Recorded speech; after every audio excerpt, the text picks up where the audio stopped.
guys, so we are at Godspeed Motors here in Charlotte, North Carolina, and the car, I'm looking at it right now, the car is purchased, ready for the channel. As you guys saw, it is a 2017 Alpine White BMW M2. This BMW M2 has the N55B. You may be able to say that Matt influenced me a little bit with the last feature film that we did, but this car is, it's in incredible condition. So it's a 2017, 30,000 miles on it. It's basically a brand new car. In my world, that is super brand new. Of course, manual. You guys know I had to go manual on this one, but I absolutely love this car. It is so sick. Here we have it, 2017 BMW M2.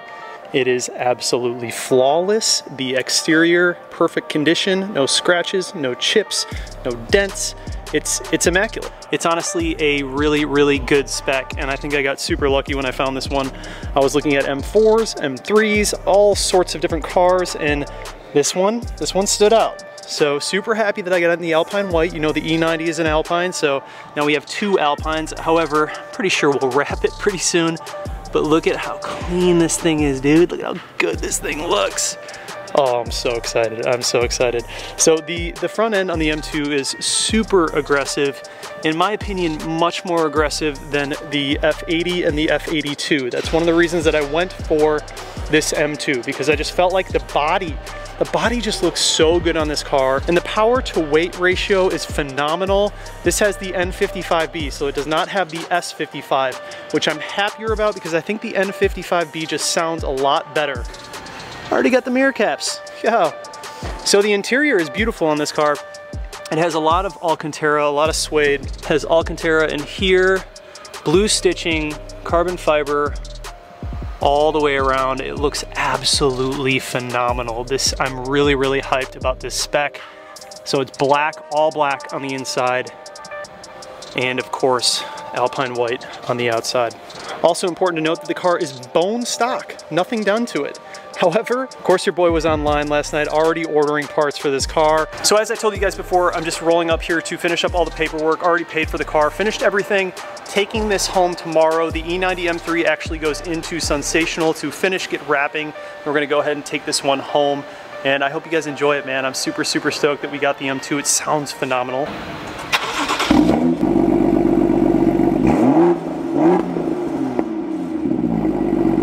So I think it's safe to say that the first mod obviously has to be an exhaust, because this car just sounds insane when you put an exhaust on it. But it doesn't sound bad just to start out with. Completely stock sounds pretty good. All right, so you guys, this is the new car. What do you think, dude? Comment down below. I know a lot of you thought I was getting an F80. I know a lot of you thought I was getting an F82. But how many of you thought I was getting the F87 M2, arguably the best BMW M car ever made? So obviously I'm super excited to now own this and have it on the channel for you guys. We're gonna build it up. What did we already order? We ordered a rear spoiler, ordered a rear diffuser. I think I have the exhaust figured out. We have wheels, side skirt extension, front carbon fiber lip spoiler, and I think that's all that we have on deck right now, but this thing's gonna look absolutely insane in a matter of no time. We have the blacked out kidney grills coming, and I think I'm gonna switch up the mirror caps. These are nice, but I think we're gonna do something different. And I'm probably, you know, as much as I love the Alpine White, you guys know me, I'm probably gonna wrap the car right away. But first, before we wrap this car, we're gonna take it over to Sensational, get it fully detailed, fully paint corrected, and probably PPF'd and then ceramic coated. But just right off the bat, this car looks super good. I mean, it is a 2017 with 30,000 miles, so it is in fantastic condition right out of the gate. We just have to put our mitts on it, kind of bring it up to speed with what we want on the channel, but it already is in fantastic condition. So you guys already know what we do with cars on this channel. You kind of get an idea of what's gonna happen with this car, but this is gonna be a really fun project.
looking really, really, really clean. We did a full paint correction, full detail, full PPF, full ceramic coating. I mean, this thing looks unreal.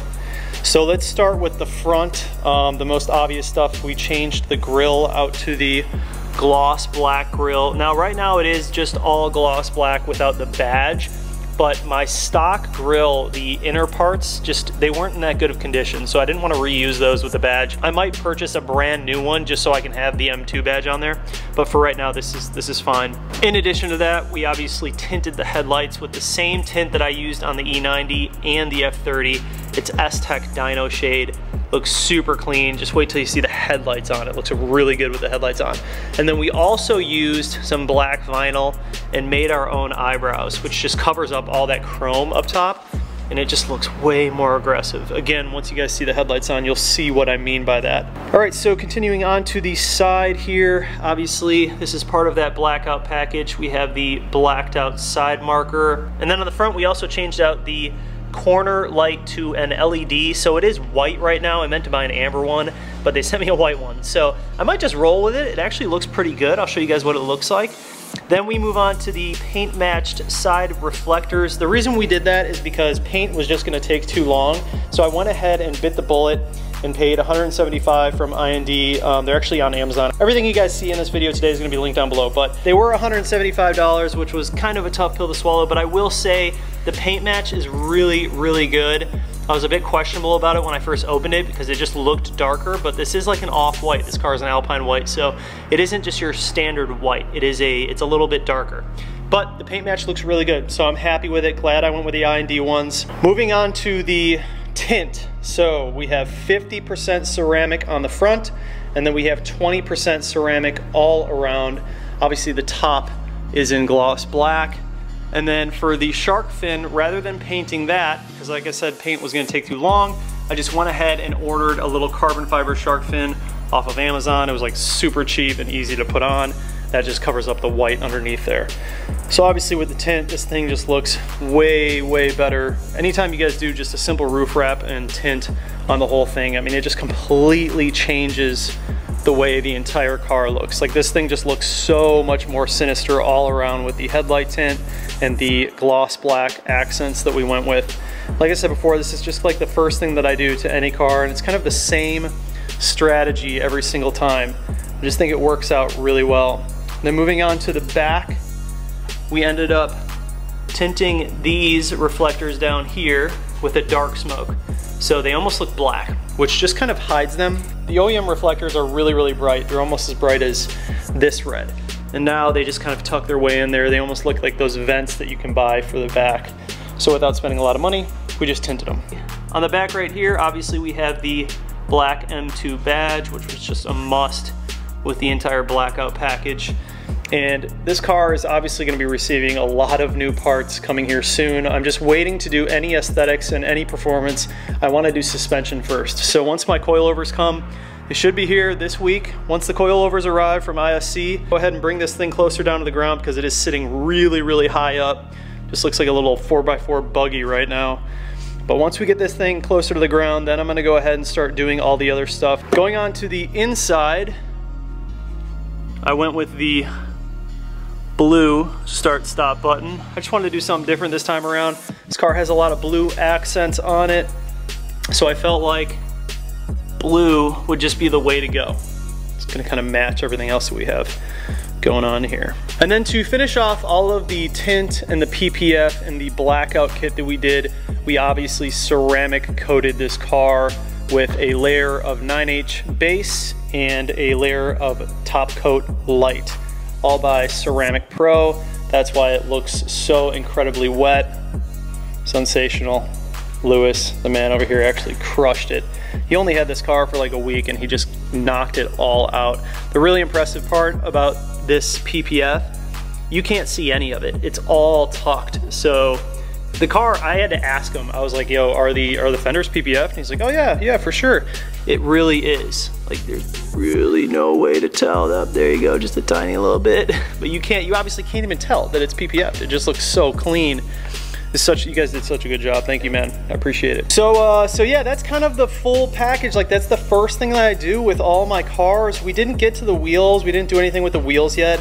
I'm kind of hesitant to really just ceramic coat these wheels because I'm buying new wheels, so there's no point to just put all that effort into these wheels. We're just gonna leave it as is, and then when I buy new wheels, we're gonna go ahead and ceramic coat the calipers and the brake hats so it stays clean. But for right now, this is a great start. This allows me to kind of start jumping into the performance mods, the suspension, and then eventually, obviously, the exterior.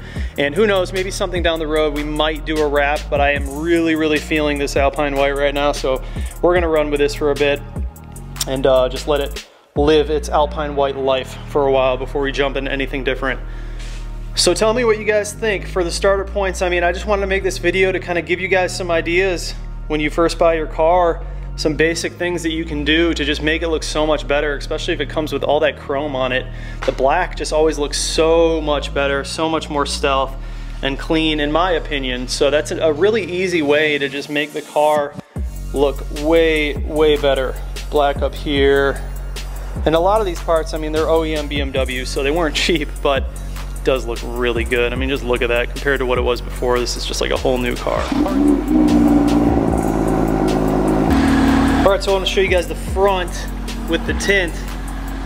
Yes, sir. They almost look like custom headlights because it really blacks out that housing. But with the eyebrows, I mean, this thing looks super sinister. I'm feeling it. So here's the white blinkers, which was by accident. I don't hate them, but I'm definitely more of an amber person, so we're gonna be switching these back to amber. I didn't realize they were white, so they look kind of silly in my opinion. You guys comment down below, tell me what you think. Like the white? We'll be going back to amber. But at least they're LED. Super bright. Very easy to put in.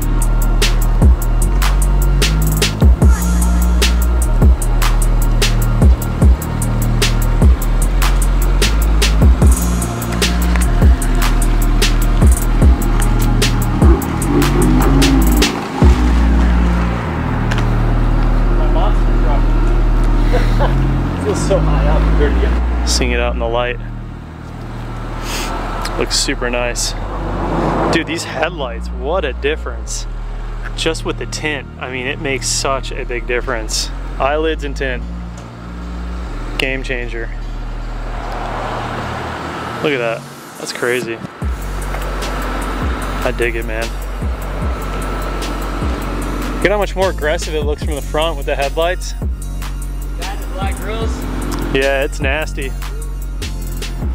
It's nasty. Just a couple simple things to kind of take it to that level. But boys, you are not ready for what we have in store with this one. It's gonna be wild.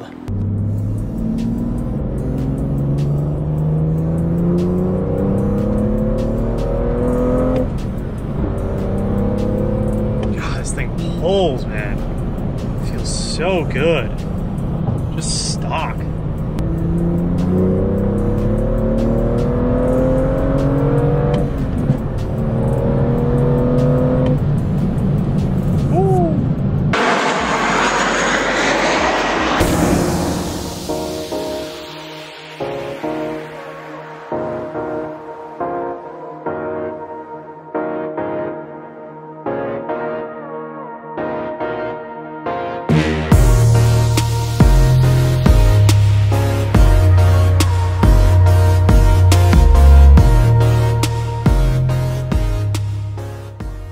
You guys have probably seen this in some of my photos.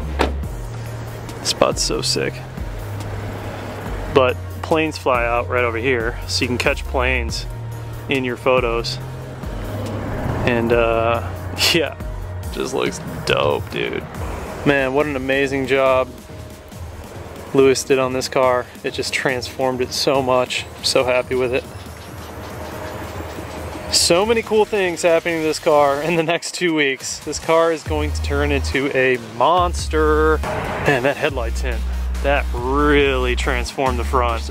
All right, so hopping in the car, Obviously here is the clutch pedal. And if you look right over here, there's this little flap.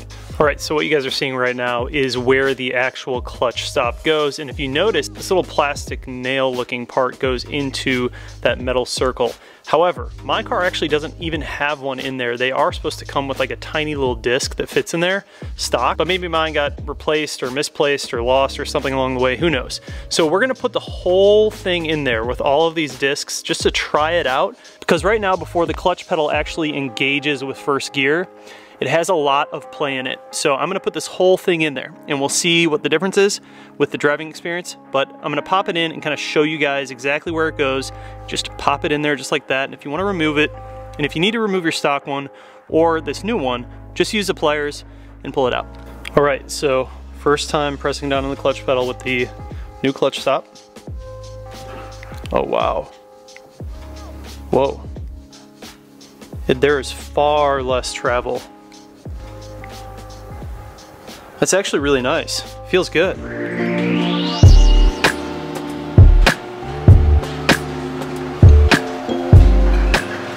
All right, my friends, so we are in the garage and I'm gonna go ahead and turn on both blinkers so you guys can see them. So these are obviously the OEM style. They might even be factory BMW mirror caps, but I'm really not sure. So as you can see there, they have the chrome or just the clear with the yellow that just blinks. I think the smoked sequential ones look 10 times better. They just have that LED that runs out, and then they're also all black. So they don't have this like eyesore of a clear light right here. They just look a lot better. And then of course the M style caps, I think they just look a little more aggressive for this car. I don't hate the OEM ones, but my gripe with all of the F series is that the mirrors are really big. So these kind of just look like Dumbo ears in my opinion. If there's any way that I can make them better, it's probably going to be the M style carbon fiber ones. So we'll go ahead and throw those on. If it was a perfect world, I would have the E90 or E92 M3 mirror caps, or just mirrors in general on this car. I think those are the best looking mirrors made. They're a lot smaller and they look way more aggressive. These ones always just look like super large to me, like oversized. But either way, we're gonna do our best to clean them up. So we're just gonna go with the M style carbon and obviously the smoke sequentials. So let's start with the install. What you guys are gonna need is a trim tool, and I'll show you which one I like to use. It's the widest one that comes in the kit that I purchased on Amazon, and we're gonna stick it back behind the glass here. What we're first gonna do is tilt the glass all the way back, and then stick it back here while holding the top and pop it out. And once you pop it out, you have access to a couple of clips back here. Go ahead and just pull this mirror cap off, and then we're gonna go ahead and put the new one in. But before we do that, we're gonna install this little sequential spot. And it's real simple. I'm just gonna run you guys through the whole process right now. All right, guys, so we have tilted the mirror all the way back, and now we're gonna go ahead and place all of our fingers on it like this, as flat as possible. The way that this clipping system works is there's a disc behind the mirror that has a bunch of clips in it. So what you wanna do is you wanna detach that disc. Now when you use a trim tool, use a nice wide one so it gets the most coverage. But we're just gonna apply some pressure with these fingers on the top of the mirror.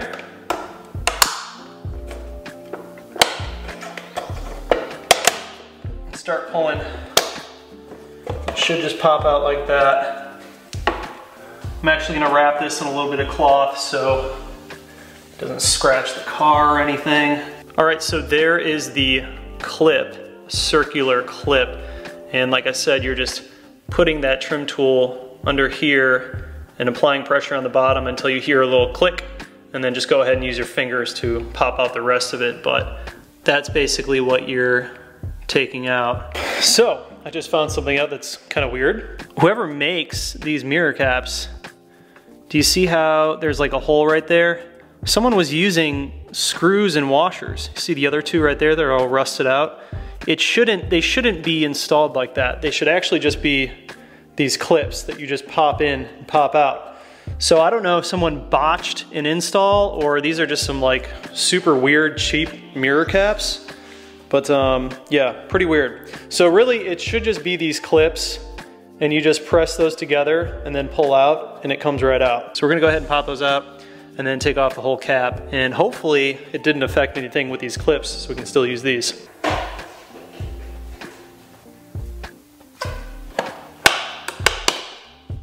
This is crazy. These are OEM BMW. I guess OEM BMW caps use screws. That's really crazy. I just assumed that all of them were clips, but I guess the OEM carbon ones are screws. Now we're gonna go ahead and take these little mirror blinkers out, and it should be just a couple of screws, and I believe they just come right out. I think that we just use this T10, take this guy out. There's a couple more T10s on the inside here. I'm just gonna take them out for good measure. I don't know if we have to. I don't think we do, but we'll just take them out just to free any stuff up. It looks like there's 3 of them on the bottom. So you guys can go ahead and pull those out. Looks like there's 4 total, 4 T10s, 1 in the front, 3 in the back on the bottom. Once you do that, this whole thing just comes apart like this. And we should have enough room here. Pull this whole mirror part out. Yeah, you do want to take out those 3 on the inside. Those 3 T10s, because those are holding this clip in. And then once you do that, this whole assembly should just come right out. Like so. And there's a little clip down here. There's our old one, old and new. So I like that this one is all blacked out for obvious reasons. We're doing the black and white theme here. And I think you guys will really like the way that this blinks. It just looks way more sleek and modern. So let's go ahead and plug this in. And then you tuck that part down there. The fitment is freaking good. And now we can go ahead and put those little T10s, we can put all those T10s back in. So we have 1 up here and then 3 in the back. And once you get those put back in, you're good for mirror install time. All right, so just to show you guys the 3 in the back, that guy right there, this one right there, and then that little one right there. So those 3 are the T10s that you're gonna take out of the back. And then obviously this little guy right here. Then after that, it all just comes out like you saw. Looks pretty good. Let's go ahead and put the mirror cap on. Hopefully it clips in just fine. So we're gonna line it up as best as possible from out here. Look at it. Oh yeah, we're gonna be good. These are what your clips look like. Just wanna make sure that those clips all came through and actually engaged. But we're good. And so now it's just a matter of throwing the mirror back on, same way you pulled it off. Just go ahead and pop it in there, but when you do it, obviously spread out the pressure. You don't want to put pressure in one point or you could crack it. Like I said, if it's too cold, probably wait till it warms up a little bit. So let's throw that on and then I'm gonna show you guys the difference of both of these blinking at the same time. All right, so you're just lining these clips up. The disc here. And we're good. That's a good day. No cracked mirrors. Fitment is actually really good. For Amazon quality, dude, you can't complain. I mean, this looks factory. I actually like the way that this goes on better than factory. I think those screws are weird. Oh, but just wait till you guys see it blink. It looks so much better. Haha. It looks so good. I missed that. I missed having that on this car. Yeah, that looks really good. Look at how cool that is. So, here's our stock ones. So the other ones are also a lot brighter because the amber is coming through black, whereas with the clear, it doesn't really stick out as much. So if you look at that one, then let's go over to the new one, it's so much more pronounced. And it just looks so much cooler. What do you guys think? God, this car is looking so good. Oh, this car is quickly becoming my favorite car. So, there you guys have it. I'm gonna go ahead and install the other one. I'm not gonna obviously lead you through that process because it's the exact same process as this one. And then we'll go ahead and open up the garage door and get the full frame of the car with both of them on. Got them both in. I'm gonna go ahead and open up the garage so I can have a little more space and you guys can actually see what they both look like with the whole front of the car. But yeah, super easy install. So there you guys go. That's what it looks like.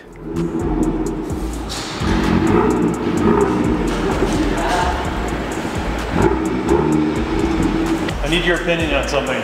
Your professional opinion. This one's aggressive because of this, as far as the cleanest look. Yeah. I think. And this is. And it still has like a good amount of like lip to it. This one is cool, but it also comes up like pretty gnarly. You know what I mean? So it has like a little more of like a lip to it. Well, I guess they both do really. This one's just nuts. It'll be interesting to see this one on the car. This one is kind of cool though because this PSM one, it wraps around the trunk, whereas these sit on top. So if you look at that, how it's like cut out right here, it wraps around it, whereas these sit more on top of the trunk. I don't know. Well, let's take off the old one. Just gonna take some fishing wire and whoop, pull it off, and then we'll throw on the new one.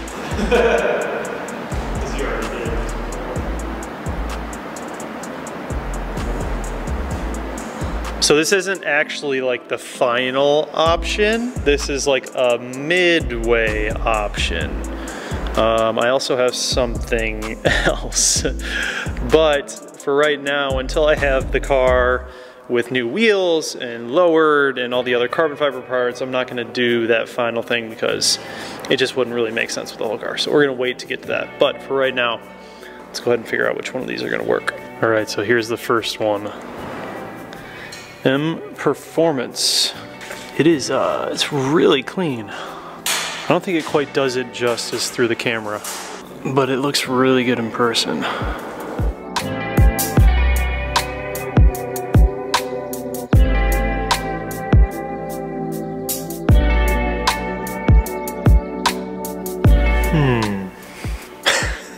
What do you think of this one? It's clean, right? Yeah. Super simple, but also like, it looks really nice. It's a little more me. It's a little more OEM-ish. I mean, it's got a good amount of it's got a little bit of aggression to it. It really doesn't come through in the camera. All right, so this is the CS style. Just a little bit more aggressive. Kind of like the in-between of the PSM. Ah, man, that one looks good too. This thing has a big butt though, so it might be able to support the PSM style. I don't know. After seeing this one on the car, I'm kind of leaning towards the M Performance one, to be honest with you. I don't know how I feel about the waves in it, the lines. Let's throw on the PSM. See, it's good that we had all three sent because I couldn't decide in pictures. I was like, I have no idea which one to do. Let's do the PSM one. Okay. I kind of like this one. I kind of like the PSM. It's like super aggressive, but it kind of works. It kind of works with this car because there really isn't much going on up here in this area. There's a lot down here in the hips. It just kind of complements that really well. You guys tell me what you think. I mean, it's aggressive, dude, but it looks really good.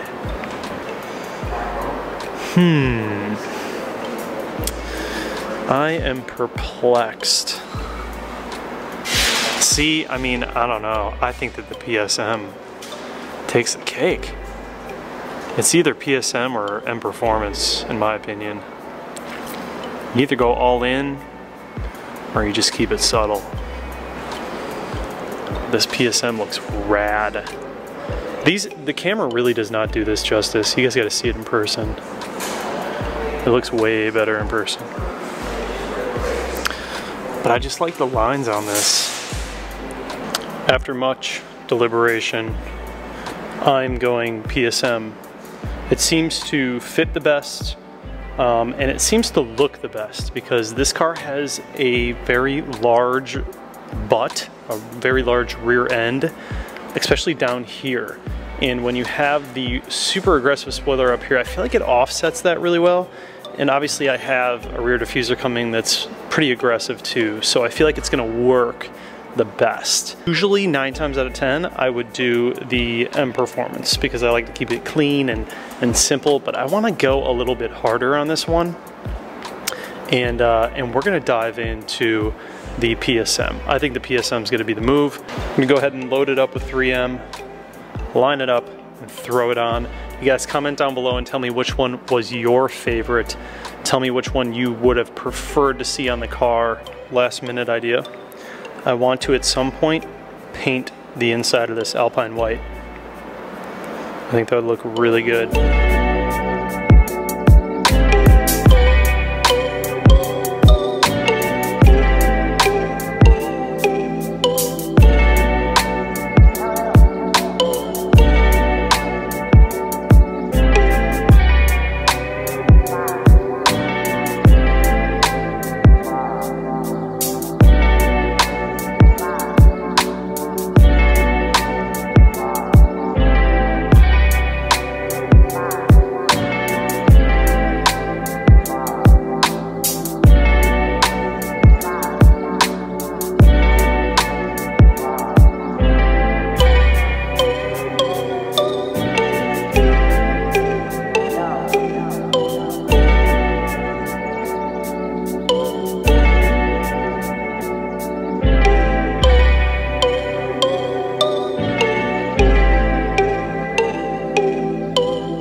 PSM is definitely the way to go. So with what I was saying before, this just has such a big butt. The M2 has such a big rear end that the more aggressive spoiler really, it actually complements it pretty well. And this was not my first choice. Like when I saw it in pictures, I was like, I don't know.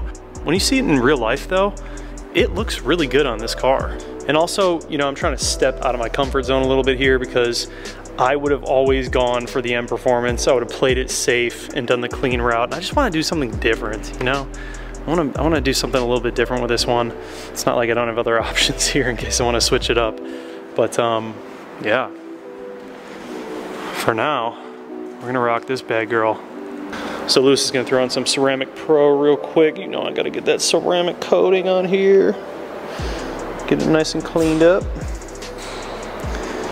I liked the fitment out of this one, out of all of them as well, because this one, it wraps down over the trunk. It has a little bit more coverage to it, and it just seemed to fit the best out of all of them. So it was kind of a win-win all around, like the fact that I just liked the way this one looked on this rear end, and obviously the fitment overall was just the best. So, God, we gotta drop this thing.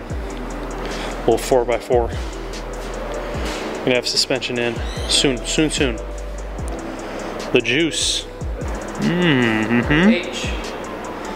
The good stuff.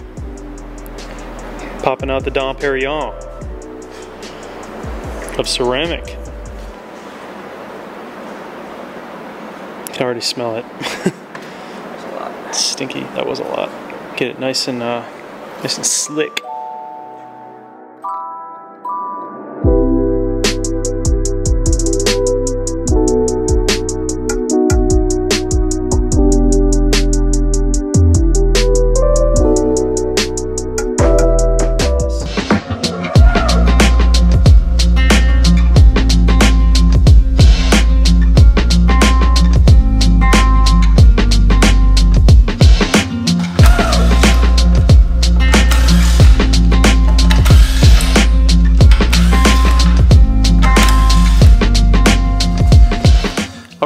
So there we have it. You can obviously see the culprit. We're gonna be using that wire brush adapter on the drill. try and just clean this up as best as possible. Use a bunch of degreaser, isopropyl on here, and really try to clean up this brake before we put anything on it. The brake isn't really too dirty. I did clean this off not too long ago, but yeah, it's gonna stay really clean once we put the ceramic on. And then we'll be doing a little bit of wire brushing along here as well, just to try and keep this all as clean as possible, and then we'll put the ceramic coating on here also. So I'm curious to see how it holds up. We're just gonna do one layer, one very basic layer of ceramic coating on here, and also the wheels. So you really wanna clean out these wheels. I mean, we're gonna be going over this entire wheel as thorough as possible when it comes to the cleaning portion, as well as the barrels. So you wanna clean out the barrels, and I'm gonna ceramic coat the barrels as well. So it's gonna be a lot of work. It'll be a lot of work to get all of these done. The curing time for the ceramic coat is like 1 to 3 hours. So if you're gonna do this, just pick a day where it's not raining. It's raining today, but I'm not gonna drive the car. I'm just gonna leave the car in here overnight, let everything cure. And then for the next couple of days, you just wanna avoid getting water on it. If you do get water on the wheels or something, just wipe it off so it doesn't stain the ceramic. But yeah, the rule of thumb is just a couple of days, like 48 hours, just let that stuff really cure, and then you will be good. So obviously before we put the stud conversion on, we wanna do the cleaning because we don't wanna fight the studs while we're cleaning everything up. So I'm gonna go ahead and put that wire brush adapter on, start cleaning away at all of this, and then I might just use the handheld wire brush for around here. We'll see how it works out. And then lastly, once we clean all of this up, we're gonna use some anti-seize, anti-rust lubricant. We're gonna lay that on here, and that way it'll prevent anything else from rusting up again. So yeah, it'll be a little bit of an overhaul, but I think in the end, it's going to be worth it.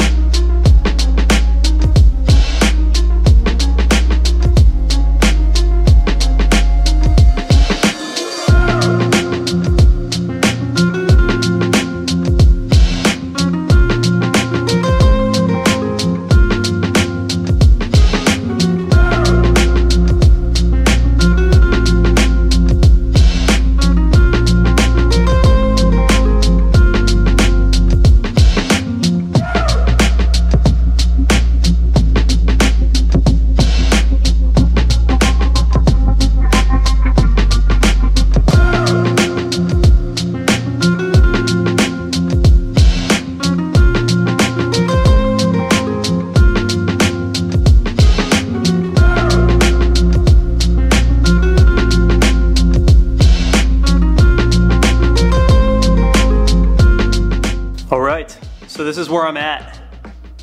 That's where I'm gonna leave it. I've been at it for about 20-30 minutes. You could keep going harder on it, but I don't really see the point. It's as clean as I need it to be.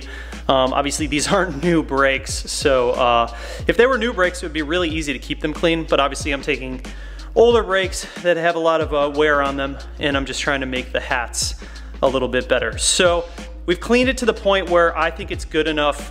The ceramic will be able to adhere to it. I am still gonna clean up the caliper a little bit better, but focus on here.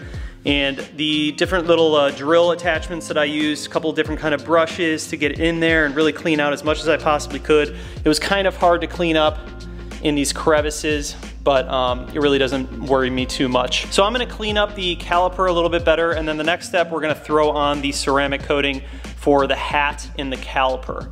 And then we can go ahead and clean up the wheel and start working on that while the hat and caliper for this wheel is curing. So we're gonna kind of apply, let cure, work on something else, apply, let cure, come back to this, and then we can go ahead and put the stud conversion kit on and throw on the actual lubricant, the anti-rust, anti-seize lubricant. And from there, I'll go ahead and work on everything else. Obviously, it's gonna be the same process all the way around, but I'm not gonna bore you guys with hours of work. So for me, it's gonna be like 3-4 hours of total work for all of this, but obviously for you guys, it's gonna be like 10 minutes.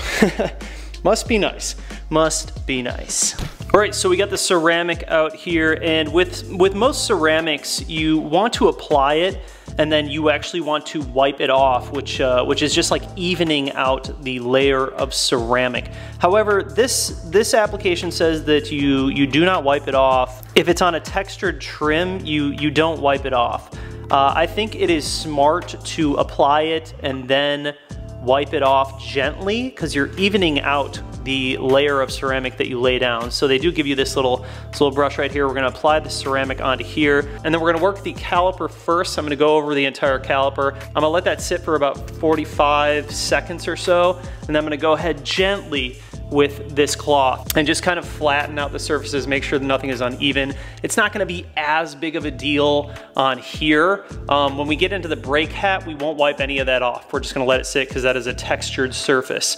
So we're gonna apply it that way, but then once we get to the wheels will be a little bit different. We're gonna lay it on a little bit thicker, and then we're gonna go ahead and obviously wipe it off. So let's work on the caliper first. I'll show you guys how I do this, and then we'll move on to the brake hat. Also, you really don't need that much. Just put a couple of drips on here, a couple of drops, and then just make sure that you can see it laying on and just be even as possible with it. Work in small areas. Obviously, when we work on the wheel, we're gonna basically just be doing like little sections by sections. So yeah, this is a long process, you guys. If you're looking to do something like this, it takes time. And that's why usually ceramic coating is so expensive. It's very time consuming. So let's go ahead and attack this, and then we'll move on to the wheel.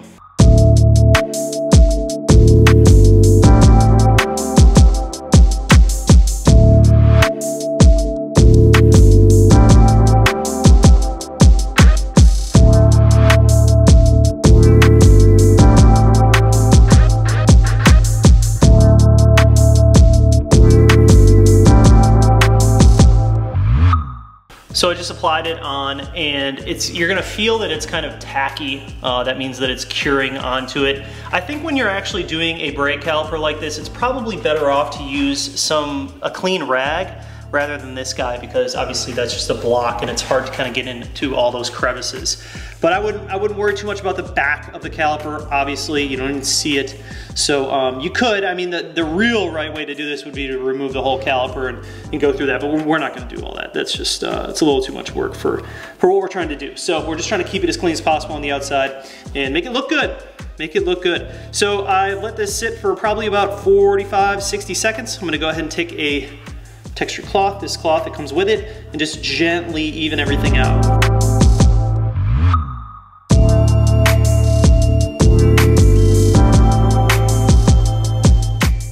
All right, that's good for me. Now that one is good. We're gonna move on to the actual brake hat. When we do the brake hat, we're not gonna need to wipe anything off because it's a textured surface. So I'm gonna go ahead and actually use a rag, just a very small rag corner when we do the brake hat, just because there's a little more texture on there.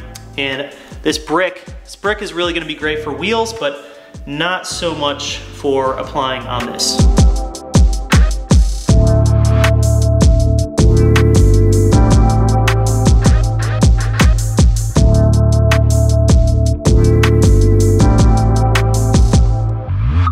All right, so both of those are coated. I'm cool with that. We're gonna let those sit for about an hour, do their curing thing. This whole side is pretty much ready to go. Obviously, we have to do the anti-seize and anti-rust lubricant, and then also the stud conversion kit. Let's go ahead and clean up this wheel and start the ceramic process on that wheel, and then I will go ahead and put in these studs while that is curing.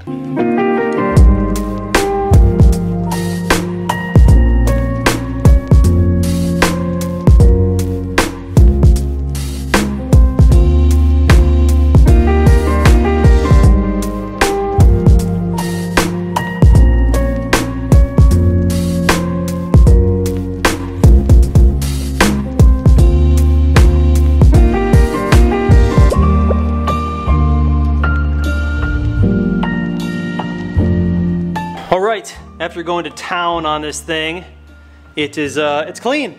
Looks good, looks really good. So we're gonna go ahead and start the ceramic process on this. I just used the dryer there to make sure there were no water spots. Then I used a nice clean rag and went over it. For the wheels, I actually found an applicator pad, and we're gonna be using this applicator pad for the ceramics. So we're gonna apply a little bit right there and just work like section by section. So I think I'll start with the valve section so I know where to start and stop, and I'm just gonna work this whole area. And then I'm gonna move around counterclockwise here, and then once we finish up the front, go ahead and turn it around and work on the barrels in the back. And then we can go ahead and finish up the stud conversion over here.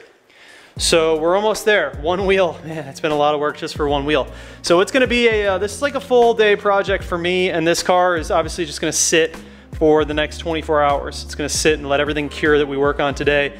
Really happy with how well these cleaned up. I was kind of concerned about these wheels when I first bought the car. They just had a lot of brake dust on them, and you know how it is, man. If you're someone who likes to keep your stuff clean and you buy something and then maybe it's just not in that great a condition, I just knew that I had a lot of work ahead of me to kind of bring them up to a condition where I was happy, but I am happy. They cleaned up really, really well.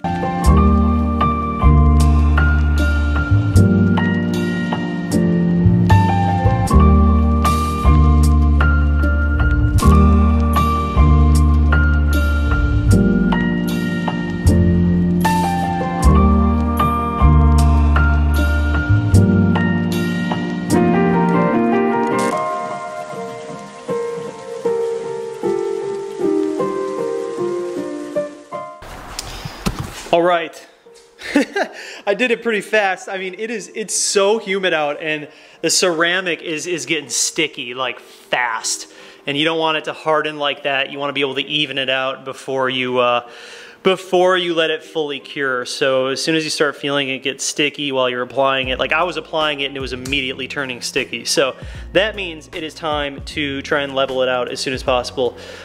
This is good. I only put one coat on it. I'm not gonna go crazy with these wheels. I do wanna try and save some of this coating for when I get my new wheels. And you guys, it's a lot more difficult to coat older wheels. It's very, very easy to coat new wheels because obviously they're off the car and everything. It's really nice when you can coat the wheels off the car. You're not fighting the stem, the valve stem, and obviously the tire all around. It's just a little bit easier. So this one is good. We're gonna let this sit for a little bit. Let's go ahead and start working on the stud conversion. All right, so here are the studs for this wheel, and then obviously all of the lugs. This is the thread locker blue that you're gonna be using. Stuff isn't nasty, it just gets all over everything, so be careful while you're using it. And then we're also gonna be using a torque wrench. You're gonna torque these down with a 5mm Allen to 25 foot-pounds of torque. We're gonna go ahead and throw some Loctite on the threads, thread them in, lock them down to 25 foot-pounds of torque, then we're good.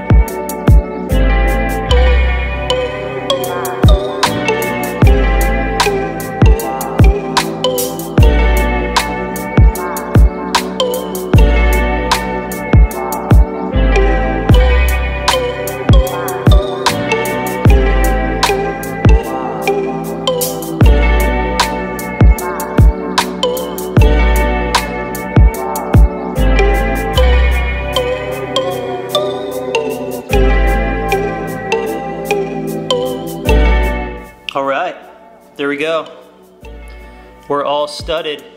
All right, so next step we want to do is go ahead and apply the anti-rust, anti-seize lubricant. Probably should have done that before we did the studs, but it just came in from Amazon. So let's go ahead and throw that on. Then we can go ahead and put the wheel on, and we're done with this one. We're good. All right, so here's the anti-seize lubricant that we're gonna go ahead and use in here and then all along here just to prevent any further rusting. It does have a little brush in it, so stir it up. Put a little bit on there and then wipe any of the excess off, and you should be good to go.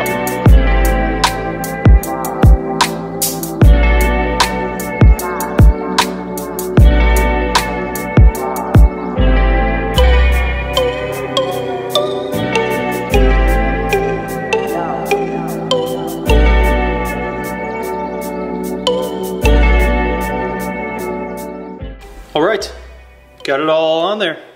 Looking good. You really don't need much of the anti-seize. It comes out pretty thick and pretty heavy, so just use a little bit. But this is, yeah man, it's turned out really good. Super happy with it. Let's go ahead and throw on the wheel, and then we'll be all set with this side.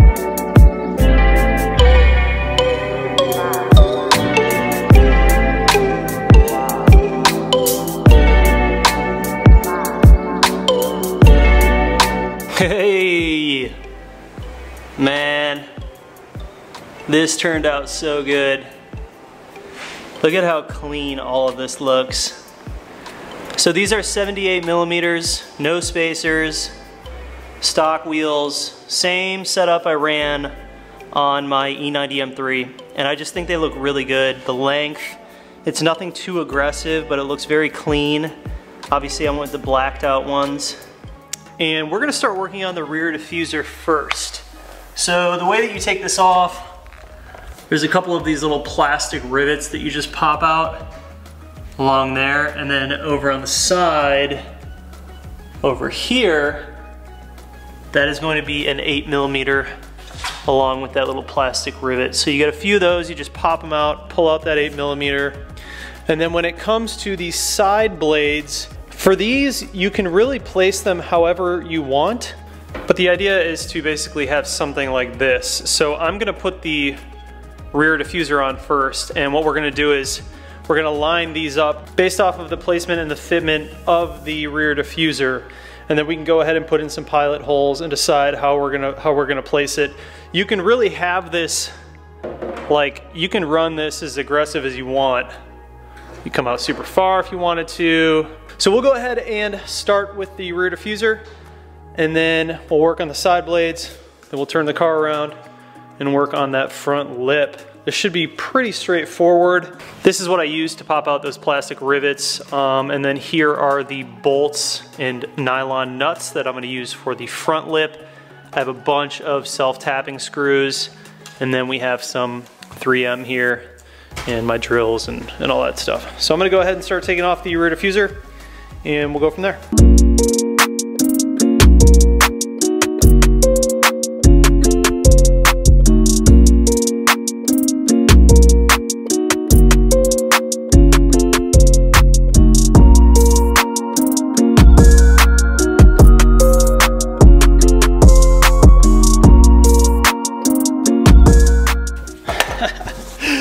All right, man, I got it off.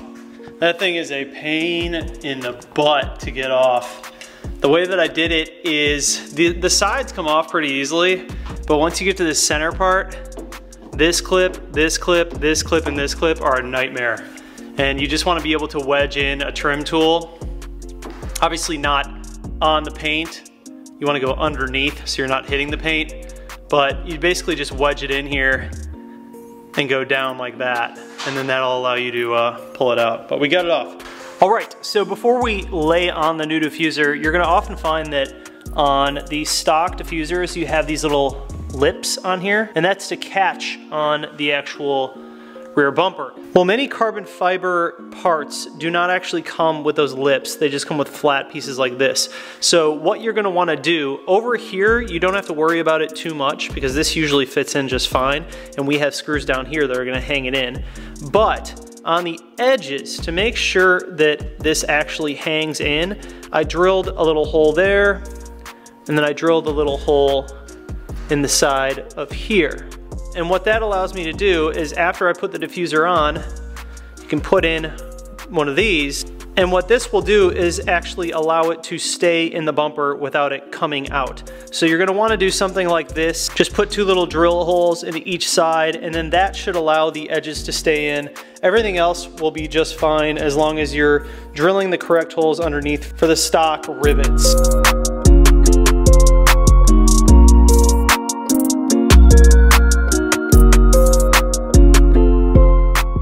Yeah, boy. Look at that monster. Dude, look at how sick this diffuser looks. Dude, this diffuser's gnarly. Like, oh, dude, it's so aggressive. I love it. I love it. I can't wait to get my exhaust in and just, dude, it's coming together, you guys. I'm stoked. I'm so stoked. This car's just looking so good. This diffuser is nasty. I love it. Let me drill out the holes for the middle, put in the little plastic pieces, and then the diffuser part will be done. Super happy with it. God, that looks so aggressive. So aggressive. All right, so now we're gonna work on these side blade parts. So I put two holes in it so far, and I'm gonna pop those screws in right there that you can see. I'm gonna pop those two in and see how I feel about it. It's big, man. I'm not gonna lie. Like, it might be a little too much. So it's nice that we have them so you can run the aggression, but we'll throw in this side, and it might make a little more sense once I have my side skirt extensions. Those haven't arrived yet, but you could imagine with these sticking out, running into side skirt extensions, maybe that would flow. But I don't know. I'm not completely sold on them yet. I don't know. that's more of like a design thing for me. As far as the application, it's fine, it makes sense. You just kind of line them up how you want, pilot in the holes, and then you're just screwing into plastic. So it's pretty straightforward. Let's go ahead and put these 2 bolts in, look at it, see what we think, and go from there. I don't love it. And the only reason I'm saying that is because it just doesn't seem to really go that well with the actual bumper. I just don't love it. I think that it looks way cleaner without it. And if I did do like rear splitters, I think I would just prefer them to go with like the contours of the car. So I'm making an exact decision here, and we're gonna omit those. I'm really happy with the diffuser. I just don't absolutely love, some people might dig them. I just don't absolutely love the rear splitters. So we're gonna forego those, stick with the rear diffuser, obviously the wing, and then we're gonna turn the car around and start working on the front lip.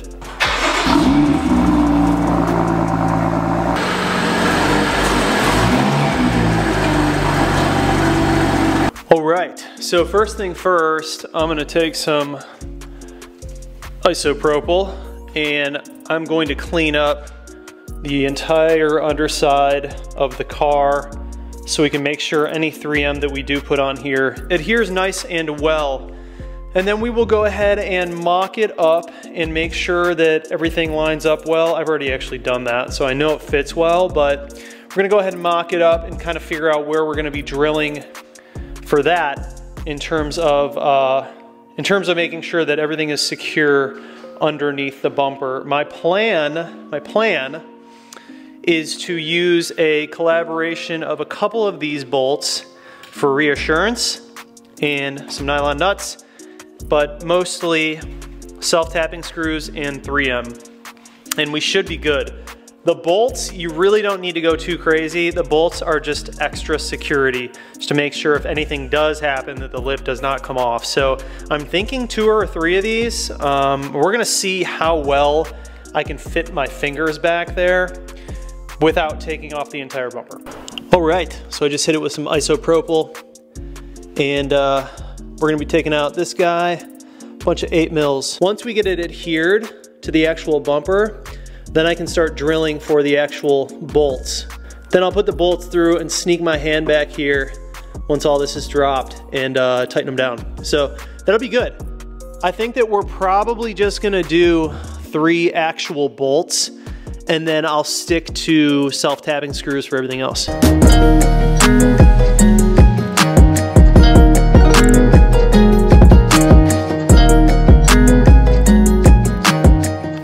We're gonna start smoking some holes. These guys right here, these bigger ones, that's where the bolts are gonna go. So they're actually kind of already mapped out for you. Everything else here, we're gonna be putting in holes. These all line up, so we're good there. And this is kind of cool, you see these.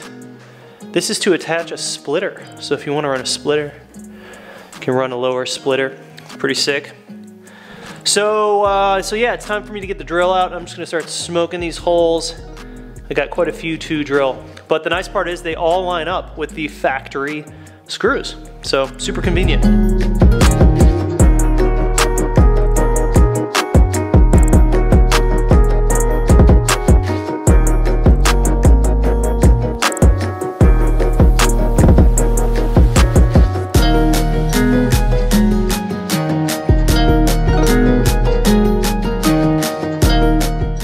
So the reason that I do it like that is so you can stick it on and kind of get it like lined up perfectly, and then you can reach back and pull off the tape and adhere it completely. This is always just a better way to do it. Same thing with spoilers. If you guys saw the spoiler video, I did it the same way. And that just allows you a little more room for flexibility so you don't just put it on with all of the adhesive right away in case it's not lined up. All right, so as you can see, I'm using the jack to kind of prop it up. Now I just get up and take a look at it. Make sure everything looks clean. Edges look good. Everything is consistent throughout here. And then I'll go ahead and pull this tape if I'm happy with it. This looks good to me. There she is, dude. on the car. Got her lined up nice and good. Looks super, super slick. So the way that I did this, the way that I locked it onto the bumper, like it's not going anywhere, the thing is on there.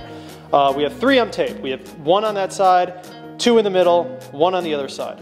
On this side, we have 3 self-tapping screws and 1 bolt. In the middle, we have 4 self-tapping screws and 2 bolts with nuts. On this side, same deal as that side, 3 self-tapping screws and 1 bolt with a nut. So, man, that thing is on there. It's not going anywhere. It's, yeah. You take that off, you're taking the bumper off. So now, this car's filthy, and we're gonna go wash it. And then I kinda wanna get it like outside so you guys can kinda see everything all together. Let's take the car out and go get a car wash, and then go do some proper photos and video. This is the real test on a super windy day. Is anything gonna fly off? No, we're good, man.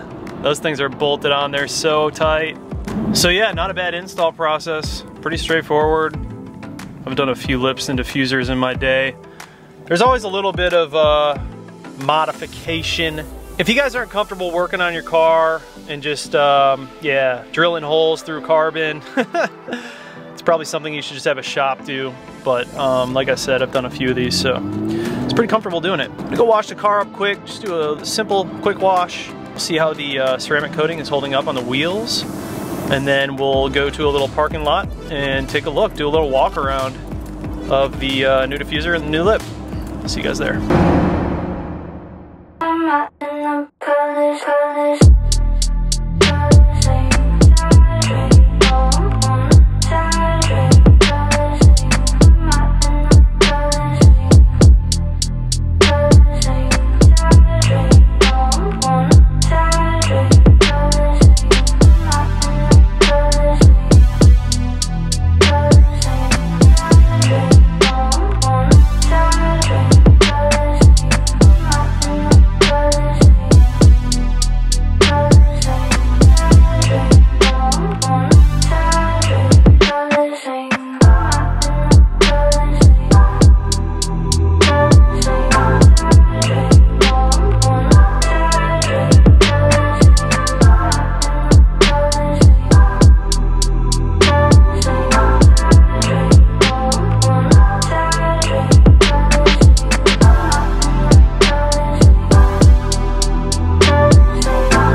Yes, sir.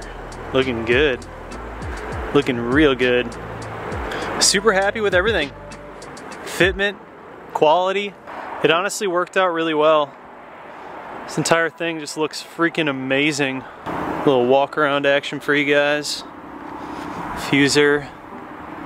The exhaust looks super funny right now. The stock exhaust looks super silly with like a giant diffuser, but I don't know if I told you guys what I'm doing for the exhaust, but I actually am working with Valvetronic and we're doing a full turbo back open exhaust system into a valved muffler. As you guys know, I run Valvetronic on the M3 and it's just the way to go, man. Once you go valved with an exhaust system, you don't go back. Valvetronic makes absolutely sick exhaust systems. So it's just gonna be turbo all the way back. It's gonna be open all the way through. Basically downpipe all the way back to the valve muffler. It's gonna be super sick. I'm excited for it. But yeah, man, tell me what you guys think. Thing is looking nasty, nasty. I got Keys Motorsports sending me my side skirt extensions, and then I decided to go with a different suspension setup because the other one was taking a little bit too long. So we ended up ordering KWs. I'm doing the KW HASS kit, which is the height adjustable spring kit. It's basically an adjustable spring setup that goes on your stock shocks. And I ordered those through Brian. They come in on Monday, and then we install them on Thursday. So you guys will finally see this monster truck lowered next week, and it's about time because this fitment's killing me. Someone's spying on me with a drone. I can't believe he's flying a drone in this wind. That's impressive. So one thing that I did want to talk to you guys about is the brakes. The ceramic coating of the wheels and brakes is amazing. I'm telling you, these stay so clean now. So that whole DIY tutorial that I did on the brakes and the wheels turned out to be really, really good. But yeah, all of this is working out really well. I'm super happy with everything so far. Tell me what you guys think. Lip, diffuser. I'm glad that we didn't run the rear splitters. They just didn't really work out. They didn't really fit well with the vibe I was going for. I'm really happy with this setup right now. And I think it looks super sick, man. I'm just really excited to dive in more and more to this M2. It's just been such a fun build so far. And we have so much on deck, so much on deck. So I also figured out what wheels I'm doing. You guys will see the wheels soon. I'm also gonna go ahead and apply some of that ceramic coating to the carbon fiber mirror caps. I haven't ceramic coated those yet. So I'll make a little video for you guys on that. It's real simple. But the ceramic coating worked super well on the lip and the diffuser. I could tell when I was washing the car, everything is super hydrophobic. The water just literally beads right off. It's really nice having everything ceramic coated on this car. And if you guys are looking for any of these parts, they're gonna be linked down below for you guys. But yeah, the install is very straightforward. Like you guys saw, it's just adhesive and using some self-tapping screws as well as the bolts, and you're good to go. Just make sure that you put the bolts in because there's a lot of downforce that comes onto this lip and you want to make sure that you don't lose it, so use bolts. Trust me, you want them. You want the bolts and the nylon washers on there. It's a smart move. Diffuser is super sick, dude. I love the diffuser.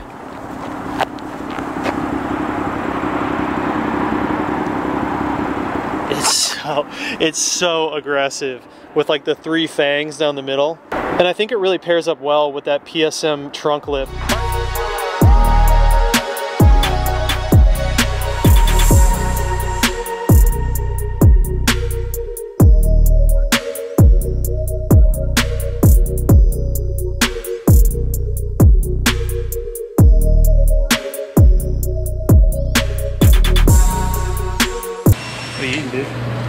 You know, just beef and potatoes, man. Gotta keep this game so I can... Beef taters and Girl Scout cookies. Don't look at these.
Good sounding stock exhaust.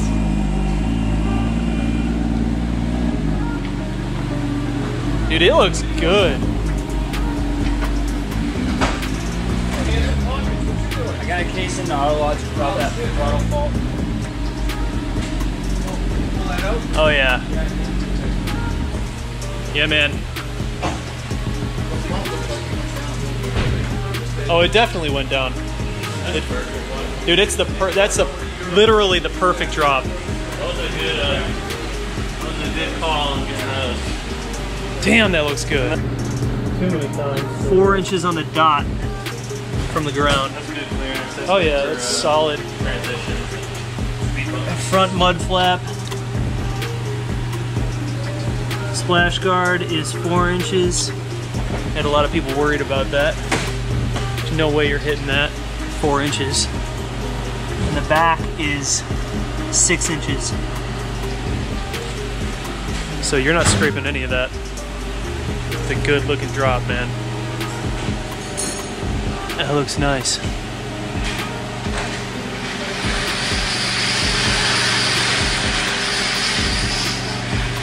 Gonna get some spacers on here.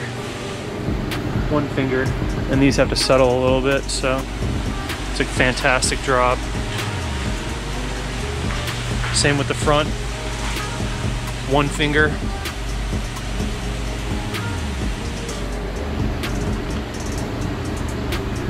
One finger, it'll drop a little more. Super, super good. Yeah, man, this is a great setup. And I just like the fact that it retains the factory shocks. Just gotta get those side skirt extensions in. I might even run a splitter up front, actually, underneath the lip to protect it. We'll see.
Basically just lined up that back edge, the back over here, running it with that lip all the way across.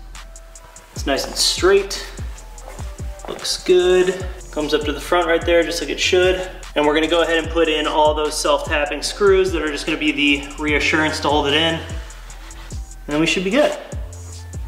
So yeah, looks pretty cool.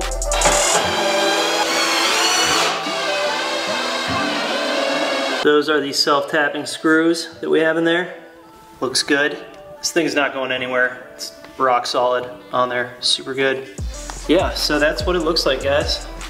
Dude, it's gonna look aggressive. It's gonna look super aggressive. So let's go ahead and drop this down and then hop over to the other side and do the exact same thing.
hopefully you guys enjoyed that little video. But this is what they look like. What do you guys think? Are you digging the little winglet? It kind of grew on me a little bit, I'm not gonna lie. Like I said before, you guys, I wanted to do something a little bit different, step out of my comfort zone a little bit on this one, and I'm actually really digging it. I've always said that side skirt extensions are the most underrated mod that you can do to any car, and I still believe that. They just make such a big difference to the side profile, especially when you're running so much carbon, like the diffuser and the wing and the front and the mirrors. I mean, it all works together, and that's kind of like the final piece of the recipe. But I think I'm gonna stick with these, man. I actually really like them. And the winglet goes up, it kind of goes with the body line. It has like it flows really well with this car. So we're gonna stick with these for now. This thing is looking so mean. It's like a mean little go-kart. I just love it. I just absolutely love it. Yeah, really easy install.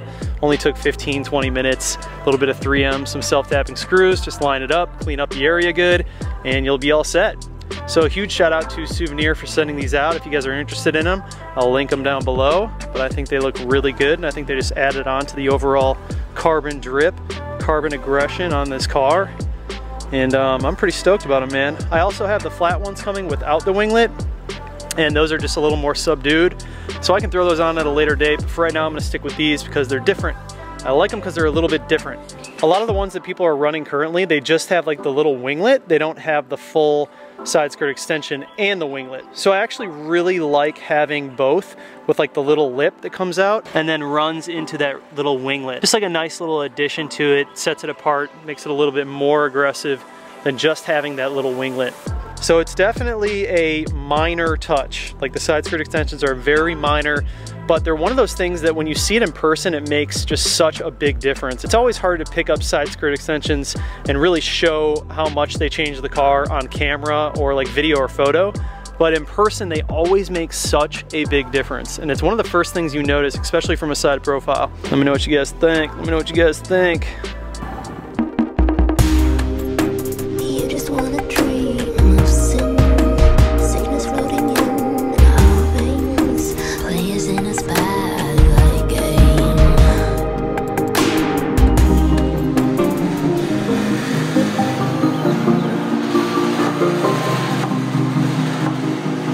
Today, we are putting on the side pieces of the diffuser.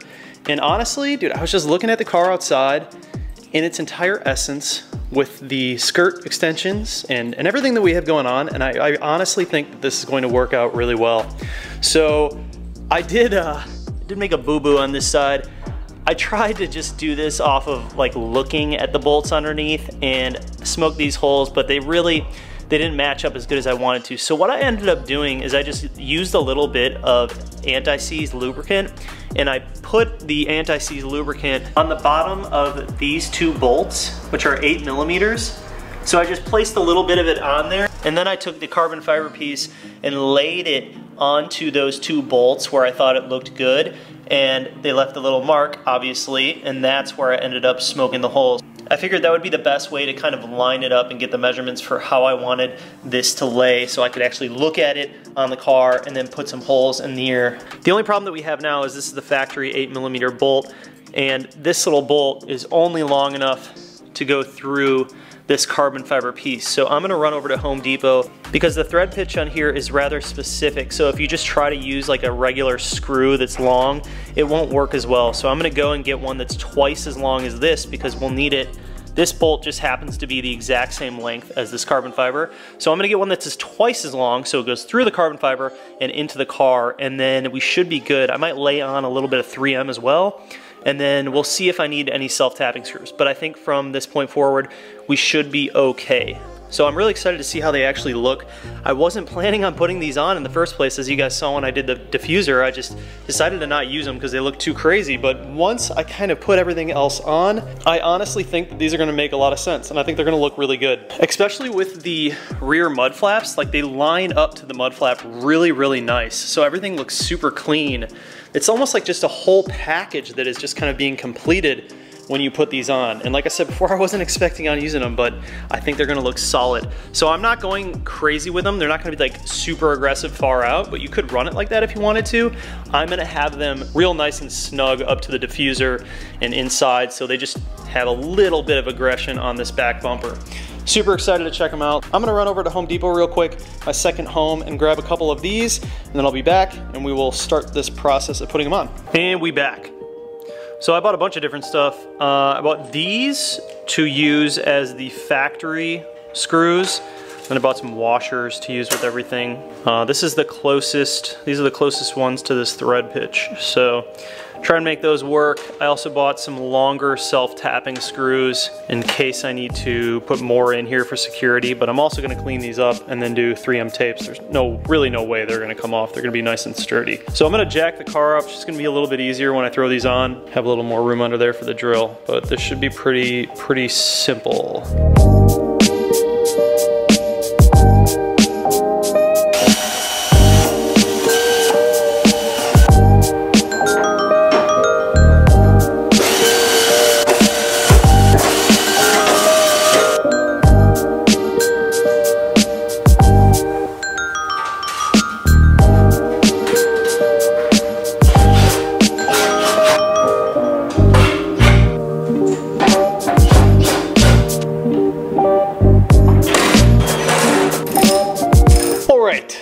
Trial and error, but after I kind of figured it out, and it looks good.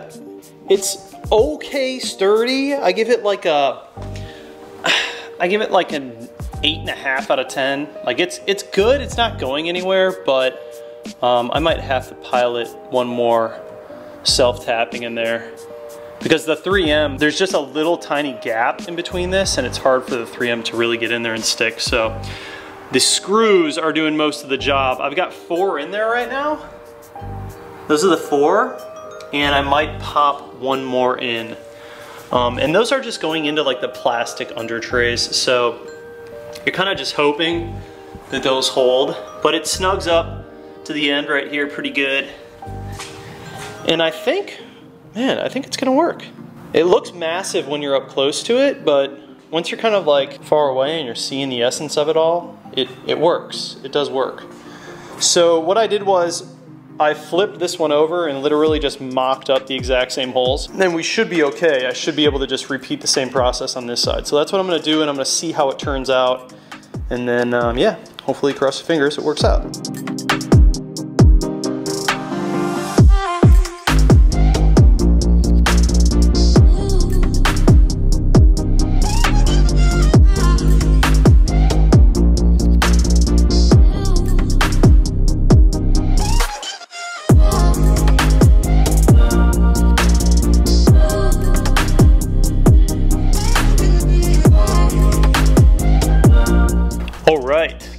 That was tedious. I'm gonna tell you right now that whole little situation, little dealio's a tedious operation, but we got it on, man. It looks good.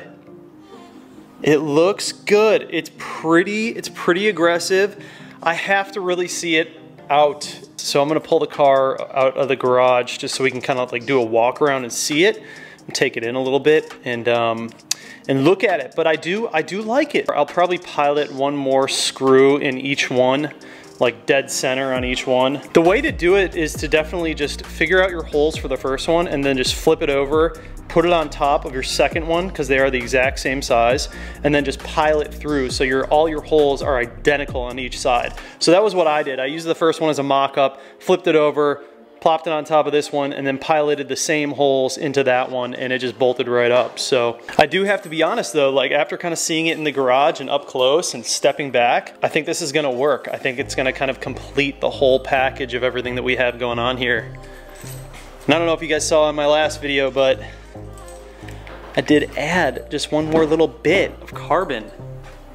I'm loving those. They're like the smallest detail, but they're just so cool.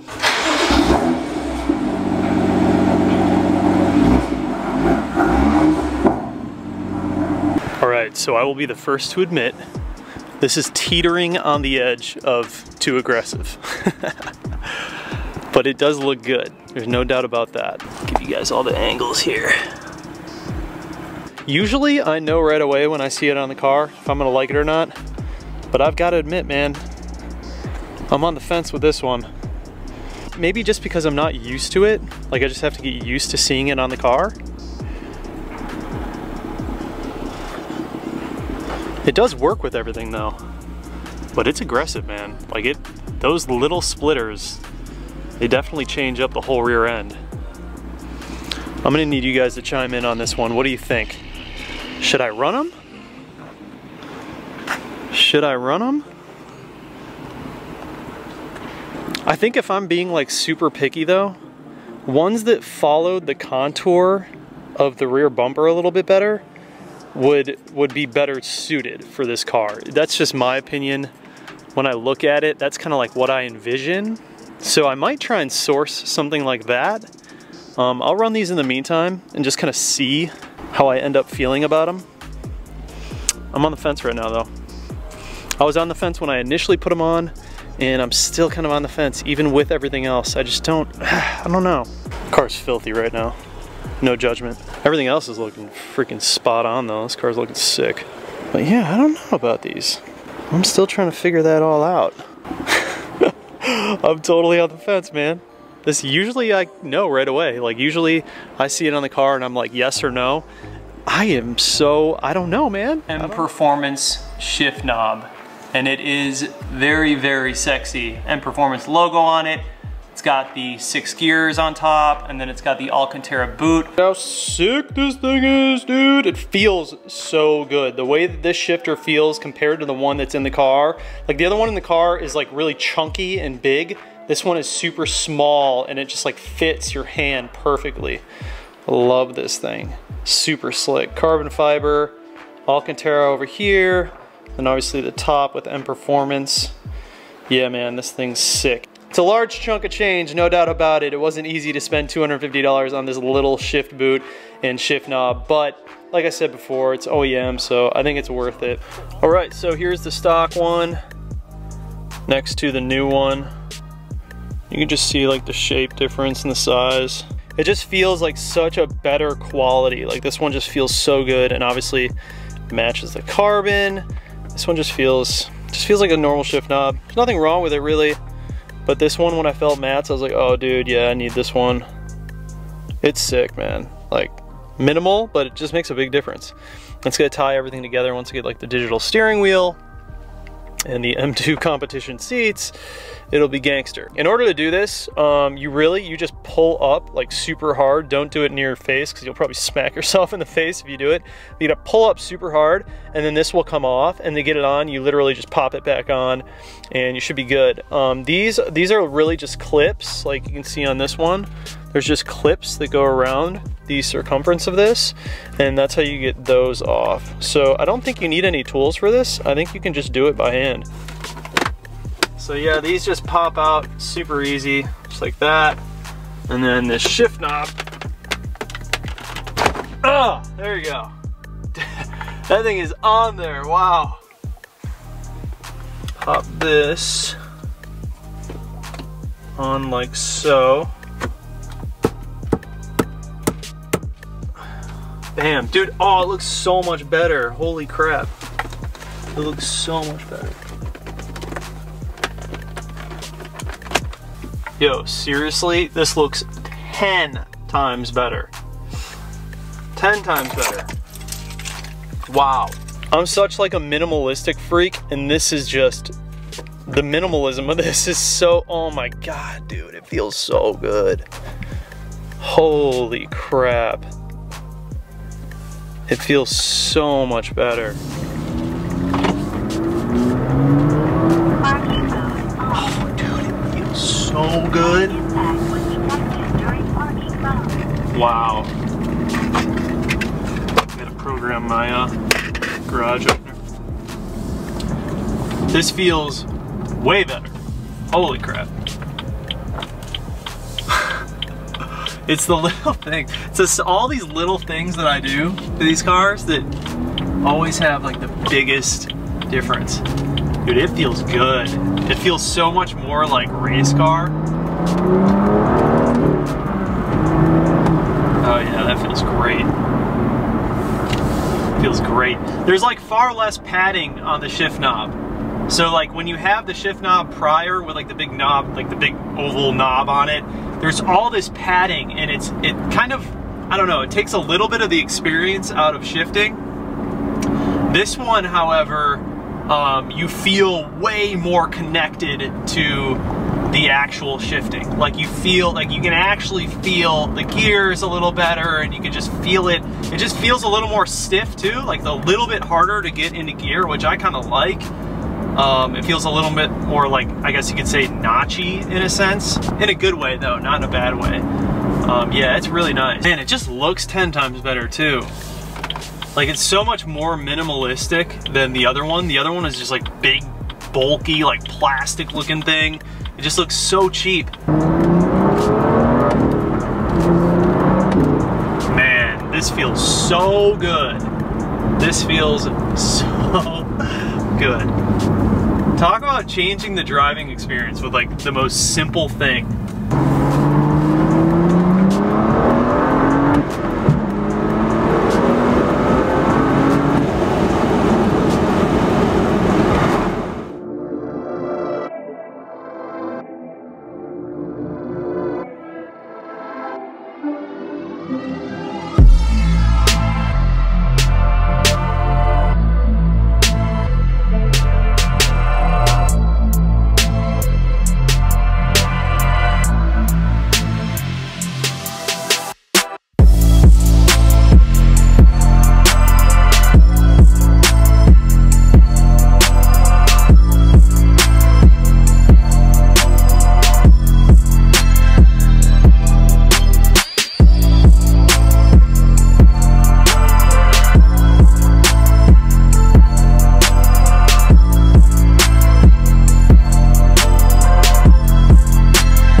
Shout out to these guys, Dynamic Auto Tune. If you guys need anything done, a lot of maintenance and modifications they do over here, feel free to hit them up.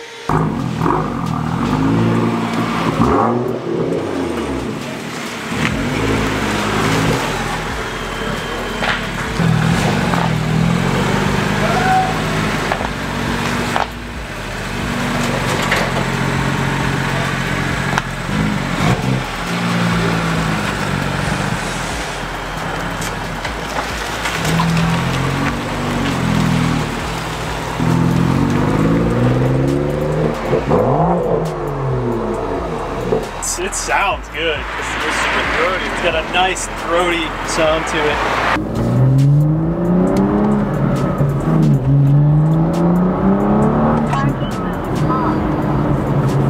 it. It's nice. It's a nice throaty sound, but it's not raspy. It's got a really nice throaty sound, and you can hear the turbo a lot better.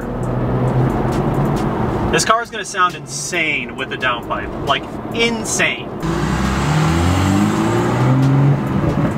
Man, it sounds good.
So as you saw, we put on all of the windshield washer stuff, all of the little plastic parts. This hood, I can definitely tell that this hood from my last hood on the F30 is much nicer. The quality of it feels a lot better, and there are far more OEM holes, like all of these little holes here. Like the last one, the F30 didn't have these, but this one actually has the factory holes for these plugs, and then all these little plastic pieces that came off. Everything just pretty much bolted up.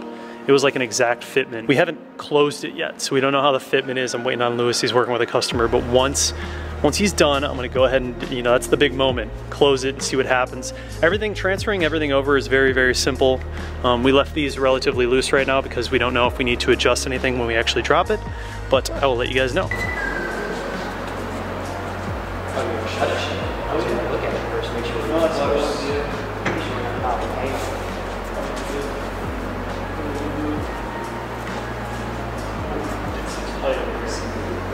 Kind of there? No, not bad. So it probably needs to move. Yeah, it's really tight. That way?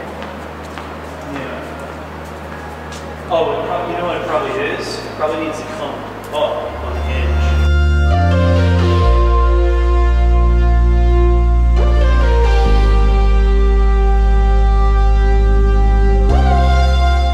All right, so we got the hood on. We've got it on, and I'm gonna explain to you guys a little bit about what we did in order to make it fit perfectly. The two hood hinges. We basically moved everything over this way a little bit, and then I ended up moving the bumper in a little more, and then we ended up moving both fenders in a little bit. Other than that, it's really good fitment. We have the gaps, as you can see. Gaps are consistent all the way through up top, coming around the side. Gaps are good. That is a very, very solid gap treatment on an aftermarket hood. So I'm just walking you guys around. I mean, that is about as good as you're going to get on an aftermarket hood. I've seen OEM hoods that are worse. So that's where we're at. It looks freaking sick, man. It looks so good. So good. So it's kind of hard to see the definition with all of these lights in here, but once we pull it outside, you guys are gonna be able to see it a little bit better. Oh, you can really see it right there. That big old hump. Big old hump. So we got the inside is gloss black, and then we have the hump. I'm also gonna be creating a block off plate on the inside of this, so the water cannot get in there. Right now it's just a see-through vent, but once I get my hands on it, I'm gonna take it out and I'm actually gonna put a plastic blocking plate on the back. I might just plastic weld it to eliminate any water from getting inside. It's not bad for the engine, but it does leave a mess when you wash it. Man, this looks sick. Lewis, thank you for your help. Thank you. I'm gonna pull this outside so you guys can see it, and then we're gonna go do a little photo shoot, a little video shoot, and give you the full Monty in all her essence. It's kind of hard to see the definition. So it's way different having this hood on this car than it was the F30, because the F30 was like this darker color that shows a lot of these features, these curves. And that's one thing about the Alpine White that I will say, you lose a lot of the curvature from having the Alpine White. Any darker car, you can really see all of these angles and how it flows. But I think in a different lighting, you guys will be able to see a little more of the curvature of the hood. But it does look really good, and Carsmetic did a fantastic job on painting this hood. Oh yeah. All right, so the install wasn't bad. Probably took us about 20 minutes, 20, 30 minutes. Not long at all. All right, I'm gonna catch you guys outside.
see it, thumbnail and title, you know exactly what is going down. This is mainly just gonna be me installing all the stuff and kind of telling you what I think about the parts, but I will leave some resource links down in the description that helped me learn how to install all this stuff myself, and that should help you guys out if you're looking to figure out how to do it yourself. So we're just gonna jump right into it, guys. We're gonna obviously pop the hood on the car.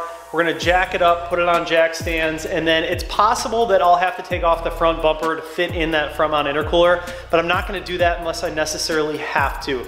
I'll cross that bridge when I get there. But I think the first thing is first, we're gonna drop all the under trays after we jack it up. We're gonna pull out the charge pipe, pull out the intercooler, and the intake. So there's gonna be a lot going on in this video, and that's why I said it might end up being a few videos. So without further ado, guys, let's go ahead and jump into it. You're gonna see a lot of time lapsing here, but I will stop and talk to you guys when certain things come up. But at the end of the day, I just wanna install all this stuff and tell you what I think about it. All right, time to get dirty. So looking at the engine bay here, the charge pipe is right over there. You have a map sensor right there, another tube sensor right there, and then that leads down into the intercooler. I'm gonna do the intake last. We're basically gonna be doing most of the work underneath the car. We're gonna go ahead and start disconnecting the charge pipe from up top. There is a metal clip that you can see right there that needs to come up. You just pop that out, and then there are a couple of sensors that we need to undo. And then I should be able to go ahead and start working on the bottom. You have a couple of trays. You have a plastic tray, and then you have a metal tray that needs to come out. A bunch of screws for that. Drop those trays, and then I can access everything from underneath. So I'm gonna go ahead and jack this up. Like I said, you guys, I'm gonna briefly go over everything as I go through it. It's gonna be a very involved video, so I don't wanna bore you guys too much with doing a DIY. There's plenty of content out there on how to install these parts. So that really wasn't my goal with this. Just wanna show you guys that we are installing the parts here myself in the garage, and then kind of give you my thoughts on it, show you the before and after. We've already done a bunch of driving videos on this car. It's already fantastic. But the reason that you want to upgrade to these parts is because a lot of these factory parts are plastic. So what happens is when you increase the boost, which is inevitable, I'm going to increase boost, these plastic parts begin to fail. They crack, especially on the charge pipes and then the sides of the intercoolers. Those things can crack under boost. So even stock cars, they've had issues with these cracking. So that's why I like to upgrade all of these things to the aftermarket parts, because they're just more durable. All right, so just to update you guys on what's going on, took this sensor out of the intake. Since we're taking this out anyways, you can actually unplug all this stuff because obviously the intake's coming out. We took out this map sensor, unplug that, want to undo that, and eventually we'll just pull that off completely. And then there's also this guy where this goes to, connects to your intake right here. There's the same kind of clip but on your charge pipe, so you just press down and pull that out. So now I'm at the point where there's nothing really else that I'm going to do up top. I got to get underneath. So we're going to jack up the car.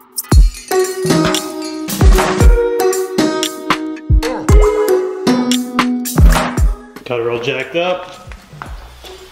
Jack stands, both sides. So we're gonna drop this guy, which is just a bunch of little screws all the way around. Drop that, and then it's gonna be as simple as removing this, and we should be able to access everything underneath.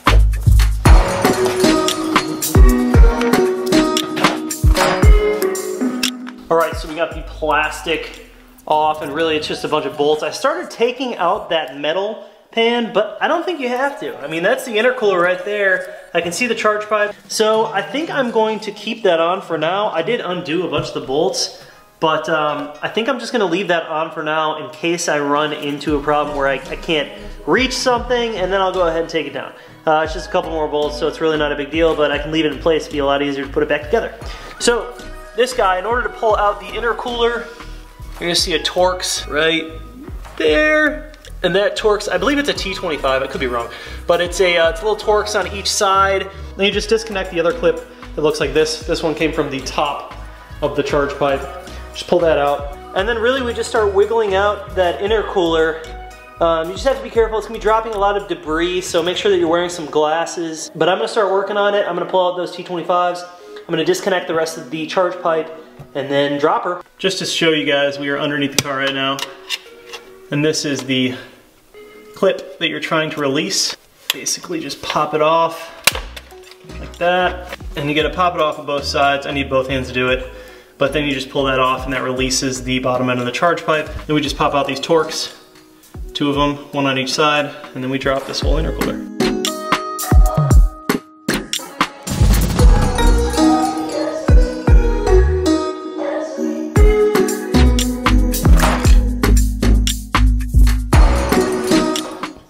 You can just imagine, like that was a tight fit.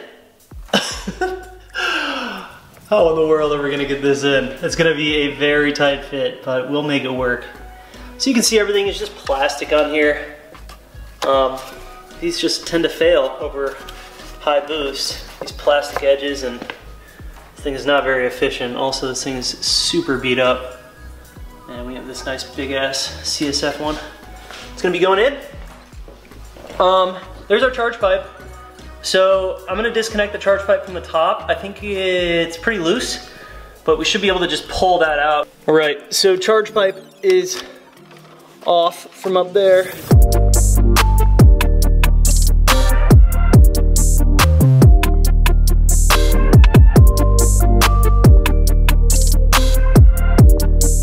All right, charge pipe is out. You definitely want to pull it from the bottom down. That's gonna be the easiest way to do it.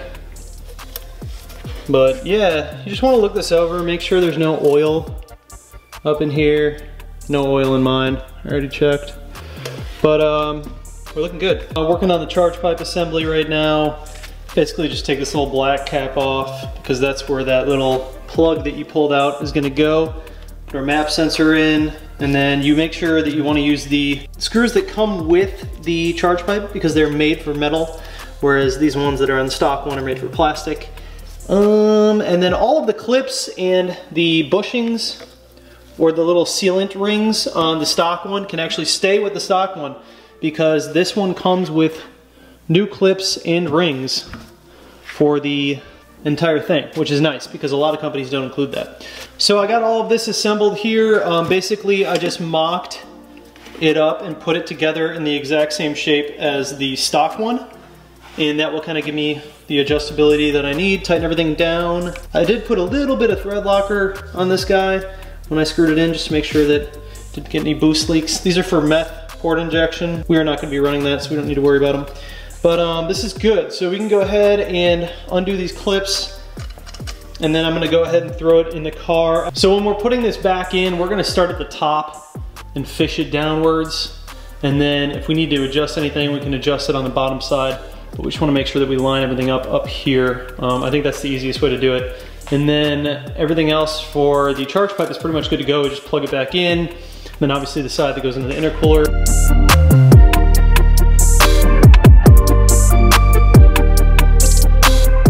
All right, here's the dealie. I actually took the bottom part out. I took the bottom pipe off because it was easier to get the actual charge pipe in. It's really difficult to get the full charge pipe in with the silicone hosing and everything. So put back on the T-map sensor onto the throttle body, put the clip on.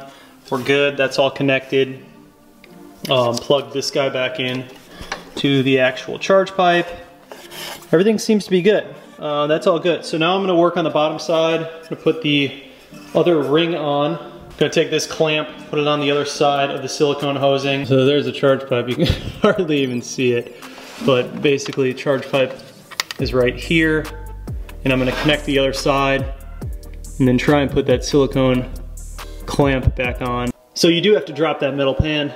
So that's why you drop that metal pan, because you have the charge pipe right there. And then you can access that silicone hosing rather than trying to do it from the front. So I fed it up. It's coming out right here. That goes into our intercooler. And I'm just gonna go ahead and tighten these down. And then we should be good. So you will have to remove the metal pan.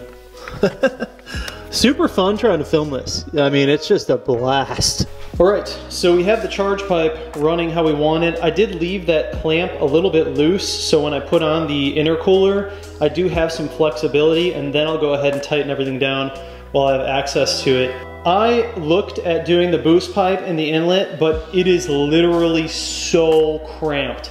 There's just no way, unless you have a lift, to where you can really get your hands in there, it is so hard. And I really don't have the lighting, the proper lighting to get in there either, but it is, man, the N55 is super, super cramped. Like the N20, it was such a small motor, it was so easy to do all this stuff.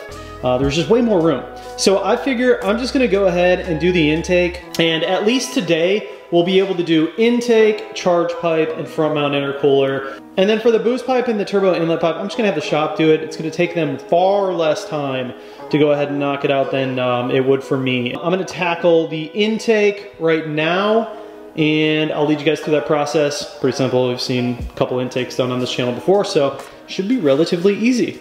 Go ahead and pull this sensor out. I believe we have to take this brace off, pull the air box, this little guy, this little guy. All right, so a lot of this stuff I can film. It's easier, it's up on top. Just remove the brace. 13mm bolts for that. Pull that out, like so. Obviously we already took this off when I was doing the charge pipe. And then it's really just a matter of pulling out those little rubber pieces. And we got this little clamp right here. It's very tiny, but honestly probably just do it with this. Taking out an intake one-handed. All right, one-handed for the most part. Almost got it out one-handed. Yo, can we just take a moment and recognize how clean this filter is? They must have cleaned it. They must have put in a fresh one before I bought this car. So this is the top. The new one comes with Dynon. It's just a little bit bigger, and it's obviously circular compared to the stock one that's square. But we do use the factory bottom part of the airbox. So we're gonna be keeping all that stuff and throwing that back in the car once we assemble everything. Dynon is so different. So we cleaned out everything in here, removed all of the clips that are on the side. Comes with this like stripping, this foam stripping that you have to lay around the entire thing. I mean, there's instructions right here, so I'm literally just reading the instructions. But you just take this foam stripping, goes all the way around, and then we have to put on the clips that come with this. So the Dynon part actually goes like that, and you're just using the factory lower part. Gang, let me update you. I just like went ahead and pretty much did everything. I reconnected all of the connections, mass airflow sensor, box is in, clamped in there pretty good. This guy goes right here. Then we use a few of those connectors, and then we use the, of course, the carbon, the drip. So you're looking at something like that, right? So the super cool part that I forgot with Dynon is that you get to cut your brace. Yay! See that? Yeah. So I totally forgot that with the Dynon intake, you actually have to cut the brace. And it's not a lot, you just notch out that right there. So like you cut a piece out like zoop, and it just goes around the Dynon. And then you're good.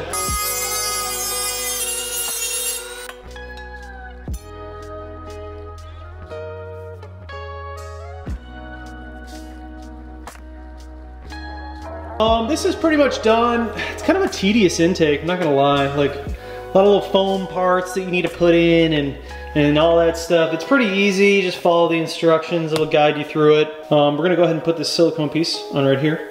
And then I have to finish up the charge pipe and, well, the charge pipe's done. I just have to finish up the intercooler. So we just gotta push up the intercooler. Hopefully I don't run into any issues, but I'm gonna finish up the intake and then we'll do the intercooler and we'll be good. Bada bing, bada boom. So I finished up everything up top with the charge pipe already. Everything we needed to be connected is already connected. So we're good up here. Everything that we're doing now is gonna be underneath the car. This intercooler is massive, so wish me luck. It's gonna be an interesting one.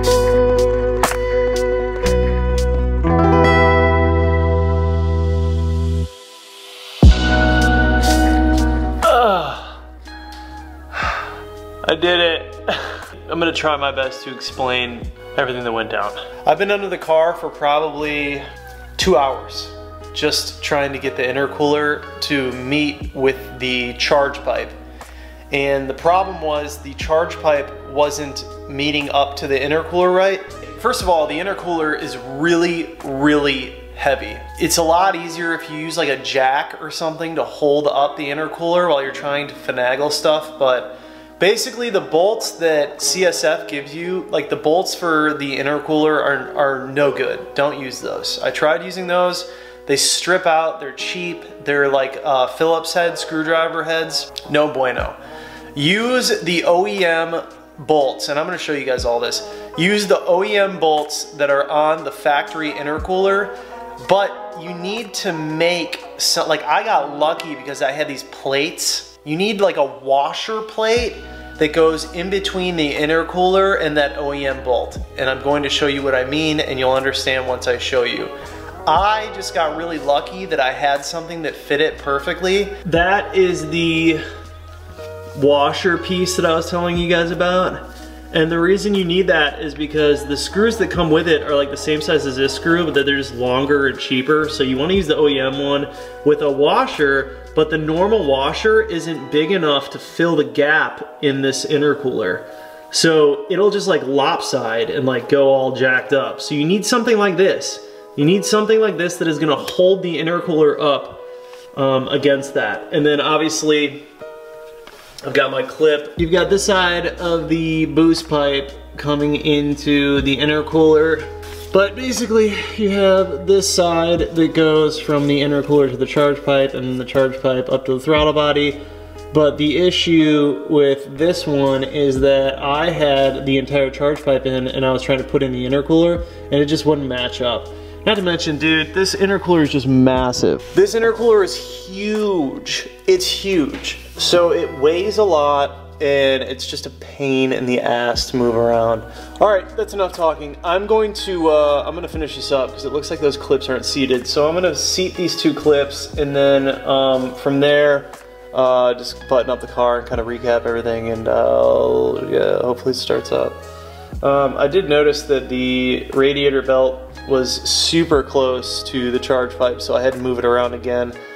There's just a lot of like miscellaneous like things that you got to move around and make sure it's all fitted right. So yes, finally I spent all day yesterday working on the car in my garage, and I got the cold air intake in, I got the charge pipe in, and I got the CSF front mount intercooler. And I'll tell you what, your boy is getting old. It was tough crawling around on that garage floor, but we got it done. And I think in the future it might be time that I get a lift, a proper lift. It's definitely a lot easier when you're working on this car if you have a lift. But let me go ahead and show you guys exactly what we did here and talk a little bit about the process. I'm gonna link some of the resources and videos down below that I used to help me get through the process of installing these parts on the N55. And those videos definitely made this entire job a lot easier. All right, so I took most of the day yesterday to knock this little project out. But as you guys can see right up here on top, that beautiful carbon fiber intake from Dynan, which it just sounds incredible and it looks so good. This intake is a very OE plus style intake. It actually uses the factory portion of the bottom air box, and then obviously Dynan supplies you with a top air box, and then of course your carbon fiber tubing, which looks, I mean, dude, it just looks so clean and so good. One thing about the Dynan intake that I will say is you have to cut your strut brace right here. You'll see that the Dynan air box protrudes a little bit. This used to actually just go straight. And what I ended up doing was just using a Dremel grinder to cut out this notch so you could fit in the air box. That is what Dynan tells you to do when you buy this intake. So that is important to note on the M2s. You know, it's a little bit different than the F30s because you don't have this strut brace right here. And with the M2s, you obviously do. So you need to make some room for that Dynan air box. A little bit of customization, nothing too difficult. Moving on, we have the FTP charge pipe, which is right there. That's the top portion, and that obviously feeds down into the intercooler. So the charge pipe was an interesting one. It wasn't difficult to put together. It wasn't difficult to take out the old one. If you know basic mechanics, you can get around it. But once I got to the CSF front mount intercooler, which is probably 2 to 3 times larger than the stock intercooler, it is absolutely massive and it weighs like 50 pounds. So it was pretty tough being alone on the garage floor, trying to hoist this thing up into the car and connect the charge pipes at the same time and make sure that it was actually stable. It wasn't the easiest job, but I got it done after a lot of trial and error. There are a few videos online of people doing this a little bit differently, where they put the charge pipe all together and then they put it in the car, or they only put half of the charge pipe in the car, like the top part, or they try to approach it from the bottom. The best way that I found to do it is to actually just install the top half of the charge pipe onto the throttle body up top. And what I actually ended up doing was taking the bottom part of the charge pipe, connecting it to the intercooler outside of the car, and then installing the intercooler with that bottom piece of the charge pipe into the car. And then I connected them once the intercooler was actually secured into the engine bay. So what I am going to do is, when I'm at the shop next week and we're installing the downpipe, midpipe, and rear section from Valvetronic, I'm actually gonna go ahead and install the turbo inlet pipe and the boost pipe. So those were two bolt-ons that I originally was going to try to install, but it just turned out to be way too big of a hassle, and it didn't make sense for me to do it in my garage. It would have made sense.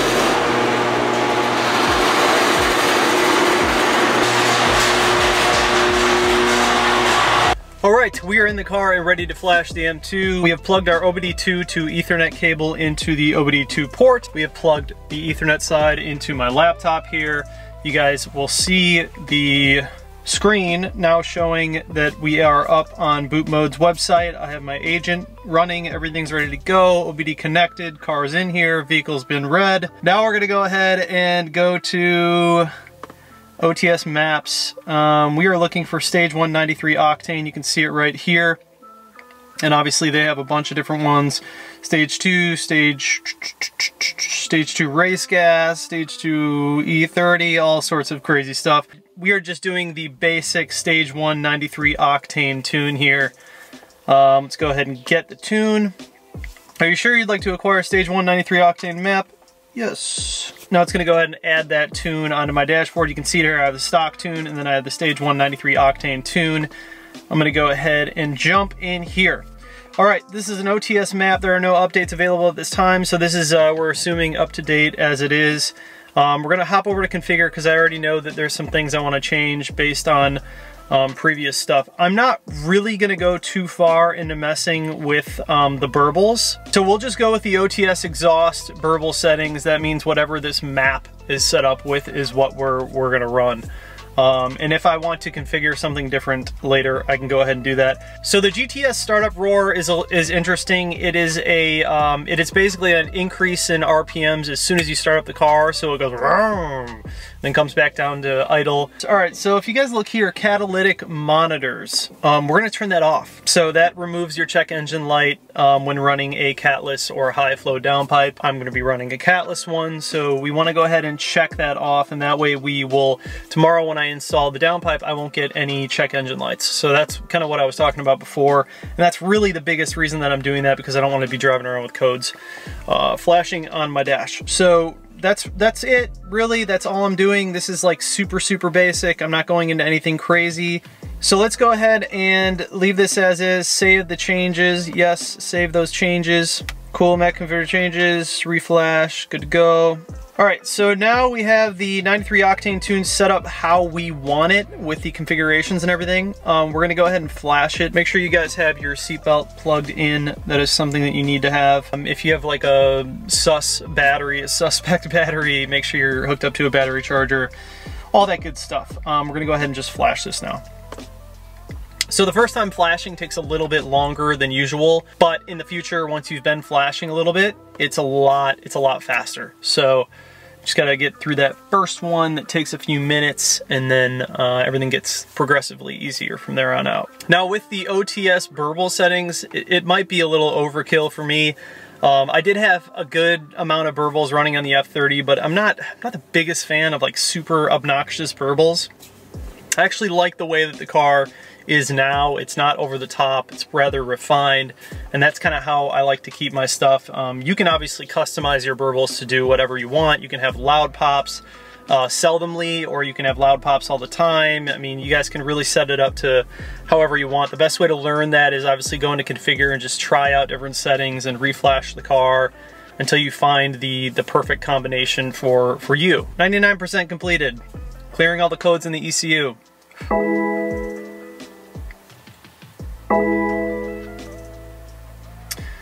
success. Please wait 5 seconds and then start the car. Let's go ahead and start up the car.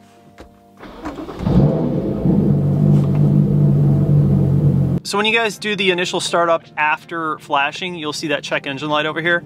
Just go ahead and turn off the car. It'll go away, and then turn it back on. And now you'll see that all the codes are gone. So we are officially flashed stage 1, 93 octane right now, boot mode. I'm just gonna let it run for a minute. I'm gonna open up the garage and let it run for a sec, and then we will go for a drive. Car is idling as it usually does, nothing out of the normal there. So like I was saying, the GTS startup roar, basically it just lifts the RPMs up when you first start the car, so it just gives it a big boost in RPMs and then it comes down. Not really my thing. I mean, this car already sort of does that, but if you wanted something a little more aggressive, then you can go ahead and do the GTS startup roar. I have seen some people who had idle issues with it though, that it kind of like bogged down. Elevated Media just did a video on it, and his seems to be bogging like really low after it does the startup roar. So not sure with that. They probably need to do like an update. Anytime they release these new kind of features, I usually wait it out to just see if they do any updates on it. But let's go ahead and get in the car and take this thing for a spin. See, the car already has like a little bit of that GTS like startup roar. It already kind of has that. So that's kind of why I didn't decide to put that in. Parking mode off.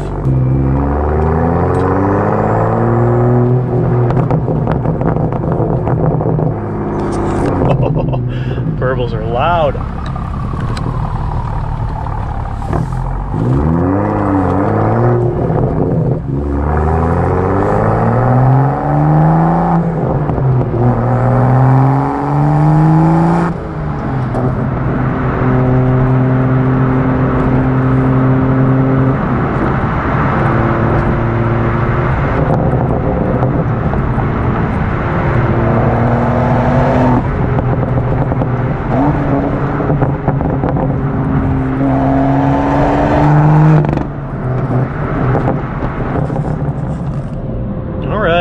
Feels good, feels clean, nothing weird. Those burbles are loud, man. I don't know if I'm gonna keep them like that. You guys comment down below and tell me what you think.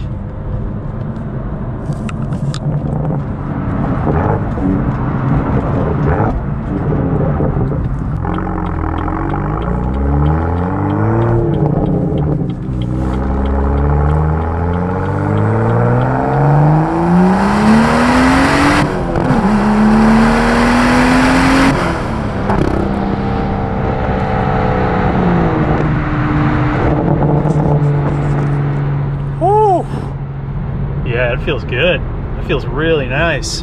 It definitely feels very smooth. The power band feels really, really good. Pulling very, very hard. And you guys can run this tune on a stock car. I mean, it is wise to at least have a charge pipe. And just because those are very prone to cracking under increased boost, that's why you upgrade those. But in order to do stage 2, you gotta have a downpipe and I think at least a front mount intercooler.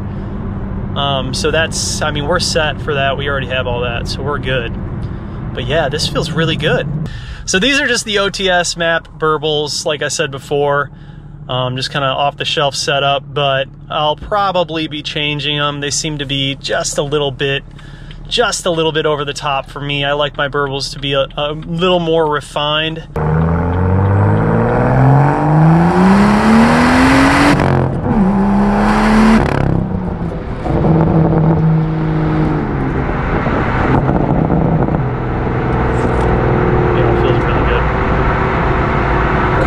Hard, man.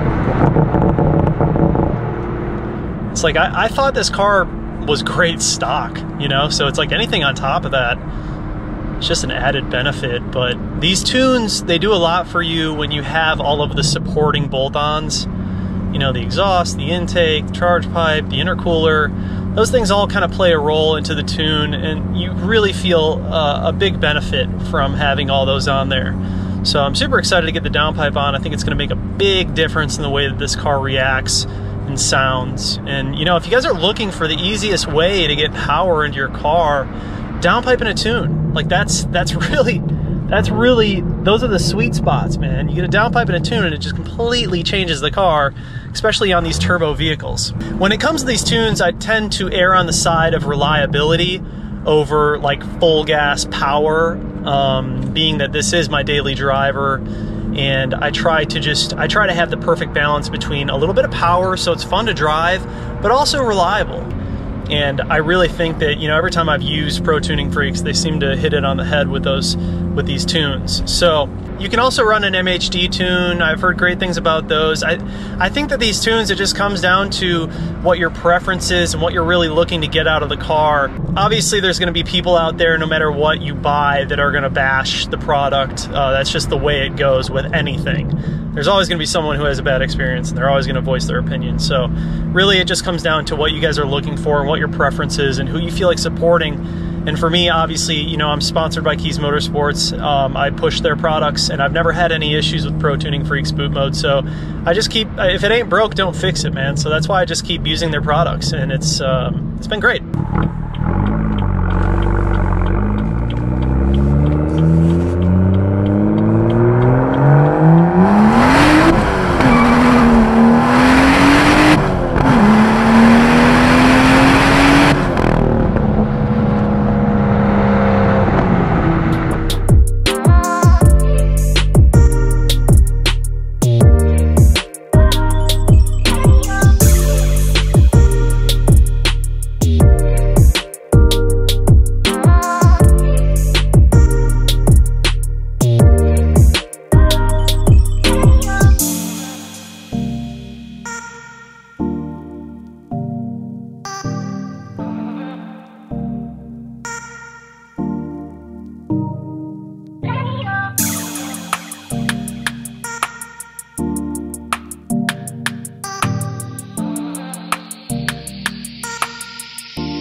That sounds good. Yeah, it does. That sounds good. Right. Oh, it sounds good. A lot of these parts are one part.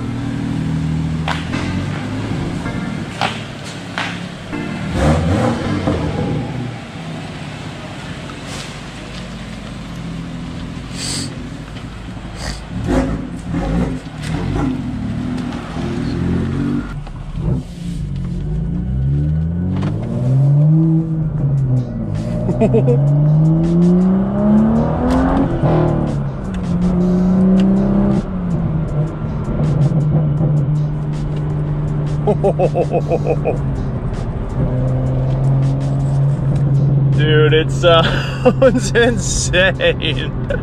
Oh my god.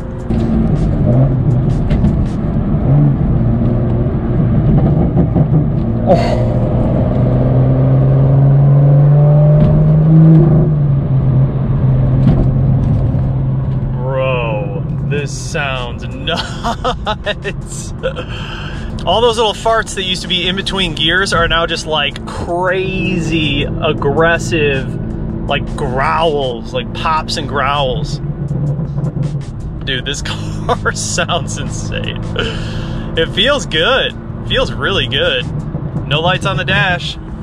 That's my traction control off, but I got no lights on the dash because I tuned the car. And we turned off the primary O2 sensors, so We good, we Gucci. Yo, shout out to Dynamic for making it happen. Super happy with it. Easy process as always with those guys. Of course, as soon as I throw in the downpipe, I got the fellas in blue behind me. Threw it into comfort mode real quick. Oh, we good, he's turning off. Deuces, bro. Deuces. Let's get back to where we were.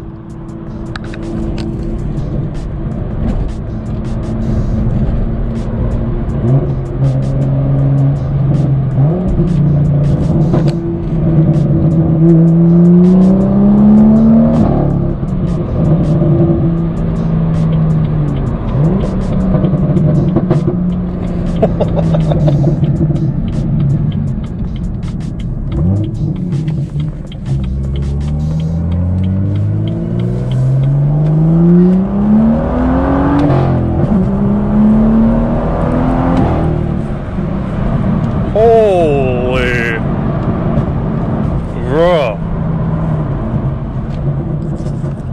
This thing sounds absolutely terrifying. It sounds so good.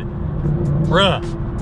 You guys hear that? I don't know how well it's translated. I don't have my GoPro on in the back, so it's like the sound isn't the best from just hearing in the cockpit, but dude, just listen to that. Oh my God.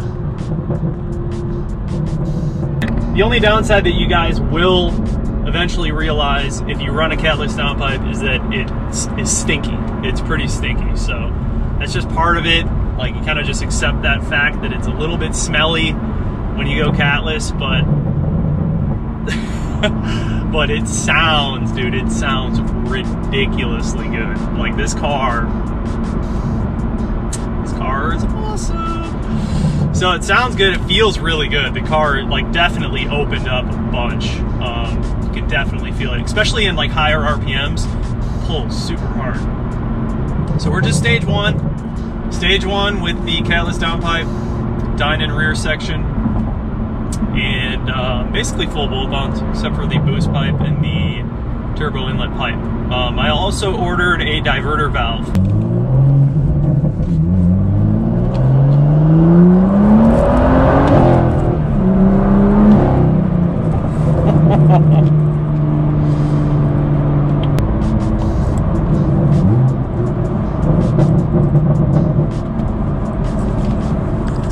This thing is just like rambunctious. Like, that's the word for it. It's just like reckless. Like, there's so many noises, man. Like, you have like this turbo spool that is just super loud. The intake sucking in like super hard. The exhaust is just like crazy. Like, this is just car, it just sounds nuts.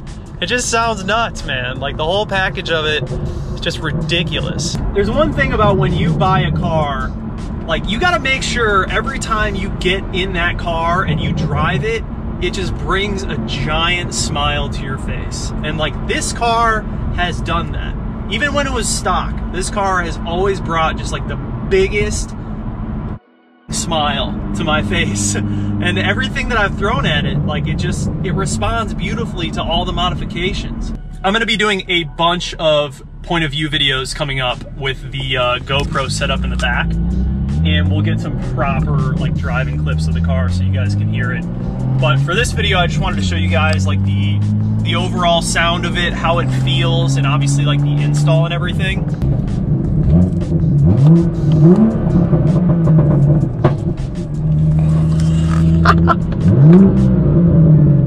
That dude was laughing so hard, he loved it.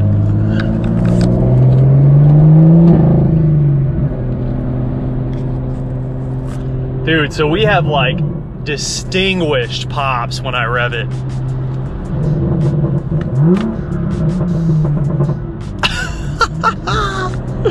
Dude, this car is gonna get me in trouble for sure. This car is for sure gonna get me in trouble. It's just too much fun. It's so loud, I love it. It's just crazy, it's rambunctious, man. This car is mental.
Hey, boo.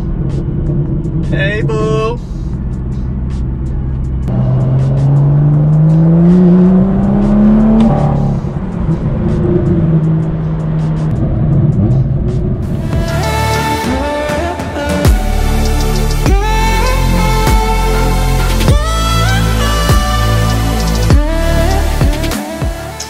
So this is how they look. They've got like a little bit of an accent on the back, and then they're just straight through the entire side. So these are interesting. They have a little bit of a curvature to them, a little bit of a slope, which is actually kind of nice because water won't be able to sit up here. It's just gonna bead right off. I am gonna ceramic coat these tonight once I have them on the car. So I've never seen this style offered before that has that kind of curvature to it. Pretty cool. So yeah, the carbon looks really nice all the way through. 2x2 weave, super clean. Everything came packaged well. So let's go ahead and head out to the garage, you guys, and we're gonna throw these on the car. I'm gonna show you how I install them. I'm gonna pull off one side of the old side skirt and then throw on the new one, and then I'll show you both of the side skirts at the same time so you can see the difference between the winglet ones and these new ones. Obviously the winglet is the biggest difference.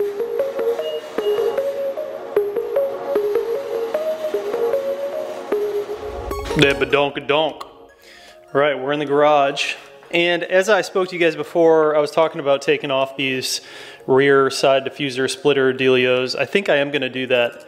I just think the back end looks a little bit better without them. And I really would like to see these follow the contours more of the car. There were some other ones that were being made that I saw that actually do that, so I am gonna switch these out. You guys also heard that I'm getting a different diffuser. I'm getting the rain light diffuser, which I think is going to be sick. And then also for the front of the car, I have two different styles coming. I do have a lip that covers the entire front end of the bumper. As you guys notice with this one, it kind of stops with like the contours of this, which is cool. Like, I don't mind it, but I would like to see the other one that goes out a little bit longer. So I have that full lip coming, and then I also have a splitter for this lip, which I'm gonna end up doing first, but it's basically just a lower splitter that comes out just a little bit, and it's adjustable. So I am gonna be doing that as well. And this lip actually has bolts underneath it it's got bolt holes underneath it for a splitter. So you can literally just bolt up the splitter underneath it, and it's like super seamless. So the first thing I'm gonna do is install the splitter setup with this lip, run that for a little bit, and then I'll show you guys the new lip that comes that's a little bit longer. Anyways, let's talk about these new carbon fiber side skirt extensions. So obviously here is the difference. You guys can see the winglet, that whole vibe. I don't mind the winglet. It's okay, and it kind of goes with the PSM spoiler on the trunk. I think it kind of flows with it. But I am curious to see how these look. These were honestly my first choice, but for the most part, they're rather similar. They have the same contours in the back here that come out. Obviously, you're just deleting the winglet, and these have a little bit more of a curvature to them. So yeah, that's the deal with those. Curious to see how they look. I'm gonna go ahead and take these ones off. I have 5 or 6 self-tapping screws underneath here. So I'll jack up the car and then remove all the self-tapping screws. Then it's just a matter of pulling it off from the 3M tape. Then we'll go ahead and prep these with isopropyl alcohol, put on some 3M, and then smoke some holes to make sure that it lines up with the previous holes that I put in for these side skirt extensions.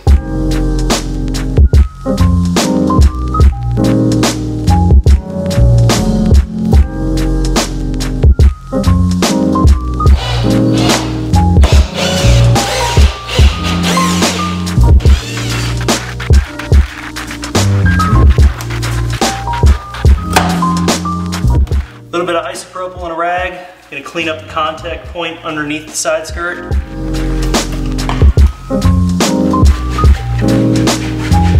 Next, I'm just gonna take the new one and test fit it. Make sure that nothing is weird. Looks like it's the right length and everything. All right, so here's our new one and our old one.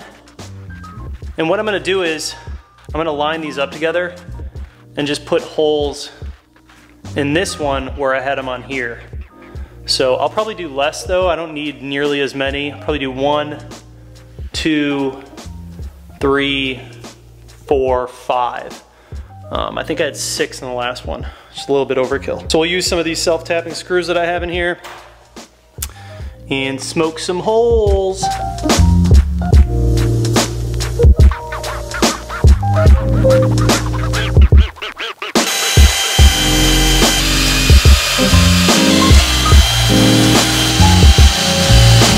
Four holes, smoked.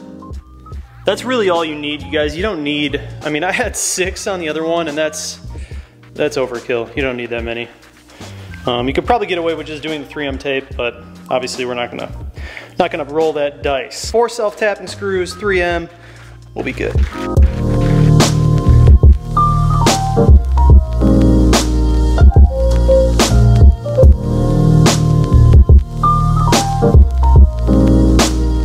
So just like that, we are ready for install. We're gonna go ahead and just line this up, throw it on the car with the 3M. I'm gonna remove the red stripping so it's exposed. Throw it on the car, we'll put in the self-tapping screws, and we'll be good.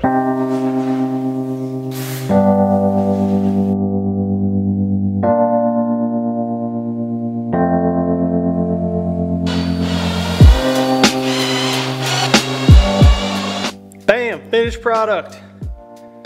I like these a lot more. I'm just gonna say it right now. These are far cleaner than the winglet setup. I just think they fit the contours of the car like so much better. And now you're not covering up these accents over here, which I think look really good. That part of the side skirt to me just looks really clean. So yeah, definitely a fan of these ones over the winglet ones. I wasn't sure if I was gonna like the slope on them, but I do like them. I actually think it works really well with this car because there are parts that aren't like hard edges. Everything has like a gradual slope to it. So the contours on these side skirt extensions, they just fit really well. Yeah, way cleaner than the last setup. Fitment is A1, perfect. Really, really easy to install. You guys have seen this a million times on this channel. But yeah, I'm feeling them. So I'm gonna go ahead and do the other side. I'll show you guys the old ones just so you can get it fresh in your memory. There's our old ones. I think that like these winglets, I think that this design would work better if it went with the contours of the side skirt a little better, or if this just went up and continued to go back rather than just like this sharp edge. I feel like the sharp edge is just kind of like out of nowhere. Like it just looks kind of out of place on this. Granted, it like goes along with the sharp edges on the PSM, but I just feel like it looks kind of weird. Like it looks kind of odd on this car. But yeah, I like these ones much better. I think they look way cleaner and just overall more like my style. So they definitely need to be ceramic coated. In the perfect world, I would have ceramic coated these first, but I literally just got them. So I'm just gonna ceramic coat them tonight after I do the install and everything and let it cure overnight. I almost forgot, I just want to show you guys some quick footage of me actually ceramic coating these side skirt extensions. I've been using this stuff on all of my trim. I used these previously on my wheels and brakes, but this also works on trim and like carbon fiber. So all the carbon fiber on this car is ceramic coated with this Deluxe by C-Quartz. This stuff is awesome. Ceramic coating is really easy to put on if you guys don't know a lot about it. I mean, YouTube it, Google it, super, super simple. You could watch any of my videos. You apply it on and rub it off, and it's just this super hydrophobic coating. So we're just gonna go ahead and coat the side skirt extensions. I'm gonna lay it on, and then I'm gonna let it sit for a few minutes and go ahead and wipe it off.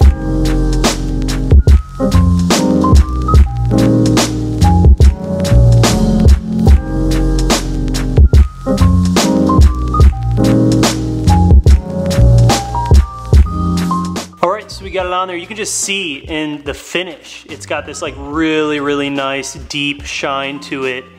It definitely deepens the look of anything that you put it on. So black plastic or anything like that. I mean, look at that.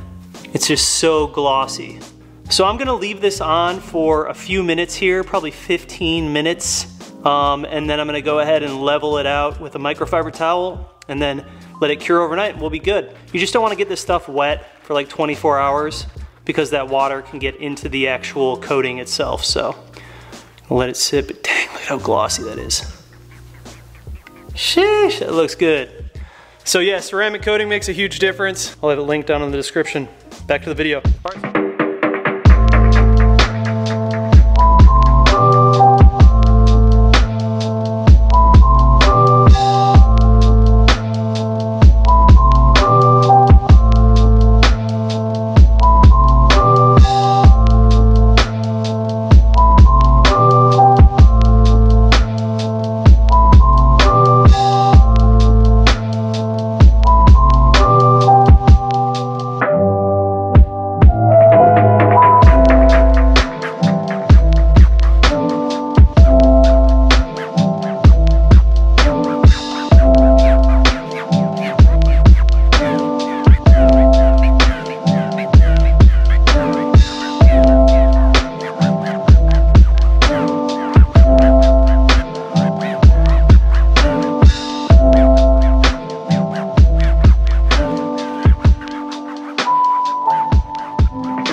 You like them?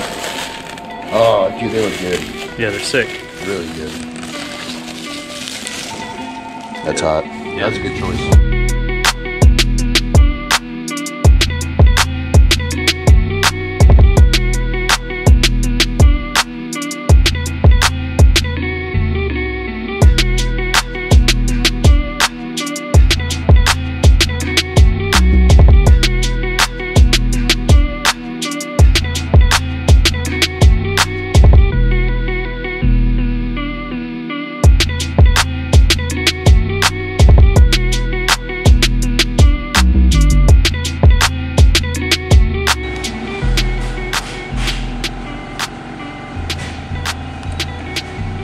Solid, dude. Perfect fit, man. Looks good.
scream.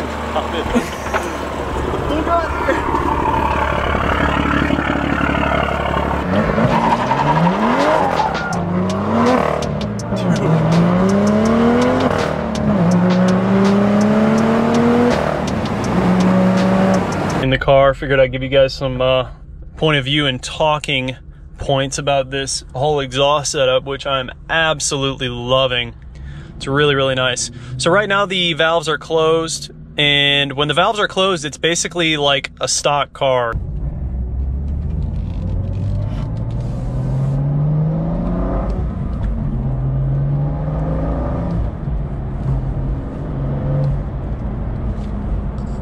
I mean, that's Sport Plus mode with the valves closed, and it is incredibly quiet.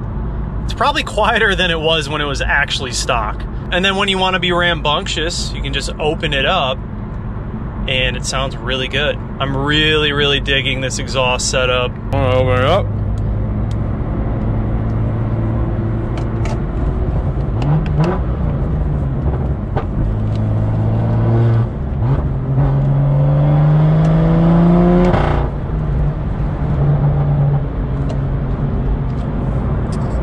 It rips, man. So it's definitely a different tone than the Dine-In, but at the same time, this exhaust system needs to break in. When I bought the Dine-In exhaust, it took about a week for that exhaust to fully break in and get to its full tone. It's got a lot of aggression to it, man. It rips. It sounds crazy under full load, as you guys heard. It just sounds nuts.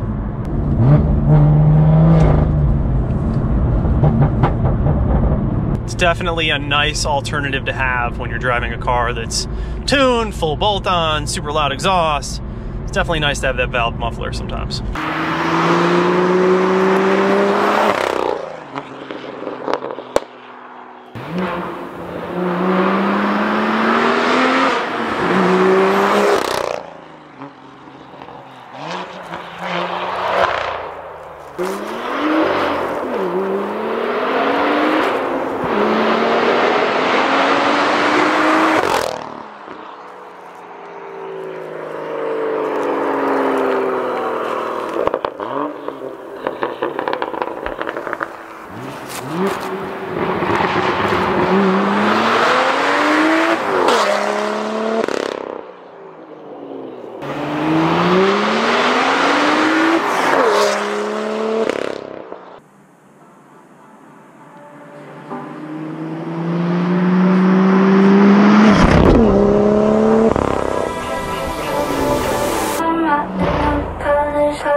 So we are in the M2. We've got the OBD2 to Ethernet cable plugged into my laptop, and you guys should see my laptop on the screen.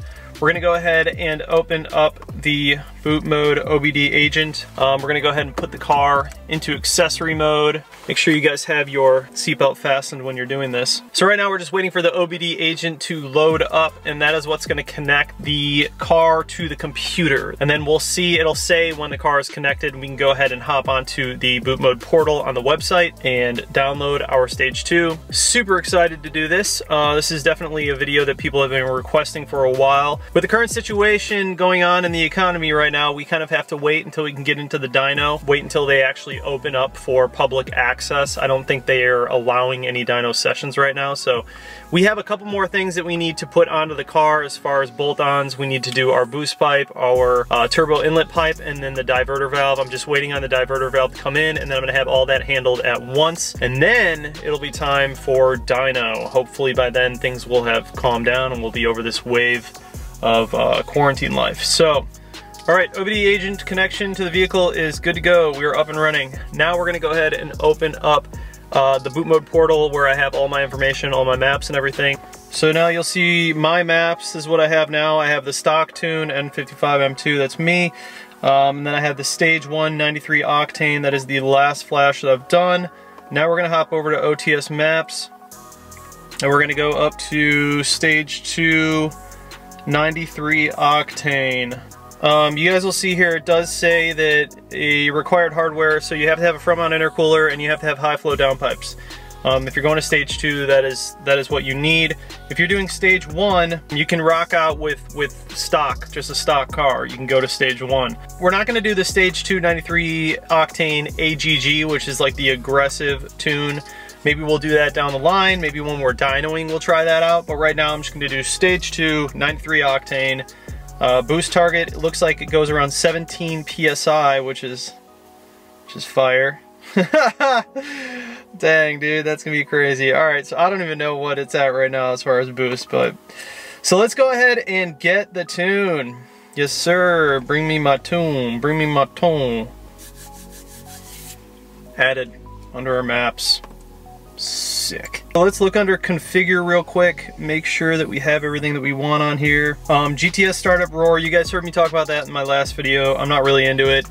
This car already kind of does that when I first started. For the burbles, I'm just gonna do the OTS. So that is the OTS exhaust burble settings that they have for this map set up. I've just been running it like that because a lot of times when I'm around here, I just run with the valves closed, so it doesn't really affect anything. And then when I open them is when I'm like hooning around, going nuts.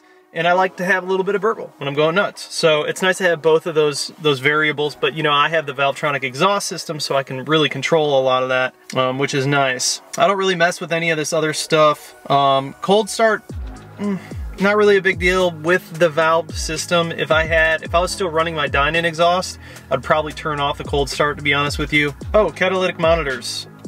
We're gonna turn those off. That's all we want. So let's go ahead and save those changes into the map. So now that we have our maps here in front of us, stock tune, stage 1 93 octane, stage 2 93 octane, I'm gonna go ahead and select my stage 2. We're gonna go ahead and flash the car into accessory mode, make sure we're good there. Make sure you guys have the seatbelt fastened. That is something that is required for whatever reason. Make sure you're not running the air or any music or anything like that. You wanna use as less power as possible. If you guys are worried at all about your battery, use a battery charger while you do this. Might take a little bit of time. If you guys aren't familiar with this flashing process at all, I've made a couple of really in-depth videos on how to flash with boot mode. I'm gonna link those right here. But that'll give you guys a little more in-depth tutorial on how to do this from start to finish if it's like your first time doing it on your F30 or your F80 or M2 or whatever it is. But I've done this a few times, so I'm pretty familiar with it at this point. You're gonna see a bunch of warnings up on the dash. It's totally normal. So yeah, when you flash for the first time, it's a little bit slower. It takes a little bit longer. After you've flashed before with the car and you've already unlocked the DME, it's really, really fast. Like we're already on stage 2 now. So it's that quick. That's what I love about this system, man. Like you can just switch it up super fast. So when I go to the dyno and we want to try out different tunes on the dyno, it's going to be really quick and easy. Clearing all the codes in the ECU, sick. So it says please wait 5 seconds before we start up the car, which is exactly what we'll do. All right, so first startup.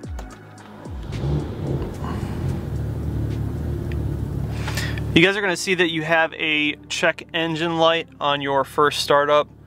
To get rid of that, you just go ahead and turn off the car, turn it back on. So the car is going to learn this tune over time. Over time it should start to perform and operate a little bit better with the tune that you have in the car. So I always like to drive the car around a little bit before I actually get on it or do any like real pulls, just so the car can kind of get used to the tune. All right, so we're officially stage 2, boot mode. Let's go for a drive.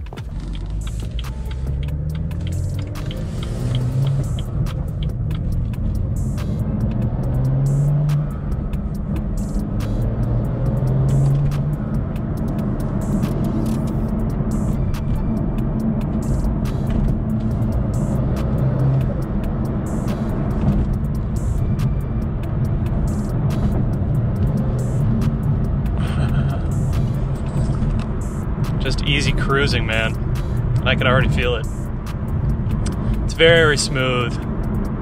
Every time I flash with boot mode, the power just feels really, really smooth, which is my number one thing. I don't want like a super jumpy boost, but this power band feels nice.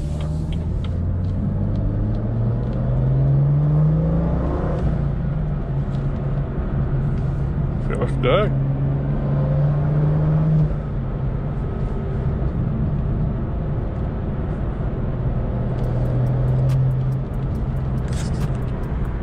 I'm literally just doing like little 20-30% throttle pulls. Just kind of waking the car up a little bit. I did drive the car a little bit this morning, so I had like a fresh feeling of stage 1. And I've been living with the stage 1 tune for a minute now. And the reason I wanted to do that is because I really wanted to be able to feel the difference between stage 1 and stage 2. So what I'm thinking here is I'm gonna hop onto the freeway and do a couple of just easy pulls. We will full gas it, but it's not gonna be from a jump. I'm gonna come back into town and do a couple of off the line pulls. Open that exhaust valve up a little bit here. There she is.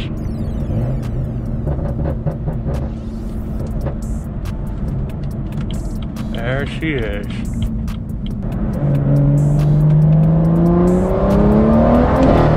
Oh man, wow. Feels very good. Actually, I'm gonna bring this down a second.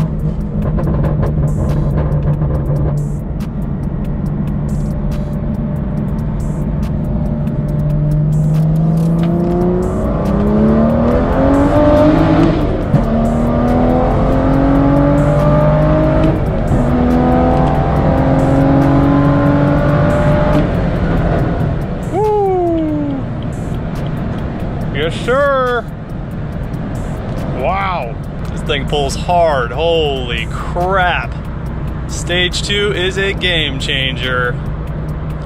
I mean, this was like fun on the N20, but man, it is fast on the N55. Like, holy crap.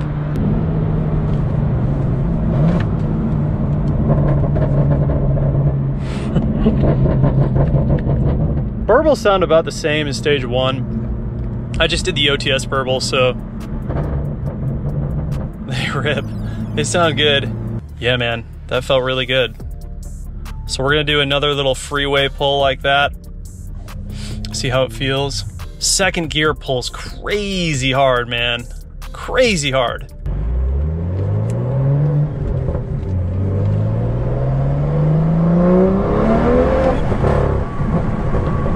Jesus, man.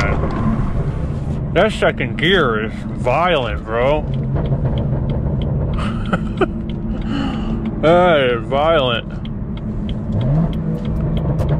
Alright, so we're second gear, about 3,000 RPMs is where we're gonna start.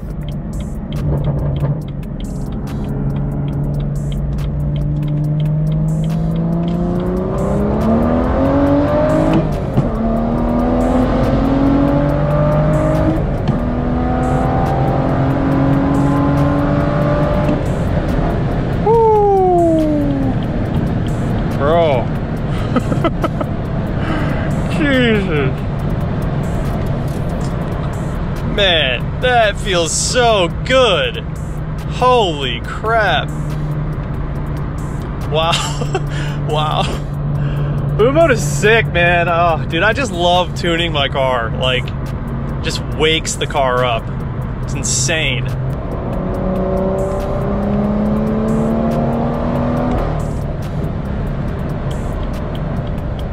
Yeah, it feels nice. I can definitely tell that the throttle is much more touchy. Whereas before, it definitely didn't react like as fast. It feels just much more punchy on the throttle. All right, so it passed the freeway test, that's for sure. Those upper speeds, man, it feels really nice. Yeah, this whole video is being filmed in Mexico, guys. It's just beautiful here in Mexico today. You can definitely hear a difference too. The turbo spool is really, it's increased. It's very intense now. Obviously we're running more boost, so. Also, I think the weather is kind of in our favor. It's like 60 degrees today, so it's not too warm. It's like perfect boost weather.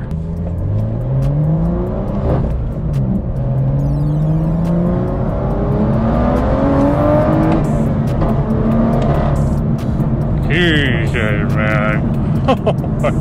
Also, I think it's important to note that like the car feels good. Like it doesn't feel like it's too much for the car. Like the car is handling it very well. It feels comfortable. It doesn't feel like I'm kind of trying to reach power out of my comfort range with the car. It feels like it can handle it like a beast. So I'm confident in this tune. I'm confident in this motor, especially with all the bolt-ons we have on. I don't think we'll really run into any issues. On the N20, I ended up going to stage 1 just because I was kind of nervous with running that car at like that much boost on a stock block N20. But in this car, this feels really good. I feel very confident in it, so.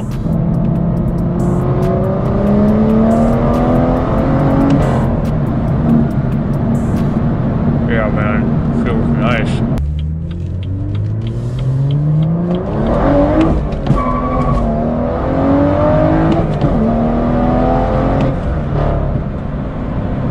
Jesus. So we're definitely not hooking up at all in first gear. Second gear is mostly spin. I think we caught at like 3,500. So, but you have to also remember that the back tires on this car are no good, man. I have these Federals on here and they're just crap. They're total trash. So I got to get some PS4s on here ASAP. Also, I think that these wheels are not properly balanced. So, but I have a line on some new wheels I'm doing, which are gonna be sick new wheels, you guys.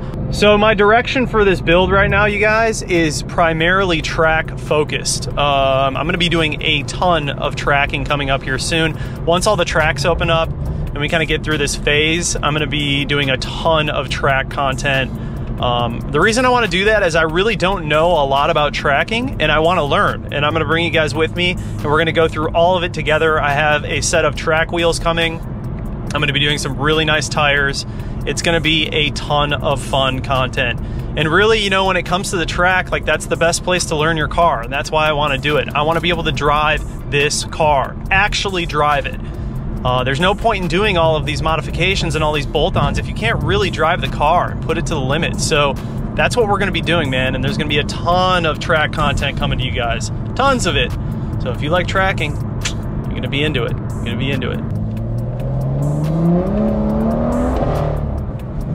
See, that's the second gear. That was second gear, man. And I wasn't hooking up.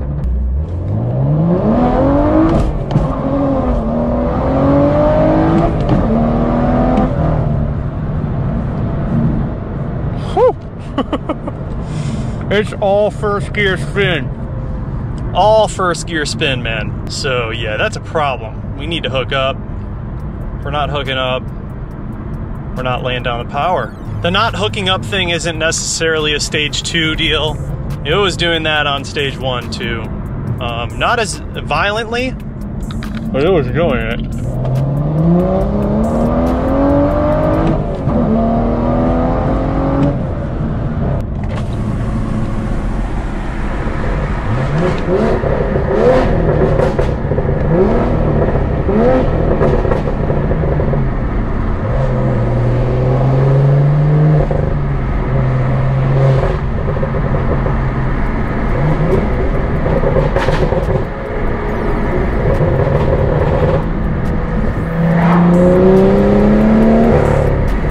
Yeah, boys. She is loud. Sounds sick though, man. You gotta hear it in person. The GoPro doesn't really do it justice. Like, no camera does that exhaust justice. You have to hear it in person. It's just mental. The spooling is just insane, man. Like, the amount of spooling noise that I'm noticing now is, it's intense. It's intense. It's intense. This car makes a lot of noises. You got a lot of noises coming from the intake, the turbo. The exhaust just has its own entire sound profile. Like, it's just crazy. But it's really nice that you can just close it with the valves. Like, I love that, man. Like, I can just roll around sleeper mode and it's super quiet, and then it can just rip faces off when I open it up.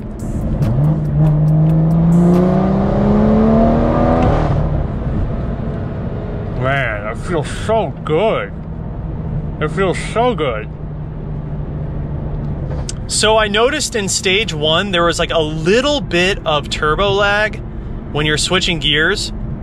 I don't feel that at all in stage 2. It seems like they cleaned up the torque and power band really, really well in like the lower RPM areas. It just feels really strong and consistent. It pulls really nice. Super nice, love it.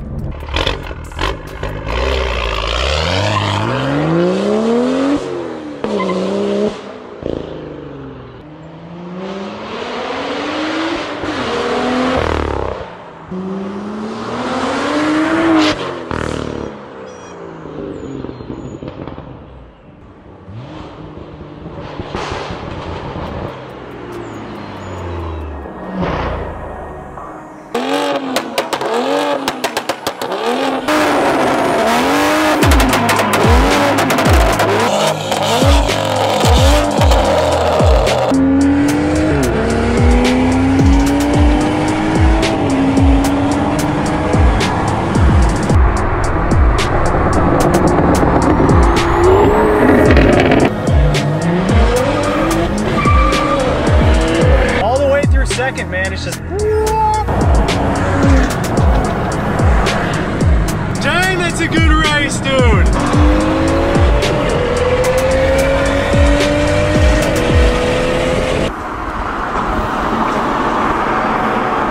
Freaking goals out here, boys. Bam, dude. Look at how sick this thing looks. Oh man, I'm so excited to get this on the car. So excited. It's super aggressive looking.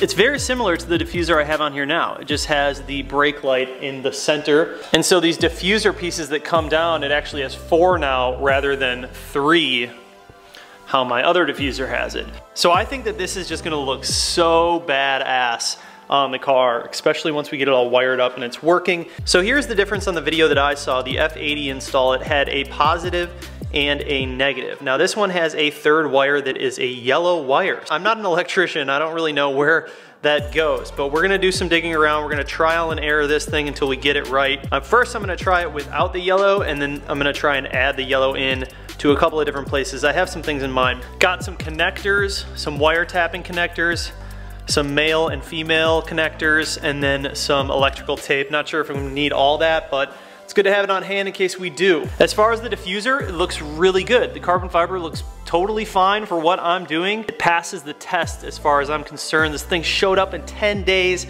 and I paid $450, right around there, $450 shipped to my door. So before I ordered this diffuser, I did talk to a few different companies and I was trying to get a similar diffuser, if not identical, shipped to my doorstep, and it was over $1,000 to get this. So just to see what was out there as far as options, I hopped on AliExpress and I found this one, and it's like the exact same thing. The quality's good, it's fine. I mean, this thing, you have to understand, like, I'm gonna track this car. So all my carbon is probably gonna get it beat to hell, and I feel much more comfortable spending $450 than over $1,000. Hopefully the fitment is good. That's like the last thing that we need to cross our fingers on, but as far as I can see, I kind of like mocked it up to the car. We should be okay. So as far as the install is concerned, we are gonna take off these rear valences right there, these rear splitters. I might put them back on.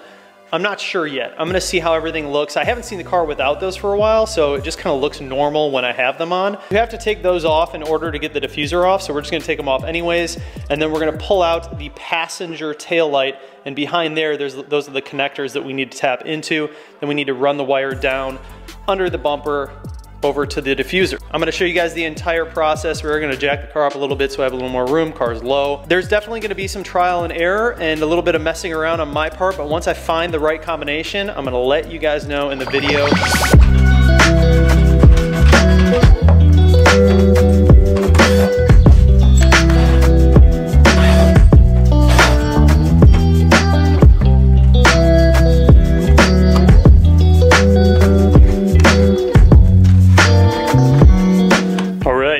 Got everything off. So now what we need to do is we're definitely gonna need to pilot some holes. One is gonna be for the bolt over there. There's gonna be a couple under here for those bolts, and then one is gonna be right there. After I put this into the bumper, I use a push pin behind it to hold it from coming out. Possibly have to do that up top, but I didn't have to on that one. So we'll kind of see once we put it on. We're gonna test fit it right now and see how it fits.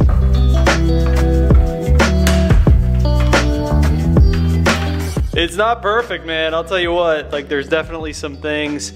I'm gonna have to fix the gap right here, fix the gap right here, and then fix the gap on this side. Nothing is tightened down, so I will be able to flex this side a little more to fit in there. Same deal with this side. Every diffuser I've had to do this. It fits okay in the middle, and then you have to flex around the edges. But these are the two problem areas right now, and the reason being is the clip is having a hard time going above the actual slot and inside of it. It's happening on both sides. I'm gonna see what I can do about getting these two flush. Not worried about the sides. I know I can make those fit. Not terrible, man. I mean, I gotta admit, for an AliExpress diffuser, like, there's always gonna be a little bit of modification with carbon fiber, especially on diffusers. They're really hard to get them A1 fitment. And you know, I mean, that's probably why people pay a lot of money for really nice ones that fit well. But to be honest with you guys, I'm gonna be tracking the crap out of this car, and this carbon fiber is probably not gonna last me long. I will go ahead and ceramic coat this overnight just to make sure that it's nice and hydrophobic and it stays clean. But I'm gonna work on these a little bit, and I'll update you guys in a minute, let you know how far I get with these little gaps right here, and then we'll go ahead and pull it off and do the wiring situation. Back at it again with that update, dude, look at that. It's really good, like really good. There's a tiny, tiny bit of gap. You won't see it unless you're really up close to the car and just like nitpicking. But I mean, as far as the diffuser is concerned, you're not gonna see that. So you guys can see the gaps over here. That's because this all isn't put in yet. Once I put it in, it'll be a lot better. It won't be perfect, but it will be a lot better. So I'm happy with that, man. I think that looks really good. I'm gonna go ahead and pull it back off, and then I'm gonna start on the wiring stuff. We gotta pull out the passenger taillights.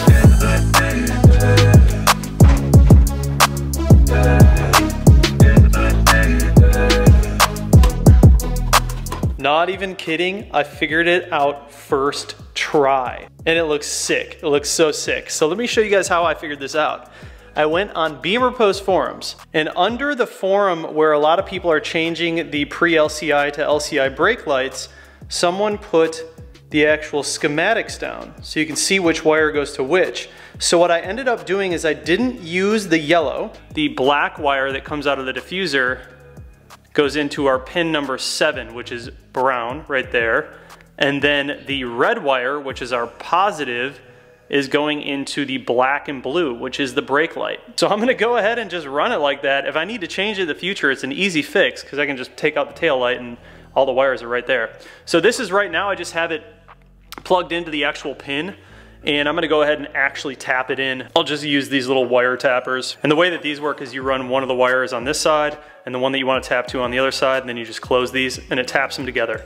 If you look in the taillight assembly, this actually goes all the way down to the ground, so you can see right through that. So that's exactly where we're gonna feed the wire. And then once I get it ran, before I actually connect everything, I'm gonna go ahead and make sure everything is tucked in there really well so it's away from the exhaust, it doesn't get burnt or anything, because it does get pretty hot down there. So we wanna make sure that it's clearing all of that stuff. So now, we just have to splice in our wires. So that is what we got. This guy is just gonna get taped off. Use some electrical tape and just head that off so you can't even see it. So for these guys, I have my black ground wire going to the brown, which is the ground. And then I have the red going to the black blue wire. So first I'm gonna test this out, make sure everything is tapped and it's working. I'm gonna go ahead and try it out again, just make sure it works. And then we'll go ahead and clean this up. I'm gonna put some electrical tape in here and just make it a little bit more clean and presentable. Brake light on now. Brake off. I just had a thought. Brake force display. We want that to work, and that is what that yellow wire is for. So we have that third wire, which is the yellow. And in my head I was like, okay, if we just connect the power to the brake light, then we should be good. But I just realized BFD brake light is brake force display, and we want this to do the brake force display. We want the diffuser to do the same function as brake force display as the tail lights. So that yellow wire, I guarantee you, is for BFD. So the BFD on the pre-LCI tail light on the right side is the gray and pink wire. So we're gonna go ahead and tap that yellow wire into the gray and pink. I'm gonna do that right now, and then we should be good. I almost put everything back together, but I just realized that's exactly what that's for. So in essence, once we actually do use the brake force display, the diffuser light should also function with brake force display. I'm gonna do that real quick, put the light back in, and then we'll work on the diffuser. So just for clarification, you guys, we got the yellow and the gray pink, which is our brake force display. We've got the power into the blue black, which is the brake light. And then we have the negative, which is the black, into the brown, which is our ground. So those are the three you need. I gotta clean this up with a bunch of electrical tape, make it look pretty again, and then we'll go ahead and install the taillight back in. All right, we're good. All back together. Now it's a matter of figuring out how we're gonna run this. There is enough room up here for me to tuck it and get it out of the way of the exhaust. So I think we'll be okay. Ideally, I'll have it come down here or over here maybe. I'll figure it out. Let me work on it a little bit and then I'll show you guys what I end up with. All right, so I'm gonna show you guys what I'm gonna drill here quick. I'm gonna smoke a hole into this guy, this tab right here, that one, and then the one on the other side. And what that's gonna do is I'm gonna put a pin in the hole once it's inside of it, and that'll hold it behind this so it doesn't come out.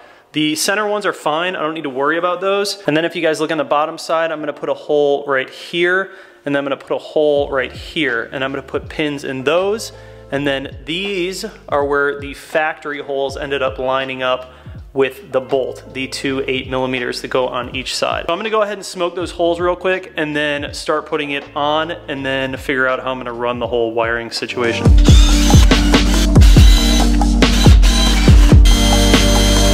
All right, so these are the bolts that are gonna go on each side, on the side part of the diffuser. Then these are the pins that I use. I use these plugs, I put them through, and then I use a pin inside of the plug and it expands it, holds it in place. And then I use two simple pins on the outside through the flanges to hold it in right here. Now I gotta work on tucking this and just making sure it's out of the way from heat. And yeah, I'm gonna try and get crafty with that as well. I'll keep you guys updated. It looks so good. I'm honestly really impressed with it, being that it's AliExpress and the fitment was as good as it was. I mean, it's not perfect, but I give it probably an 8.5 out of 10. Also, I decided to throw these back on. It just looked weird without them. I don't know. It's like I can't unsee the car with those on. So, that's where we're at, man. You can see the little fitment issues on the side here. Like it's a tiny, tiny gap. Tiny. But when you're just looking at the car, you really can't see it. It's very, very minimal. You know, from like back here, you can't even see it. It's really only when you get up close. Doesn't really bother me too bad. Especially being that it's, you know, AliExpress. I think what I'm gonna do is I'm gonna have Lewis put some dyno shade over this. Just a very light tint to darken it up a little bit. It's very, very bright red. So I think it would actually look really good with just a very slight tint to it. Probably the same stuff that I did in the headlights, the light smoke dyno shade from S-Tech. I do have to pull out the exhaust tips a little bit. Well, they're not bad, but they're a little sunken in because this diffuser is a little bit more aggressive than my other one. So I will adjust the exhaust tips and just bring them out flush with the diffuser. That's something that's on the list as well. But overall, man, super happy with it. So the way that I tucked the wire is behind the heat shield in here. If you look under your car, there's the heat shield, and then up top, like right about there, there's a big screw, a big bolt that comes out of the frame. And I actually ran the cable over that bolt and then zip tied it to that bolt. So it goes all the way around over the exhaust behind the heat shield, which is good because that means that it won't get hot, it won't melt, and it's not going anywhere. So that seemed to work out pretty well. So the way that we have it wired, as you guys saw, Took a little bit of trial and error for me to figure it out, which I expected. But I'll throw up the diagram that I have right here so you guys can see how I have it wired. Essentially, the black is going to the brown, which is the ground. The red, which is the power, is going to the brakes, which is the black and blue wire. And then the gray and pink wire is connected to the yellow, which is the brake force display. So if you guys have ever seen, like on the F1 racing cars, these are basically always flashing when they're braking. And I'm not quite sure how it's set up yet. I have Andres coming over right now. We're gonna go do some driving. He's gonna tell me because I can't see it when I'm driving, obviously. I did some standstill stuff, and it's interesting because when I turned on the car and I just hit the brake, it did the flashing, just like an F1 car. But then when I was reversing back into the garage and I hit the brake, it was just on when I hit the brake. So it wasn't flashing or anything. So I wonder if it has a difference when you're like reversing or something. I don't know, who knows? But you guys can wire it however you want. So if you omit the yellow wire and just cap it off, you're just gonna have like a normal brake light on it. So right now it's set up kind of like an F1 car. But I might end up just doing the brake light, like a normal brake light setup, and just snip that and cap off that yellow wire so it just stays on when I brake and doesn't do the flashing. Very, very easy install. But dude, it looks aggressive. It looks so good. Like, whoo. So I'm waiting for Andres to get here. Once he gets here, we're gonna go out and do some driving. When I get back tonight, I am gonna go ahead and ceramic coat this and let it sit overnight and cure. You guys have seen me use this stuff before. I'll have it linked down below, but it's very, very easy. You just apply it to all the carbon, the entire diffuser, wait about 10-15 minutes, and then you take a microfiber towel and level it out. Then just let it cure overnight and you should be good. I have everything else that's carbon on here. The whole car is ceramic coated, but all the carbon was ceramic coated with this, as well as my wheels, so. Got Andres behind me, that F30. About to show you guys what this brake light is all about.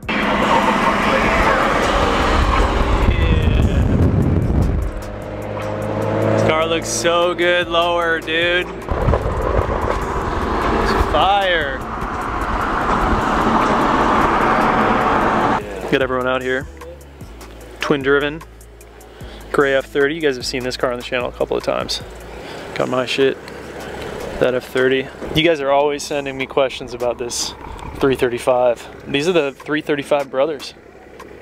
Two 335s, super sick, both of them. So here's what we figured out about the rear diffuser, and it's really weird. So I have the wires ran, as you guys know, I've already gone over it a million times. I have those wires ran like that, but for some reason when I first start the car and I hit the brake, it does the flashing and then it stays on. But when I start driving, it's just like a normal brake light, third brake light. I don't know. It's like a wiring thing. I'm gonna have to figure it out. If you guys are like electricians in the comment, let me know what you think about it. But yeah, so the way it works. Hey Andres, you wanna hit the brakes real quick? So when he hits the brakes, you'll see that it just stays on. I mean, it should. Yeah, so it just stays on. Let it off, do it again. You're good. So it's weird because when I first started the car and I did it, as you guys saw, it blinked like 5 repetitions and then it stayed on. But for some reason, when I drive it, it's like a normal brake light. If there's any electricians in here, comment down below and let me know what you guys think, because I honestly have no fucking idea why it does that. But yeah, man. So he's straight piped. Nate, gray F30 is straight pipe, right? Essentially. All the way back. He's got nothing, it's just open flow, man. Had a lot of you guys asking about that. These boys are on MHD. Actually, no, he's on boot mode stage 2, and he's on MHD stage 2. And he said that he walks him, right? Yeah. A lot? A car length. Wow, dude, that's crazy. That's crazy. So I don't know if MHD, like the tuning, what bolt-ons do you have? Well, we're basically same with bolt-ons, except I have a pure stage 2 turbo inlet. Which is, it's like a little bit different. Larger diameter, isn't yeah, it? But he's also running the N52 cam. Yeah, which I think it makes it slower. And he's not tuned for it yet. good. Oh, and unless you're tuned for it, maybe that's why. I feel like mid-range is good, and then top end it falls on its face. So that's the N52? Cam, yeah. Interesting. So he's got the N52 cam in this, which is actually, I've seen this on the forums where people put the N52 cam in the N55, and that's what he's running on this car. So I'm thinking if you got it properly tuned on a dyno, it would probably rip, to be honest with you. 350. Probably rip. That's what's up. You got the whole gang out here today. So that's the deal with the brake light diffuser. I don't know what the deal is, to be honest with you. It's kind of weird. You could just wire it straight up to the brake light, so it would just do that all the time. You could even wire it up to the DRLs if you wanted to. And if you ran it to the DRLs, it would just function all the time, which I think would be kind of ridiculous. So essentially the way that I have it lit up right now, or wired up right now, is it's just with the brake lights. And for some reason, sporadically, it does the brake force display thing. I don't know, dude. Who knows? I'd have to go in there and kind of mess with the wires and actually figure out why it's doing that, but I think we're gonna get into some hooning here and have a little bit of fun.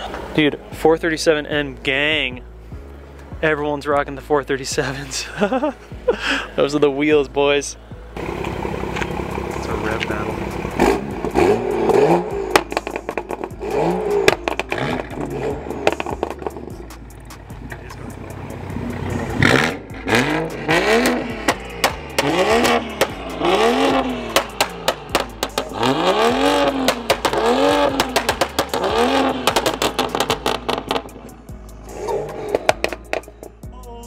That's just straight out. You're shooting flames, by the way. You know that, right? I did. Yeah. You didn't know that? Nah. Oh, yeah, you're 100% shooting flames. Wait, do it again. Yeah, do it again. What? Here, I'll get up.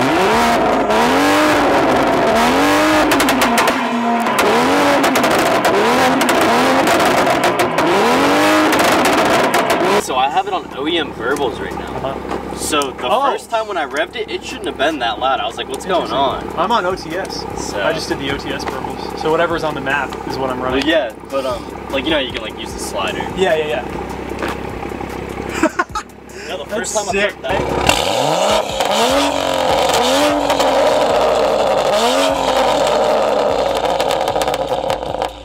Oh damn.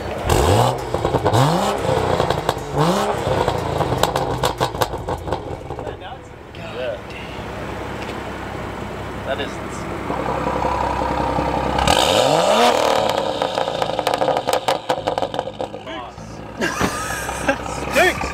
That's where it's at. Yeah. Isn't that wild? Yeah. About to go have some fun with the boys.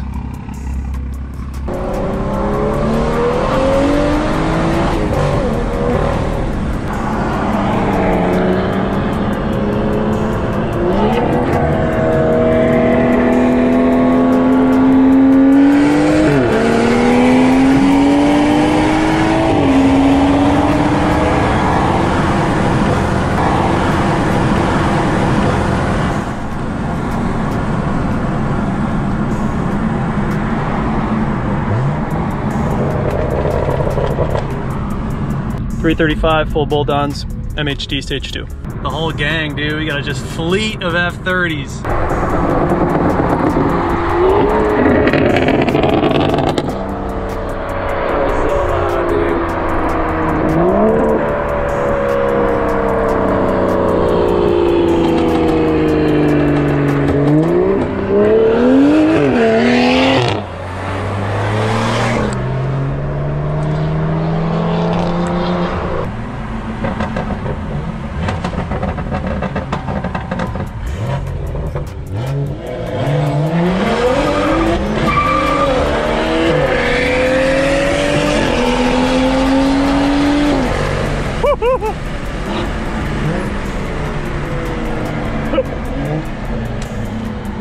It's all spin, dude. That's completely out. We gotta hook up, man.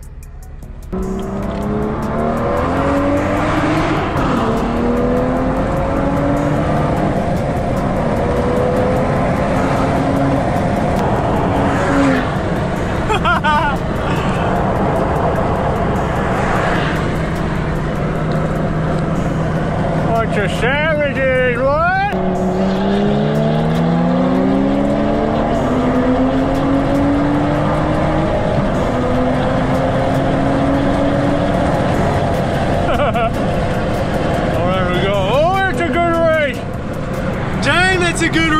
dude. That was a good race, man. Damn. That was a good race between those two. That shit was neck and neck, bro.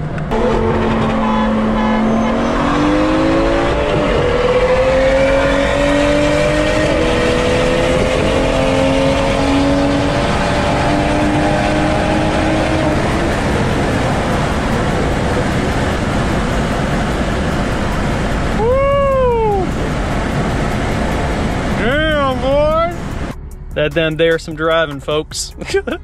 You know, I need to shoot. That thing's sick. That thing's fucking dope.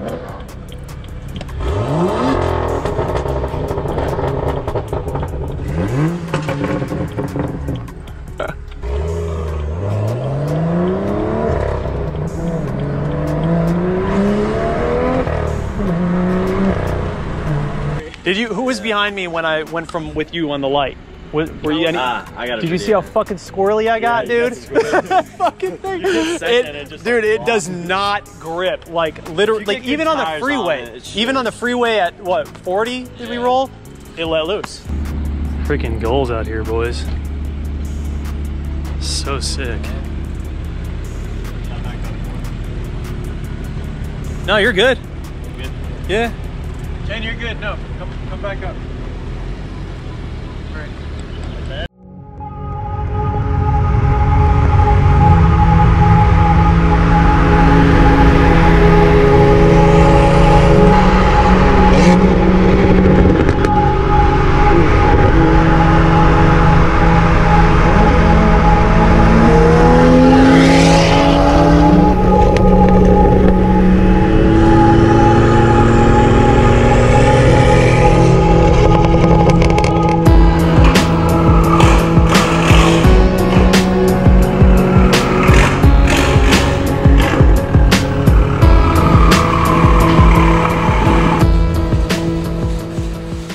Good morning, guys. Welcome back to the channel. Welcome back to another video. Today we're doing the LCI taillights on the M2. Super excited. These are OEM BMW LCI taillights. So I have all my instructions here. And you guys, there's a lot of coating that we're gonna have to do to make these work. All of the coating up here is warm and cold monitoring and changing things to LED, which I actually have already coated. There is some mapping coating that we need to do. So we're going to do that last. I'm not going to do the coating right away. I'm going to install the lights and then turn it on and see what kind of errors come up and go from there. I learned how to do all of this from the Beamer Post forums. The forums are your friends, you guys. If you're learning how to do anything or trying to figure out how to do something, go on the forums. Beamer Post is a great place to learn about that. I'm going to link all this down below for you. But here's everything that you need. Parts list. 2 6-pin connectors, and then the left and right tail lights. Those are the part numbers. Tools you'll need, instructions, like I said, all linked below. Here are my new pin connectors. These are 6-pin connectors, and those are the part numbers. So I'm gonna take this out of the box and show you guys what it looks like compared to these ones. I do have LEDs in my tail light, so I'm gonna try and reuse that LED bulb from this tail light assembly and put it in a new one.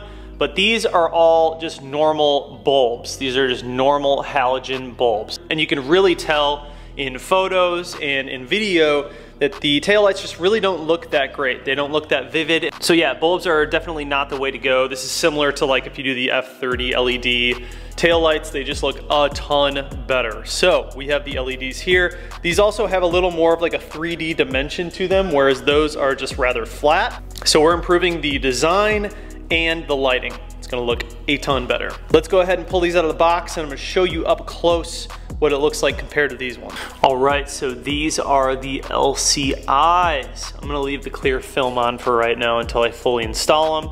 But you can see the reverse is now down here rather than up there on that one. And you have this giant true LED bar. These are all LEDs in this light, so it's just much cleaner. Much cleaner setup. The install is really easy when it comes to just putting these in, like physically putting them in.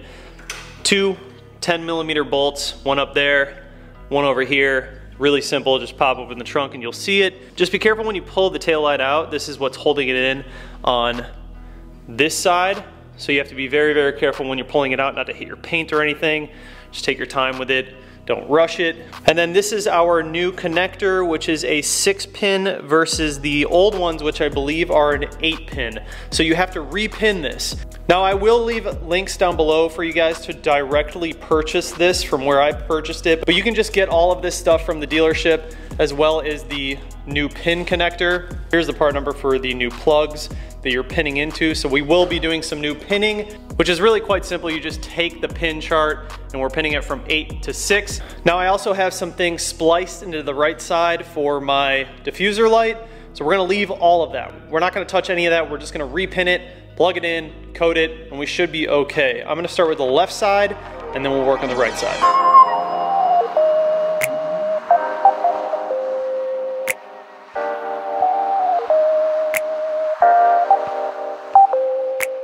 And then to access the LED reverse bulb, you actually have to take off this plastic piece right here. And there's just these little pins. These little pins right here, you just take off all those and then this whole plastic piece comes out and you can just take out that bulb. I think that bulb is gonna work in the new ones, so we have full LED. So that's what I'm talking about. You can see these are all halogen bulbs in here, in the guts. And this is the LED that we're gonna be taking out. However, looking at it, so this is the only halogen bulb that's in the new LCI taillights. I'm gonna have to order one of these in LED. This will be the only halogen bulb for right now because the LED that's in the reverse bulb for the pre-LCIs is a different bulb. You can see right here. So obviously this one won't work in here. You gotta order one like that. So that's what I'm gonna do.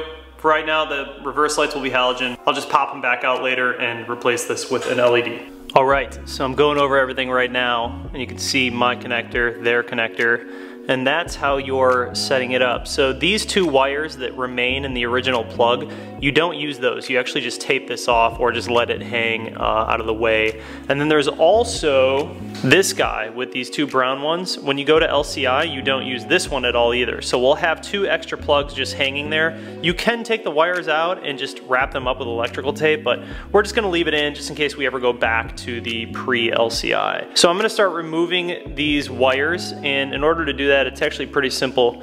You just use the pin tool, the pry tool to pick these out, and I'll show you guys how I do it. But you pull those out and then you repin it into the new one with the orientation that they have on here. And if you don't want to use that, you can actually use the chart if you want to use that. I'm going to start pulling that apart and repinning the new one, and then I'll show you my progress. All right, so to expose the pins, there's these two little plastic things. They're folded down like that. You just peel them up like this. And then you'll see on top here, there's these two yellow and black wires right on each side of that brown cable. Those are the two that you're gonna leave in here because we're not gonna use those. We're gonna end up pulling out the brown one, that gray one right there, and then all the ones down here. And in order to pop these out, you're just gonna push in with a little pin tool. You're just gonna push in from the top and then push it out from that side, and the pin should just come out. And then you can go ahead and throw those pins into the new connector, obviously with the orientation that was showed in the chart. All right, super easy to pop those out. As you can see, I still have the two yellow and black ones plugged in. Like I said, we're just gonna wrap this one off and let it hang. So these 6 pins right here are the ones that we're gonna be using in the new plug, and I'll go ahead and throw them in the proper orientation and then show you guys what that looks like. All right, new wires are in the plug, and you literally just put those in all the way. Make sure that you can see the actual silver through there. And then there's just this little locking piece that you just slide over. That locks everything into place. And then you're good. This is it for this side. So we just go ahead and plug this into the light. I'm gonna go ahead and tape some of this stuff up so it's a little bit cleaner. Plug this guy into our new LCI taillight. Then we'll just go ahead and install the taillight just like we pulled it out. And then we will work on the other side, and then we'll do the coating. Bam, got it in. Also, the reverse lens is like a lot darker. It just has a much cooler look to it overall. But yeah, it looks dope. Looks dope. So that's LCI, pre-LCI, LCI. So we still have coating to do before we like turn on the car or anything. I'm gonna go ahead and work on the other side, same process. and then we'll get into the coating. All right, so I'm gonna show you guys the right side because on the website, they didn't really show the right side pin connector, they only showed the left one. So I kind of figured it out. The pins, the way this orientation works is when the lock is facing that way, this little purple lock is facing that way and it's upside down like this, the plug, your orientation is 6 over here to 1 over here. So 6 you have yellow and gray, 5 you have blue and gray, and then 4 you have gray and black, 3 you have brown, 2 you have black gray, and then 1 you have gray pink. So that's the correct orientation. I obviously have a few more wires because I am running my third brake light diffuser. And so the way that I have that set up, all of these splices stay the same because they do the same functions, but I do, however, have my red, which is the power, going into the brake light from before. So I'm gonna try it like this for right now and see if it works with the brake light, because I wanna make sure that my diffuser light still works. And then if it works, we're all good. We can just put it back together and go into coating. All right, so I tested it out with the brake light diffuser. The wiring that I currently have works, so we're good. We're gonna go ahead and put in the new LCI tail light on the right side, and then we're done. We're done with most of the install, then we just need to hop into the coating. All of the stuff up here, this is warm and cold monitoring and changing the parameters to LED. So I will hop into Beamer Code and show you guys what you need to do, but I actually already coded all of this. I have all of my warm and cold monitoring off, and then I have all my bulbs switched to LEDs, which you'll need to do if you're gonna run this tail light. And then this is mapping, so this is different voltage. We are gonna go ahead and code that in just to be safe as well. But let's go ahead and throw in the LCI tail, and then we'll hop into coating. All right, man, the freshies are in. Freshies, best feeling ever. These look way better. Oh, I'm stoked on these. All right, so now we're gonna hop into the coating portion of these. God, dude, these look way better. Way better than the other ones. I think I'm also gonna do a very, very light tint on these, just so they're a little bit darker. And what that'll do is just accentuate all of the LEDs and kind of hide all of the darker stuff. But let's see when we unlock it, see what happens. Bam, dude. So this camera's funny, it looks orange. It's not orange, it's super red. Cameras always have a weird way of displaying LEDs. Those are the lights, man. That looks so good. All right, so we're gonna hop in the car and handle all the coating stuff. I'm gonna show you how to do it, and then I'll show you all of the functions, show you that it's working. Also, you guys, you'll see that your new 6-pin plugs come with these extra little rubber pieces that go around the wires when you're connecting them, and then also you get new pins. You don't need to use all that. I just reused the old stuff and plugged it back in, and it was simple. So if you wanna use these, go for it, but you don't have to. All right, you guys, back in the whip. We're gonna use the VPeak OBD2 adapter. This connects our car to our phone. If you guys want this, there's a discount code in the description as well as a link directly to this adapter that we can use with Beamer Codes. We're gonna go ahead and plug this into our OBD2 port. If you guys are unfamiliar with Beamer Code at all, I'm gonna link the video right here. Watch that, that'll tell you all about Beamer Code. You can code all these cool things in your car. So let's go ahead and plug this in and then fire up Beamer Code. We're gonna put the car in accessory mode. So the first thing we wanna do is go ahead and open up Beamer Code, hit connect. There's our VPeak OBD check BLE, that is us, connect. And then you're gonna go ahead and select your car. We're obviously in an M2, so that's what we're gonna select. Bam, right there, connect. So like I said before, all of this stuff in the beginning is in your rear electronic module, and it has to do with warm and cold monitoring. So I already have all of that coded off. I don't need to mess with any of that, but I will show you where that is in Beamer Code. Some of this other stuff, we're gonna have to hop into expert mode for the mapping. The voltage changes that we have here, we're gonna have to hop into expert mode.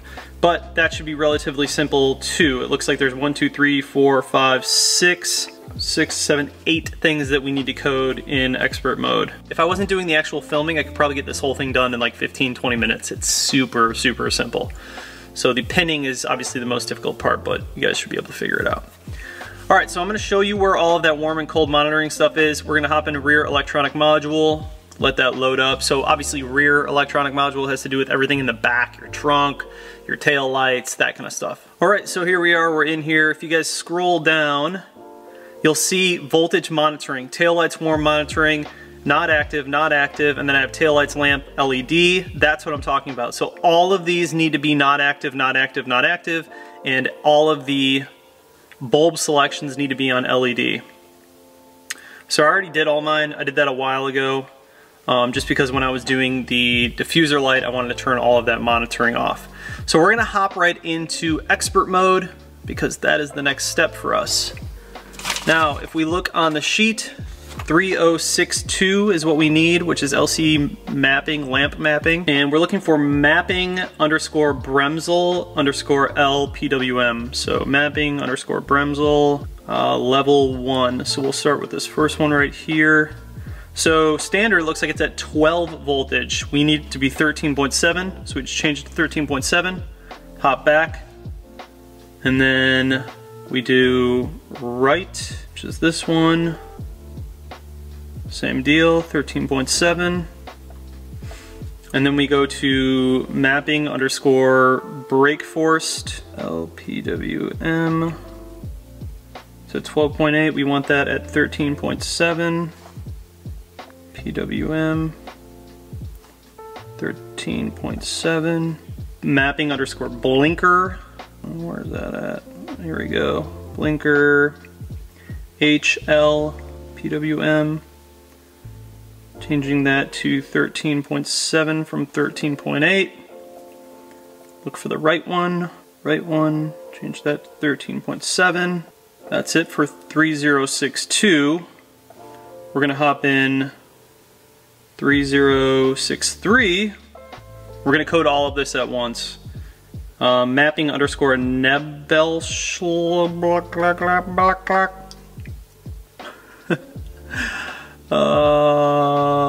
There we go. LPWM, we're changing that to 13.7. And the last one, RPWM level 1, 13.7. Alright, so we're gonna hit back and then we're gonna go to code in the top right, start coding, and then we'll just go ahead and let it do its thing, and it's gonna restart the ECU. And there might be some warnings that pop up, but it's okay, that's part of it. So it looks like all the voltage is changed to 13.7. I'm excited. Can't wait to see how these look. Coding successful. So now we can go back and disconnect. We're done with beamer code.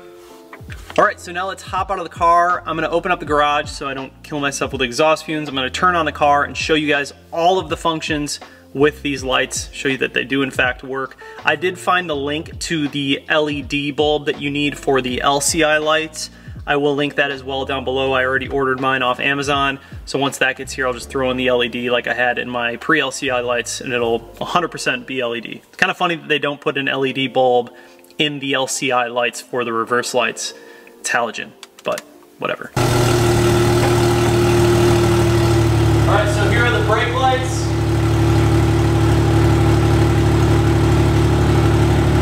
Turn signal left. Turn signal right. Caution lights. In reverse.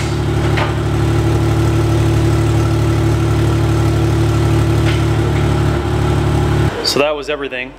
They work. No codes on the dash. Looks super clean, dude. It's so weird looking at through the lens because like on the camera they look like orangish yellow right here. They're not. In person it's just red. So weird. But yeah, these look way cleaner. Way cleaner. I'll show you guys on the dash. No lights. That's just because my door is open. But obviously no codes being thrown. Everything is good. And yeah. That's it, man. Worked out super well. So easy. Just a much cleaner setup overall. I love them. Ooh, I love them.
sir, good morning. Took off the eyelid and the headlight tint because these are getting sent out to California today, overnighted, because we're doing some custom headlights by Bay Optics. So just to show you guys what's going on, I got 2 boxes here for my tail lights. We're gonna put the headlights in these lights and I'm gonna overnight them tonight to Jeff, the owner of Bay Optics. And I picked out some headlights that we're gonna do super clean. Can't wait, man. I've never done custom headlights, but I figured this is probably the right time to do it if I'm gonna do it. Dynamic is gonna be doing everything for me. It's kind of funny because like, I was gonna take the car over there to have the brake calipers powder coated. I'm going white with them, which is a little bit different. And I just wanted to do something a little bit different than what other people were doing. And I saw a car, I saw an F80 M3 that had white calipers. It was a white car with black wheels and it sold me on it. It looks so good. So I'm going white with the calipers, and I got some EBC brake pads. These are the red ones, I believe. Yeah, these are the red ceramic pads from Keys Motorsports. And then I also have stainless steel brake lines from Keys Motorsports as well. So I'll link all that stuff down below, but Keys, huge shout out to these guys for sending out the parts. Basically, it's funny because I was really originally just wanting to go into the shop and get the calipers done. I did want to powder coat these wheels all gloss black.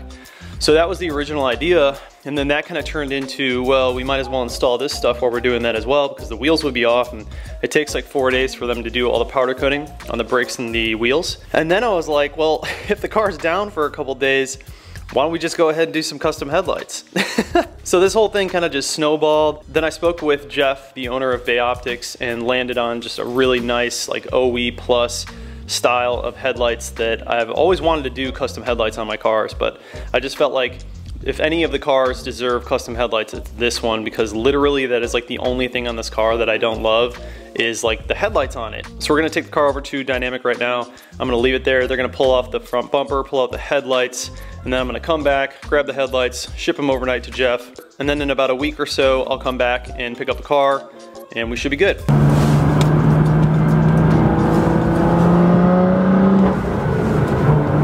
The ceramic pads that we got are the EBC red ceramic pads from Keys Motorsports, and they reduce a ton of brake dust. So like that was the one thing with this car. My wheels are always filthy, dude.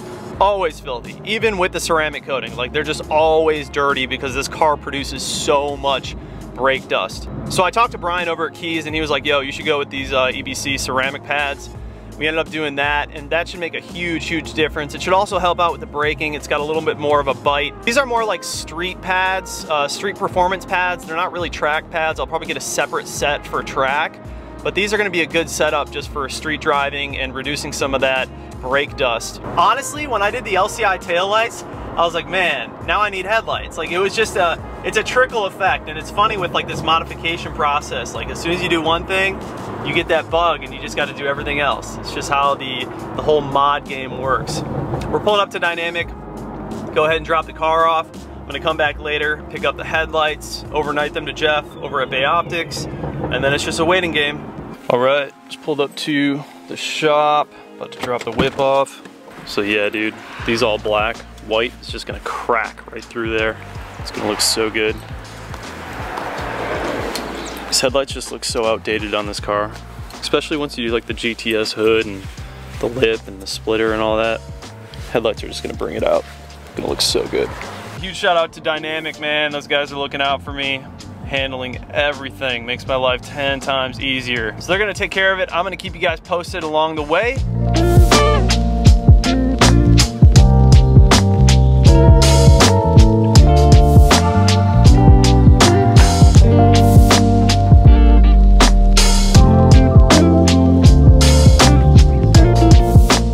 If you're ever curious about how much it costs to overnight headlights to California.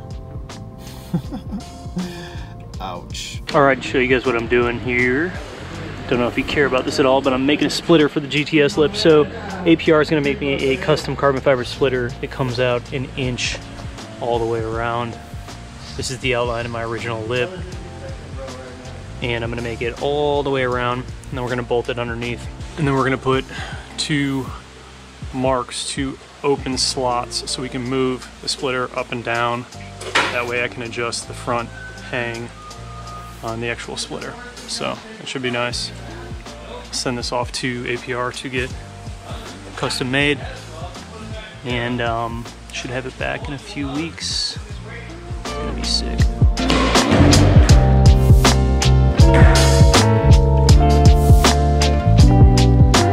Another new day. Here we go.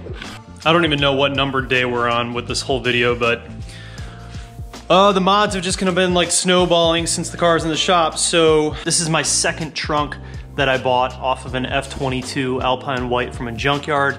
It is immaculate, in perfect condition. I paid $400 for it. The reason I did this is because I have a GTS carbon fiber wing on the way. And so I didn't want to drill into my stock trunk. I wanted to drill into this trunk. So this way I have two trunks and I can swap back and forth from having my trunk with the PSM spoiler and this one with the GTS wing. And that makes it really easy to just transition from different styles, different trunks, whenever I want to, at ease. So we're gonna take this over to Dynamic today and I'm gonna install it on the car. The wing should be here in a couple of days. We're gonna go ahead and drill into this bad boy. So this thing is already ceramic coated. Lewis over at Sensational did a one-step on it and coated it, and it's literally, I mean, it is glass, dude. This thing is in such good condition. I can't believe I got it for as cheap as I got it. But the F22s have the same trunk as the M2s. So you can just buy one of those, rebadge it, and you're good to go. Got a brand new trunk badge right here. One thing to note with this trunk is that it doesn't have the backup camera, so I'm gonna have to swap the guts of the backup camera, and I'm just gonna reuse the inside fabric piece that is on my stock trunk for this trunk. That should be easy enough. And then I'm also switching up the license plate frame on the current M2 trunk that's on the car right now. I have the dry carbon, and I'm gonna go back to the gloss Keys Motorsports glossy carbon license plate frame. Sick. Another thing I wanna tell you guys quick about is I've had these variant Xenons, and these were off of my E90 M3. Unfortunately, the rears are way too big to put on my M2. They poke out way too far. So what I'm gonna do is I'm gonna take the front of these and they're gonna go on the back of the M2, and then Variant is sending me a new set for the front of the M2, and I'm gonna have them painted all gloss black. So I'll have two extra wheels that are just too large for anything. I'm actually thinking about taking the 19x11s that are too big to fit on the cars that I have, and I'm gonna make a coffee table out of them. And I'm gonna put a nice piece of glass on top and use it as a coffee table. I think it'd be dope. Anyway, so that's the situation with my second wheel setup, and then eventually down the line, I'm actually gonna do another set of wheels. They're gonna be a two-pieced forged wheel. Those are gonna be more of a show wheel. These are gonna be track wheels because they're forged and they're super, super light. I love these wheels. If you guys are interested in buying a set of Variant Xenons, I have a 20% discount code down below as well as a link. Hit that, save yourself some cash on some Variants. Super dope wheels. The other thing that we're doing today, I'm putting in the LED reverse lights in my LCI tail lights. I'm also ceramic coating my brake calipers and my OEM 437M wheels that were just repainted gloss black. So also you see that the calipers are now white, so I'm gonna ceramic coat everything at the shop while they're off the car. It's gonna make it 10 times easier, and I think that's it. So yeah, I'm gonna load all the stuff up that I need to take over to Dynamic, head over there and start working.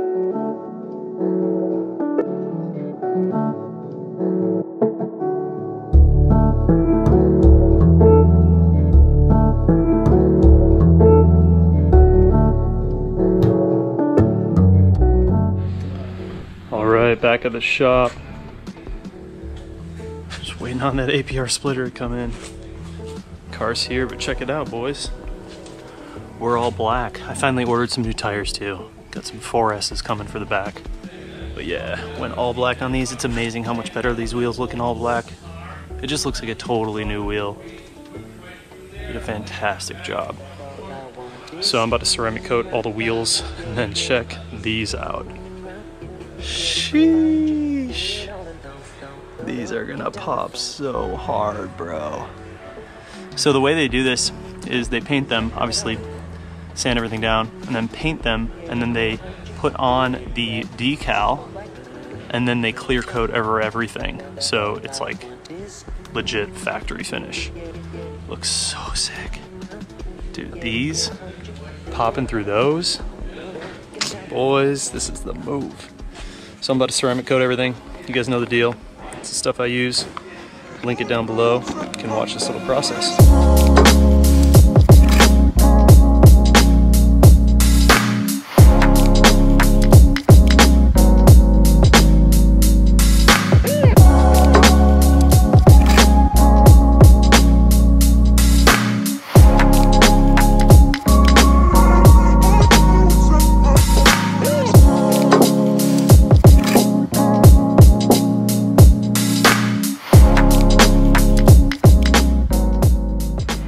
So I'm gonna get back to this, but basically we're gonna do 2 coats on each wheel.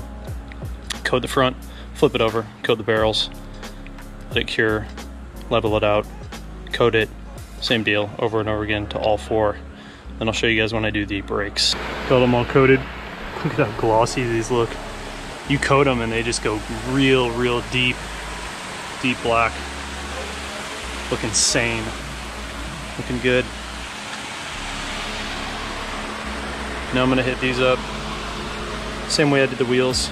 Alcohol bath them. Then use the old sea quartz ceramic coating. Same deal, I'm gonna let it cure. I'm gonna do 2 coats. Put the first one on, let it cure, and then go ahead and lay another one on. God, these look sick. Another day at the shop. These guys are doing the stainless steel brake lines and the EVC pads. See the brake lines right here.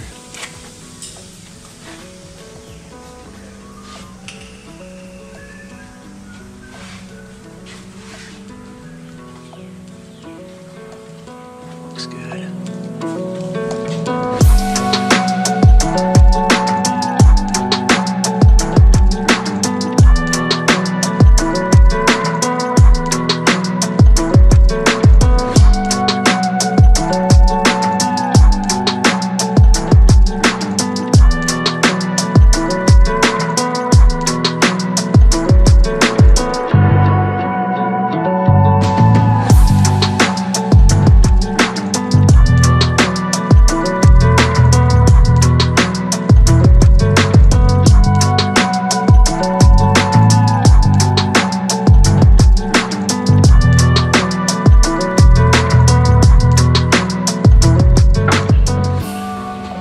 Got the EVC red stuff right here, and the new calipers obviously. You can see the stainless steel line running back here. It's such a nice setup.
Shop last day, secured the bags, headlights. Yeah, he's got that E46. That thing's on the ground. I'm about to put you guys down, time lapse, install the Bay Optics headlights. It's gonna be sick.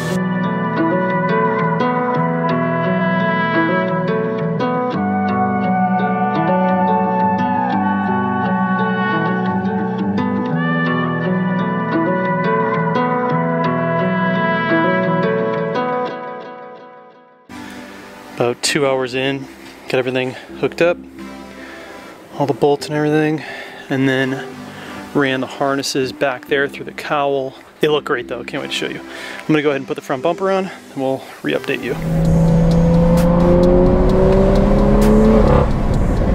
This I have been waiting for a long time. It feels so good. It feels so good to be back in my car. All right, man, let's get out and chat.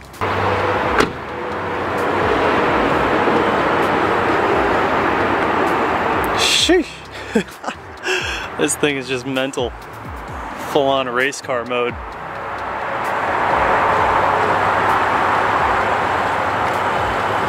Yeah,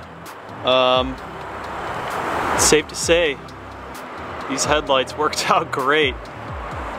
Huge shout out to Bay Optics. They did an incredible job on these headlights. So basically what they did was they blacked them out and then obviously added the new hexagon LEDs. But these look absolutely incredible, man. Like, so I opted for the switchback to stay white all the time, but you can option that to change yellow when your blinkers turn on. The cool thing is with this specific headlight that I chose, I can actually still have the switchbacks turn yellow if I want to. It's actually a yellow wire in the back of the housing assembly that I just connect. And then I have the capabilities of having that switchback turn yellow when the turn signals blink. So what they did for mine, obviously I just wanted to keep it as clean as possible. We just blacked out everything and then added all of the LEDs, and then I have a black LED amber turn signal. So all that blinks right now when my turn signals are on are this turn signal in yellow, LED, and then obviously my mirror. It just looks super clean, man. Like, it's just the way to go with these headlights. The front end of this car just looked super outdated with the old headlights, and now that I have these in, I'm good. It's perfect. It's exactly the way that I envisioned this car to turn out. Now we just have to wait for that APR splitter to get in, and I'm pretty much done with the exterior. Like, this car is dialed. I love the way that it sits. I love the way that it looks. Everything about it is just like perfection. Huge shout out to the guys at Dynamic, obviously, for doing the wheels, powder coated all black, which I think is just the move with these wheels, man. Like, these wheels are just so sexy to me. The 437M wheels are probably my favorite OEM BMW wheels they make. And in all black, they just look so good. The two-tone just wasn't working on this car. I'm just not a big fan of the chrome. So the white calipers is not a very popular color. I don't think a lot of people do white, but I think the white on this car just looks absolutely incredible. They did such a good job with these calipers, and I feel like the white just cracks through that black so well. Like I said before, I didn't want to do some crazy color. I just think this is such a clean option to have all black wheels and then your white calipers coming through. Very, very impressed by the job they did. It's very, very solid. So, like I said, we have the APR splitter coming in about a week or so, and that'll just add about an inch around the circumference of my lip of carbon fiber, and it'll be adjustable, so I can have it come out further, I can put it further back in, whatever I want to do.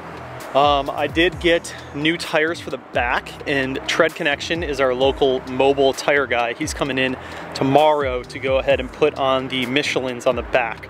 I actually have 6 tires. I found them all used, but barely used. 6 Michelins at home, Super Sports. So I'm gonna go ahead and put those on the back. Get rid of these Federals. These Federals are just terrible. And then obviously moving to the back, you guys, M4 GTS wing. Yeah, man, it's just full on track. Like, this thing just looks so track style right now. And I'm really, really in love with this, just like the track style build. It's just kind of the phase I'm in right now with this car. And the great part about this is I can switch back and forth. Like, you're gonna see this build go from the PSM spoiler trunk to this one. I have 2 trunks, and it's so easy to just swap them. So I wasn't really worried about, you know, deforming this trunk at all or worrying about drilling into it because I have 2 trunks. That was the purpose of this trunk, was literally to buy it and put a wing on it. So huge shout out to Souvenir. They make this wing, and I'm gonna link it down below. I don't know if they have any in stock yet. I was kind of like the first person to get it, but it is a replica of the OEM M4 GTS wing. It is carbon fiber, obviously, all the way through. It has this like gunmetal anodized silver down here, and I was actually going to paint those black, but now that I see the wing on the car with this dark gunmetal silver, it looks so good. It looks so raw and so track oriented. I just love it. And this wing is 100% functional. It's not just looks, like this wing is 100% functional. It creates so much downforce and keeps the back of the car just absolutely smacked on the ground. And that is exactly what I want when I am tracking this car. It's also adjustable, as you can see here. You can pick which height you want to do. As far as the install, it wasn't too difficult. So I installed the headlights and I installed the wing.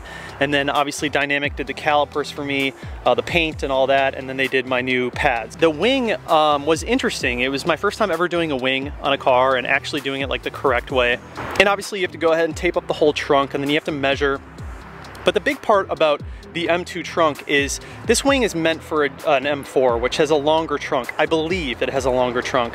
And this trunk has a little bit more of a slope to it. I personally wanted this wing to be positioned a little bit far back, not too far back, where I could still run a trunk lip spoiler if I wanted to with this, and I can show you guys the options of that. It doesn't look too bad, but I prefer this look right now. But what I did was I used adhesive foam underneath the brackets, underneath the mounting brackets on the wing, and then obviously drilled through, and I have 2 screws. All of the screws have Loctite on them.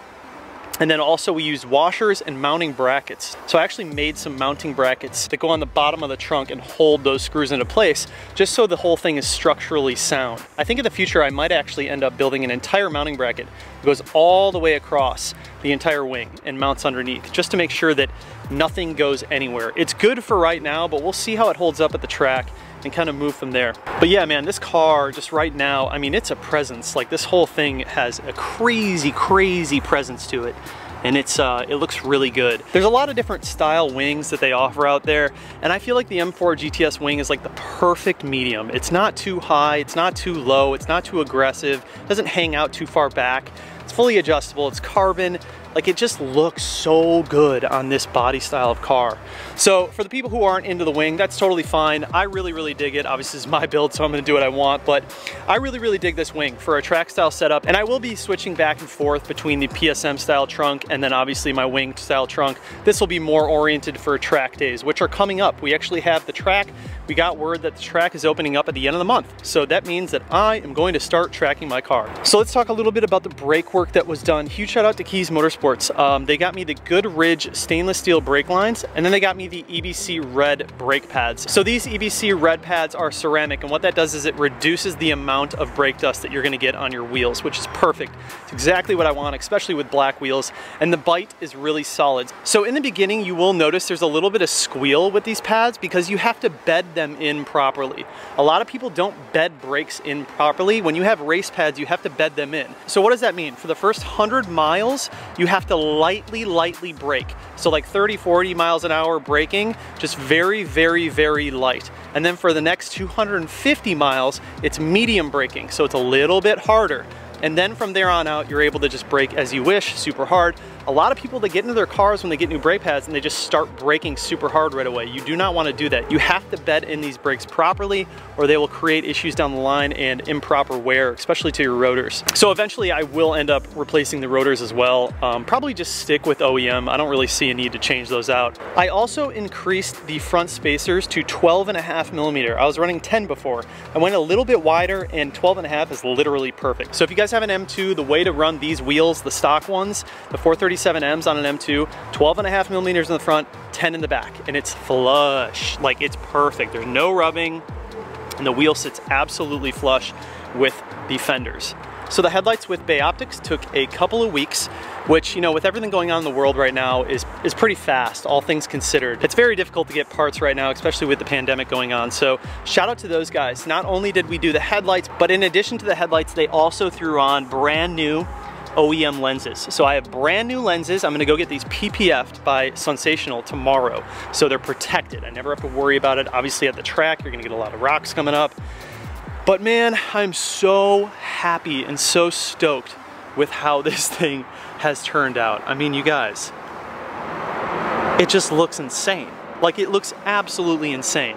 When I started building this car, this is like beyond what I can imagine. It's beyond what I had imagined in my head. It just looks so sick. It looks so sick. And the front end was just really slacking for me. Like, the headlights just weren't doing it, the OEM ones. And if I had the LCI ones, it would be probably a different story. I don't even know if I would have done these, but with the pre-LCI, man, this is the way to go. It looks so good. So I'll turn on the blinkers right now to show you guys what the turn signals look like. There you go. Just a very subtle amber LED.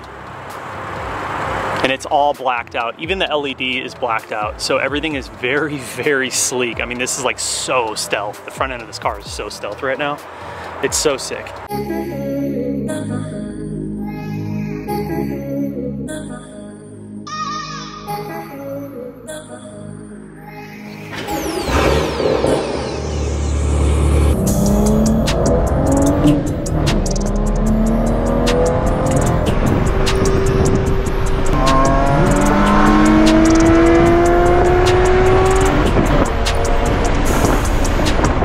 happening, guys? Welcome back to the channel and welcome back to another video. It's not just any video, this is gonna be a very, very good video. You guys have heard me talk about the M Performance digital display race wheel.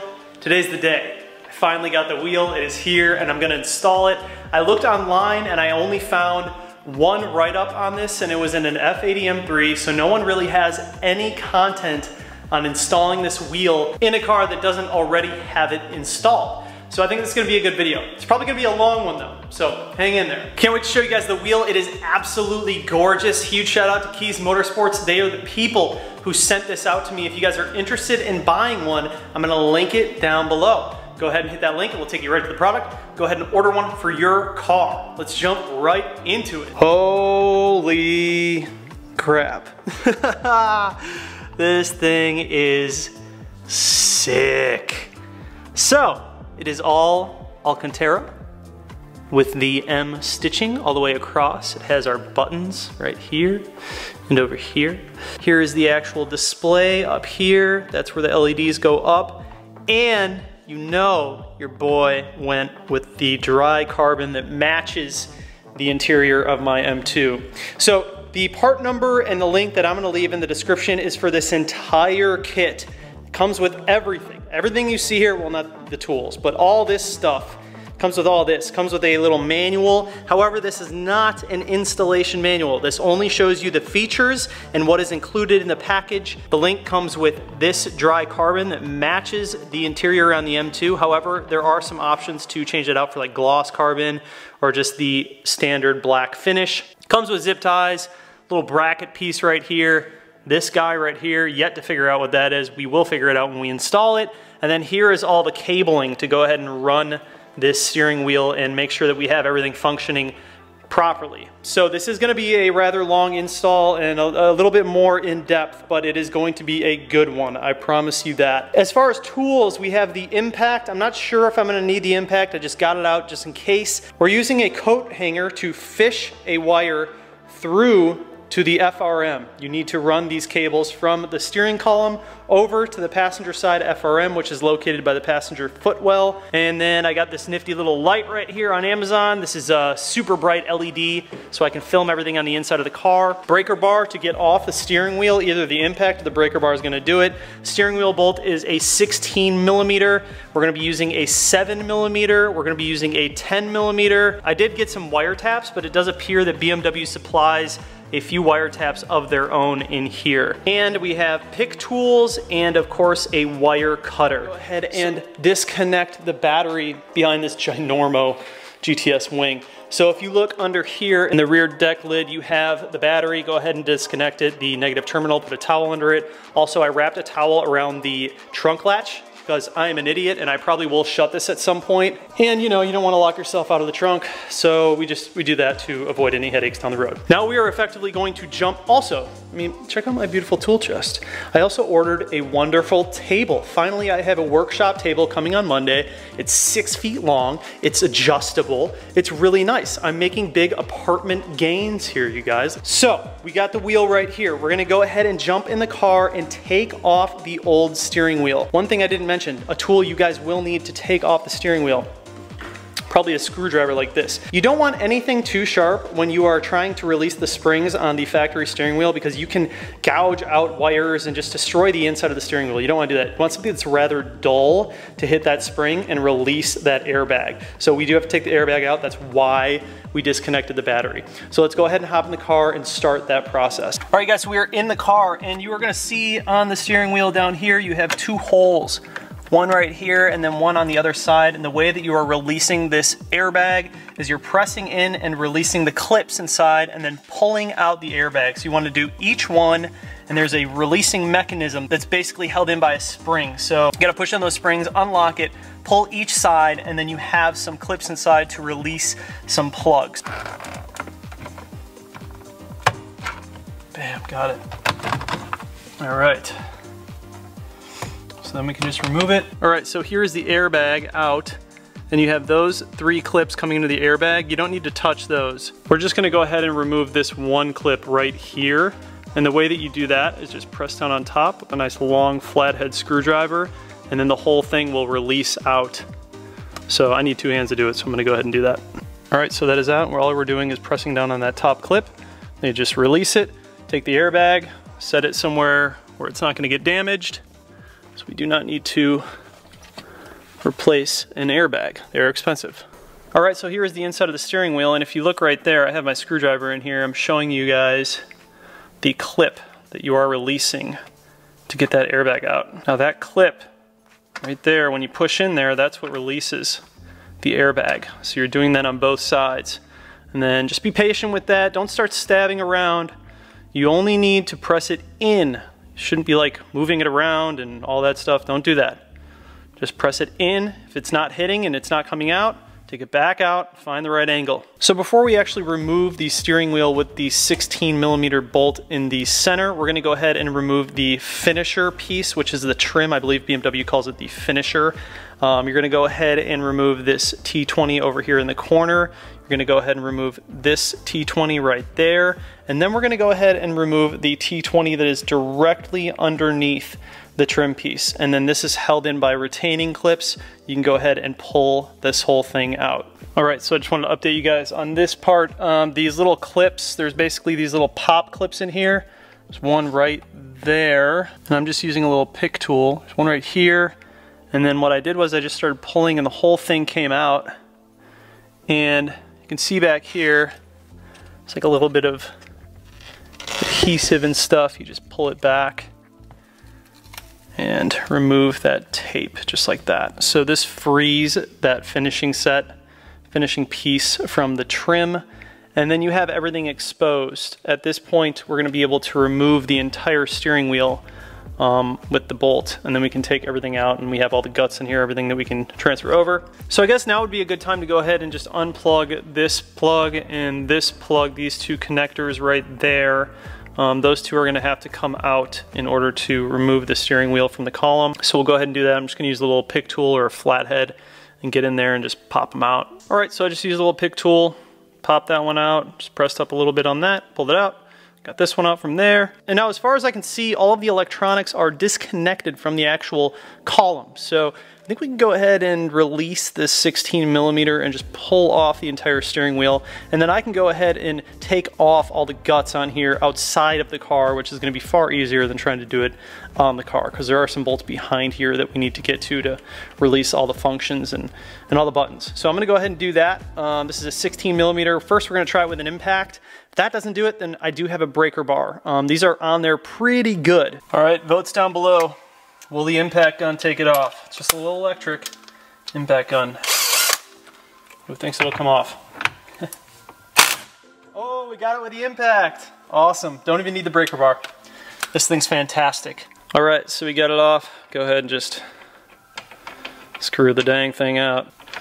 So go ahead, remove that 16mm. So now everything should be free. Everything should be free, so we're gonna go ahead and pull it off. Now when you guys do this, pull off the entire steering wheel towards you. Make sure you don't turn anything in the column. Do not touch any of that. You don't want anything spinning. That can really screw some things up down the road. So just be very, very cautious. Take this off, get out of the car, and work on it outside of there to take off all this stuff.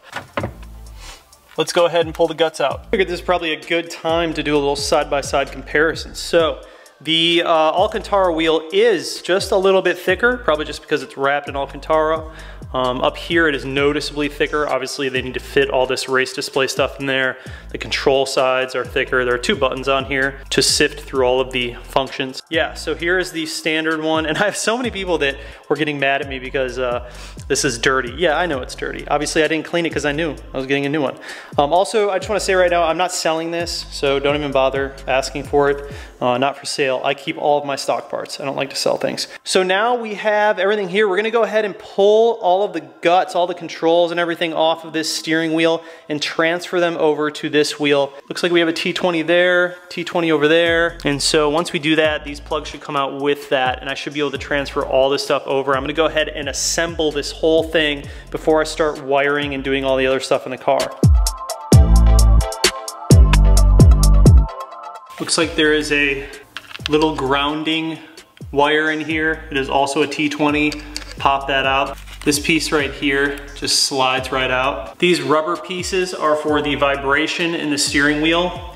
And this over here is ran for the heat. However, we are not running heat on my new steering wheel, so we don't need to worry about that. I'm not too concerned about that. This is Charlotte, North Carolina. It's always hot here for the most part. I don't use my heated steering wheel ever. So we're really just removing the multimedia functions right now. And you just need to take out this plug over here. Just use a little pick tool.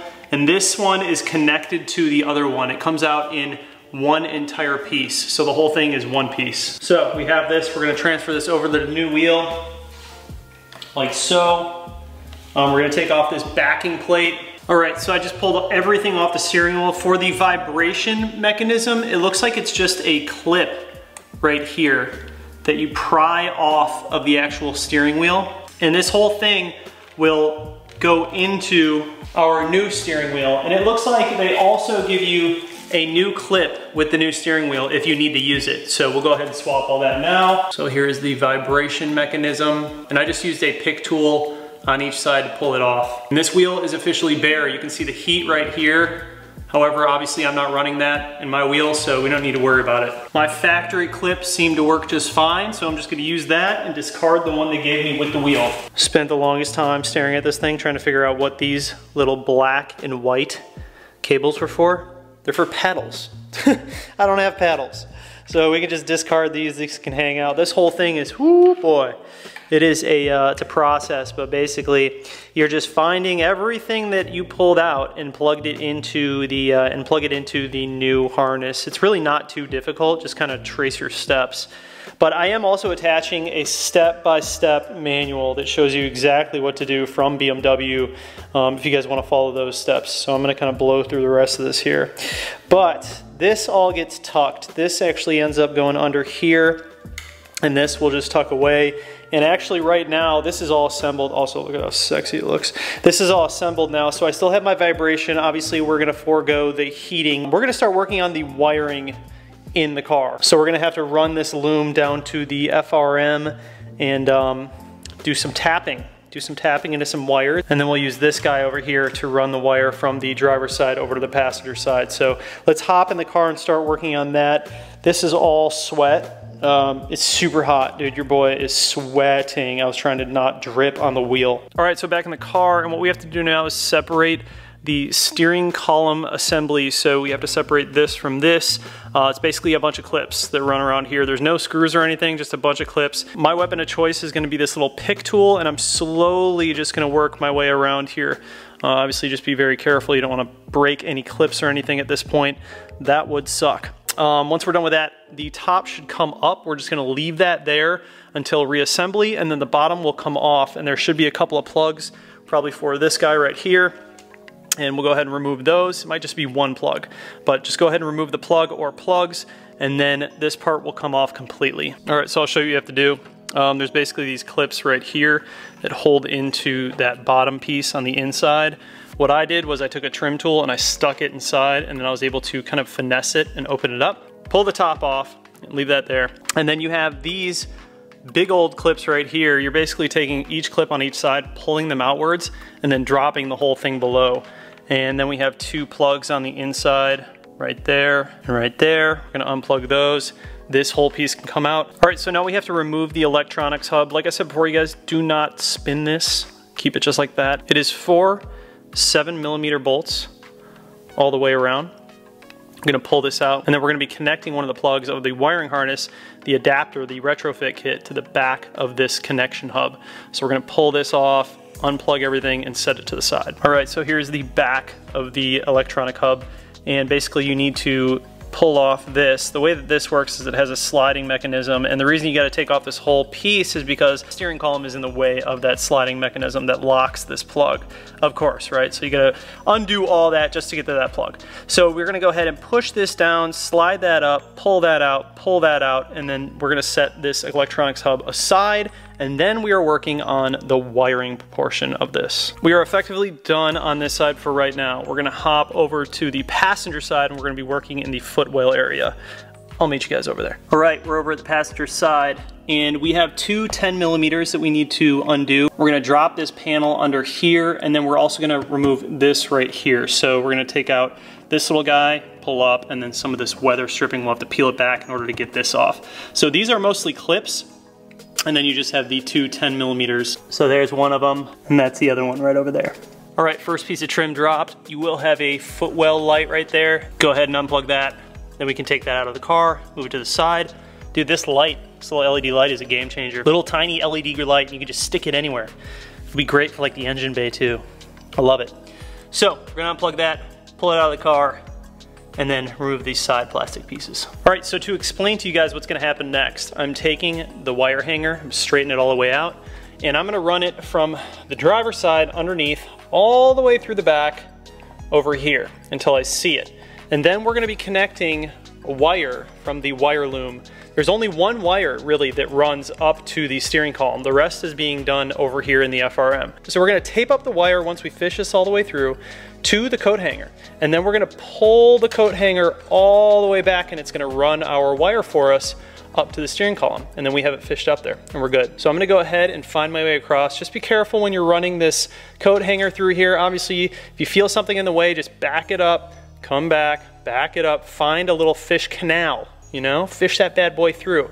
Find a nice little canal for yourself until you get all the way in, and then tape up the wire and pull it all the way out. Well, boys, got ourselves a live one here. It's a bit of a fishing excursion, but you just gotta stick with it.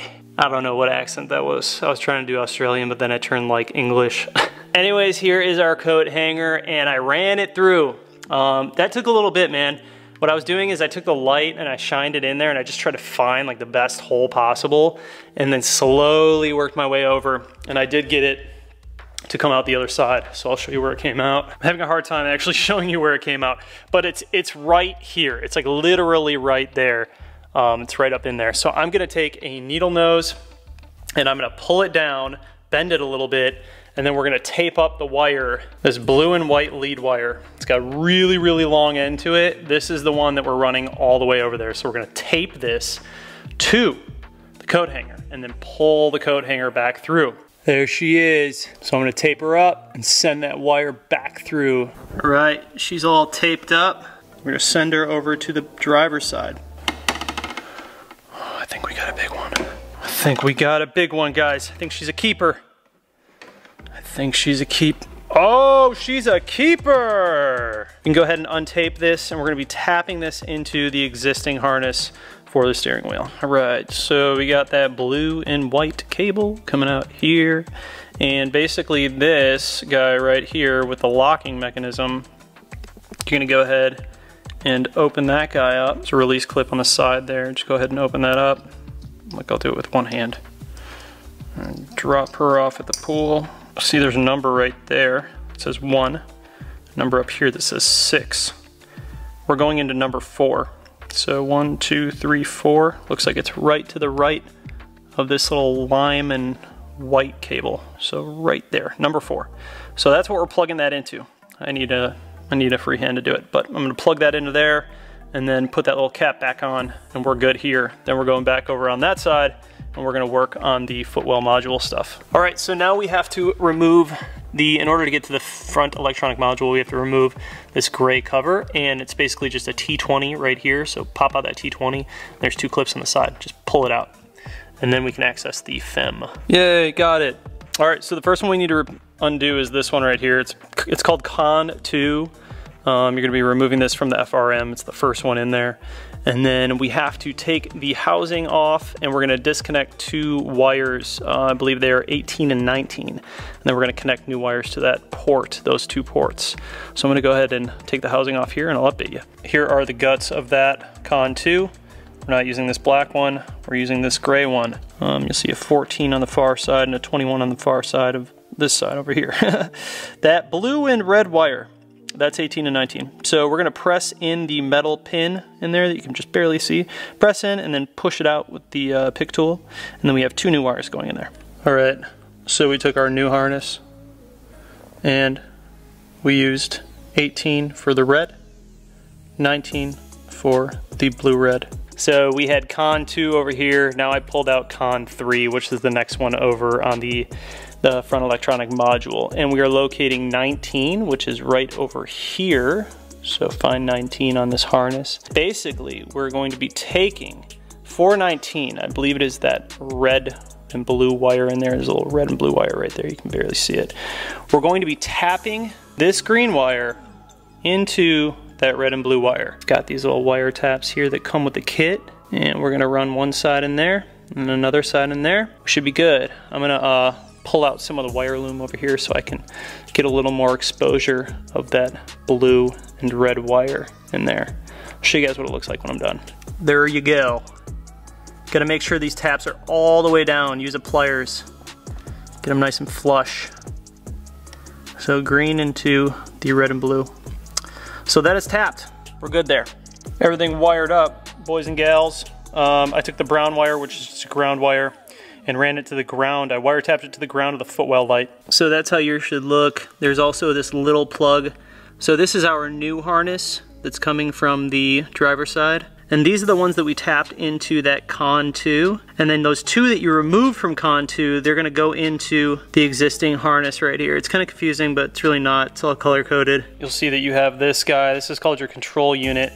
And this is coming out of that same wire loom, and you're just plugging it into here. Now this is all just gonna get tucked back behind the front electronic module. This plug right here is optional. It is a 2D lap trigger measuring sensor, and it's actually for the BMW service team if you're out on a track and you're racing.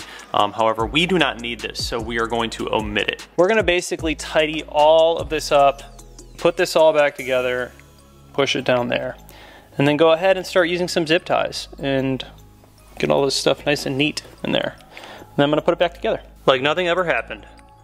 All right, let's put that wheel back together. All right, so we already tapped this with our new wire, so that's ran and we're good to go. I used a zip tie to kind of get it hidden back there and secured. We're just gonna plug those 3 connectors back into the electronic steering assembly, and then we can put this back in the car, put the plastic trim back together, clip it back together, and then we'll put in the steering wheel. That is back on. Time for Bertha to go back on. Well, not back on, but dude, this wheel's so sick. All right, I'm gonna put it on, I'll get right back to you. Holy crap, dude, this is my first time seeing it in the whip, bro. I'm so sweaty, I don't even wanna touch this thing right now. But yeah, boys, we did it. Your boy did it. Your boy freaking did it, bro. Let's put that carbon trim on, homie. Oh, yes. Yo, this thing looks so baller. This thing looks so baller. Wow. Took a good 4 hours to get it done. But we did it, and we did it right. So now I'm going to put everything back together, fasten up the battery, and hopefully we have lights. All right, dude, connect to the battery. This is my first time starting it. I'm experiencing this with you. God, please work. I need the key, bro. The suspense was just leading up to that moment. You didn't even have your key, bro. Yo! Yo! Yo! Yo, my trunk's open, that's why I got that open. Dude! Yo, did you guys see it? You guys saw it light up, right? I'm in this mode right now where you can like actually set where the lights go off. So right now it's 4,000 and it's actually reading my RPMs, so you can see it there. So right now when the car hits 4,000, the lights go off. So we want this to be at like red line, I think, right? That'll go up to like 6.5. I know that's not red line, but I don't want these lights going off all the time. I saw other people who like set this lower. Like, why would you do that? Why do you just want the lights going off all the time? Like, I only want the lights going off when I'm in full race mode, bruh. When that thing is about ready to shift. Like, that's what it's there for. So I got it up to 6,500. Hold this one to go back. So you hold this one to like go back, and then you hold that one to like select whatever you're selecting. So if you go through here, like a bunch of different modes, dude. That's the G-force mode, stop clock, Brightness. Oh yeah, miles per hour, which I already did. And then you like hold this one to go back. Oil temp, dude. We want Fahrenheit. 257 lets you know when your car is ready to be beaten on. It's one of the main reasons I bought this wheel. It's just good to know when you can actually get rambunctious with your whip. Fuel, I guess it's got fuel in here. All right, cool. We got it in, everything works. I kind of like got off topic there and started showing you guys the features. So here is the trunk lid spoiler, and you can see, dude, it's chunky. Like, it is chunky and it wraps around the trunk. I really, really like how aggressive this thing is. It's going to be sick. It's gonna be super, super aggressive on the end of the car. And you can really see here how it wraps all the way around. This is all the way through carbon fiber. So really well made. It's a beautiful piece. I'm not even gonna lie. Like, the thing is absolutely gorgeous. Can't wait to get it on the car. Tonight we'll go ahead and use my seat quartz and ceramic coat it overnight. Make sure this thing is super hydrophobic, because I have to admit, I think this one is gonna be the winner. I really like the style of the M Performance one, but I liked the girth and the height of the PSM one. I didn't love the pointy corners on the PSM one, and I think that this one is gonna be a good middle ground. It's got like the height and girth of the PSM, but it has the shape of the M Performance, which is pretty much exactly what I was looking for. So I think this one's gonna be a keeper for me, and then it'll really just be me going back and forth from the GTS wing trunk and this trunk with this lip spoiler.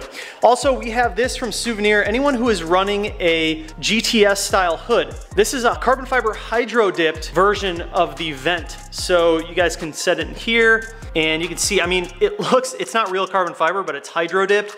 And it looks really good. Like, it looks really good for hydro dipped carbon fiber.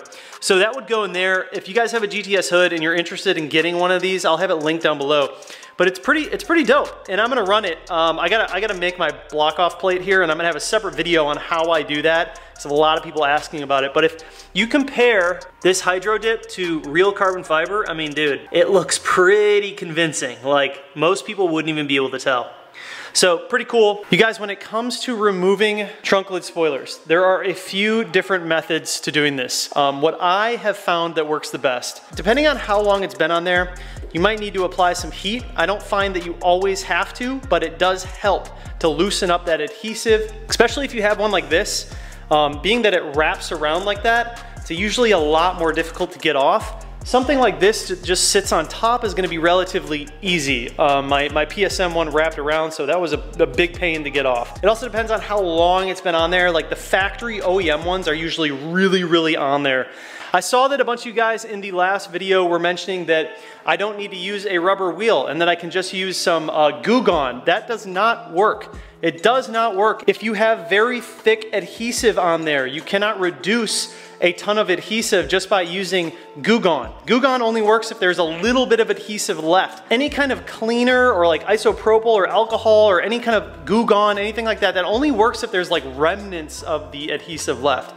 If you have taken off enough spoilers in your day, you know that sometimes the entire adhesive is left behind, and you really can't just use like Goo Gone or a 3M remover to get rid of that stuff. You need to have something like this. And so I swear by having this rubber wheel. I mean, I don't know if we'll have to use it today. I've only had this on for a few weeks, so I don't think it's gonna be that bad. The way to get off any trunk lid spoiler, this is gonna be linked below. This is 30-pound test fishing line. Now, you make sure that you don't get something like 10-pound. That was what I had before, and it doesn't work. It's way too thin, it just breaks. So 30-pound is a really, really strong fishing line. The key here, when you're doing this, is to make sure that you are lifting up when you have your fishing line. You wanna be lifting up and not down, because if you're pushing down onto your trunk, you're gonna scratch your clear coat and your paint. So just be very mindful that when you're using this fishing line, go in small movements, applying pressure this way and up, not down. You will scratch your paint with this fishing line. So that's how we're gonna do it today. I might put a little bit of heat on it. I'm just gonna get started with it and see how sticky and how well this is on there. So yeah, you guys, if you are interested in this high kick spoiler, I will have it linked down below. As you guys will also see, there will be a link to the blog, a full install blog on how to install a trunk lid spoiler. You guys make sure you check out the blog. I am really pumping out the blog content. I'm making everything that I've made into videos into written form on my blog, just to give some people a different form of content. Some people prefer to have it written rather than in video format. And it's a little bit easier to follow the written content because you're not rewinding the video to catch up on some things when you're trying to install something. You can just see it right there. It's got pictures and text. Super easy to follow. So I will have all of this stuff linked down below for you guys if you need it. Let's go ahead and jump into the install.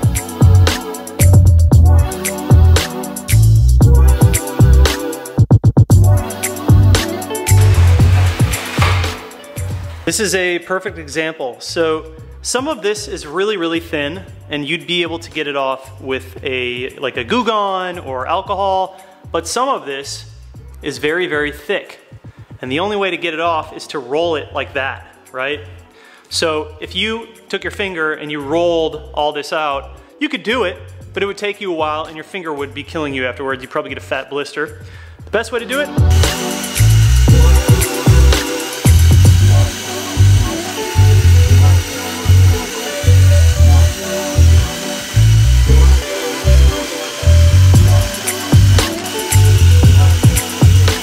in my opinion, doing it like this is 10 times easier than trying to use your thumb to go across it or using like some Goo Gone or anything like that. Goo Gone will just not get the super thick stuff to come off. Also, do not sit in one area with that tool. You will burn your paint. You need to be moving around all the time. I find that on an angle is kind of the best way to do it. And you just pick it up as best as possible. It'll leave a bunch of rubber residue behind. It's basically an eraser. And then we'll go ahead and take some isopropyl alcohol, a rag, and just get off all of the remnants. If you need to, hop back on with the eraser tool. You can get some of that off. But yeah, that's it. And we'll go ahead and clean up this area. Obviously, it just shoots eraser stuff everywhere. So be prepared to vacuum afterwards.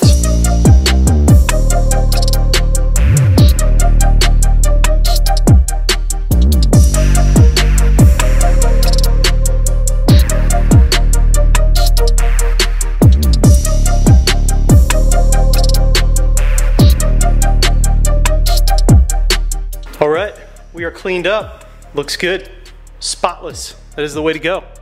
The new trunk spoiler from ECS comes with 3M. So we'll go ahead and actually cut each one in the middle and then leave a flap of red hanging off each side. And then we'll go ahead and position it right in the center, and then we'll peel away each side. So the reason I do that is because I want to get it centered on the car perfectly and then reveal the adhesive. So we'll just have these kind of revealed here and let these hang on each side and then position it on the car, get it exactly how we want, and then we'll go ahead and pull these out once we have it perfect.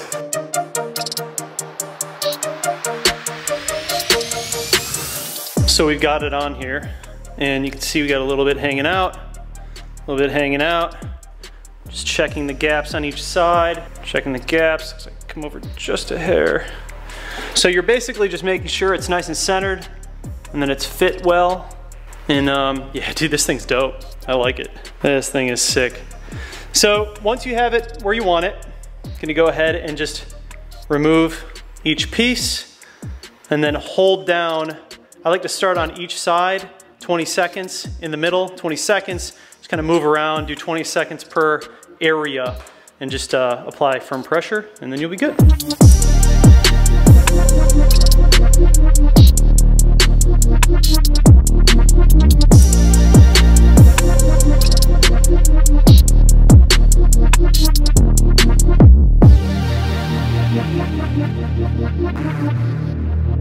Dude, I am feeling this. I'm feeling this. It's like, it just fits the overall aggression. It's so tough to convey these kind of things on camera. Like, the camera just doesn't do it justice. You have to see these cars in person because there's just so much carbon happening throughout this entire car that, like, as a package, aggressive carbon parts like this just work. But dude, look at how aggressive it is. I love it.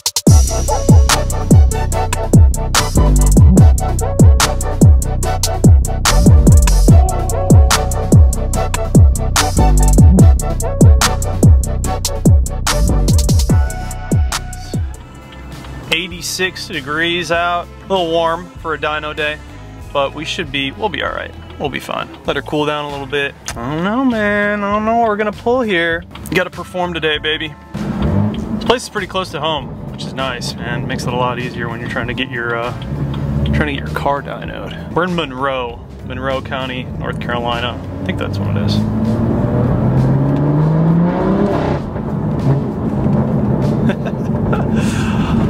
All right, I will meet you guys inside of CES.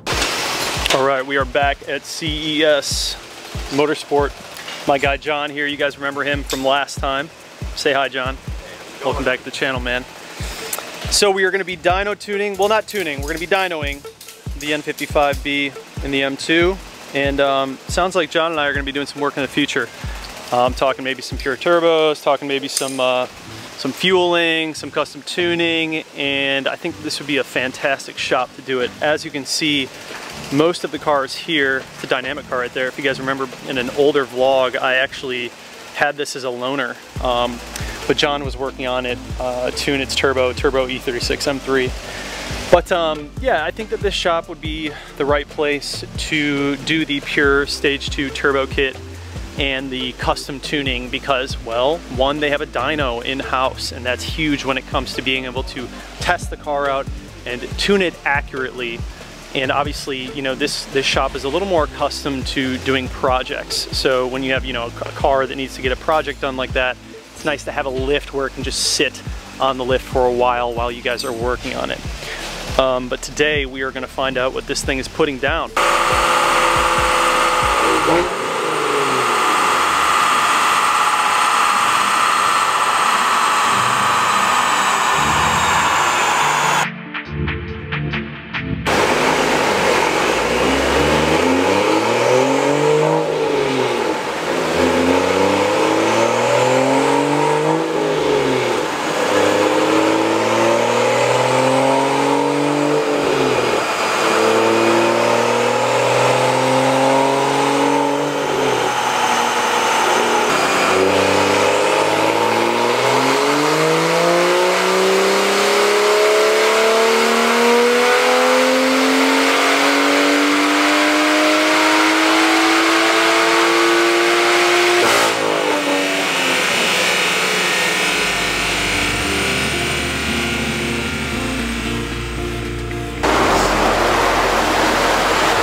So first run down, and we are at 401.97 and 442. That is wheel horsepower, my friends. So that's more than I thought it would be. We were talking a little bit how it gets choppy up top. So what we're gonna actually do is hook up boot mode and data log these next two pulls, just so we can have an idea of why that's happening. And so, I mean, if you're looking at a better tune, I mean, easily looking into the fours, mid fours, I would guess. So, dude, I can't believe we're already in the fours on the first pull, 402 wheel horsepower. I'm happy. You're blast. Gonna be doing some data logging. You know, when we go Kerry Jordan tune, we want to be able to send all of these logs over to him so we can see, and that'll give us a better idea of what we're working with and kind of a better idea of how to approach future tuning with the car. But man, it's this thing's doing really well. The breakup could also be a spark plug deal, but we'll see.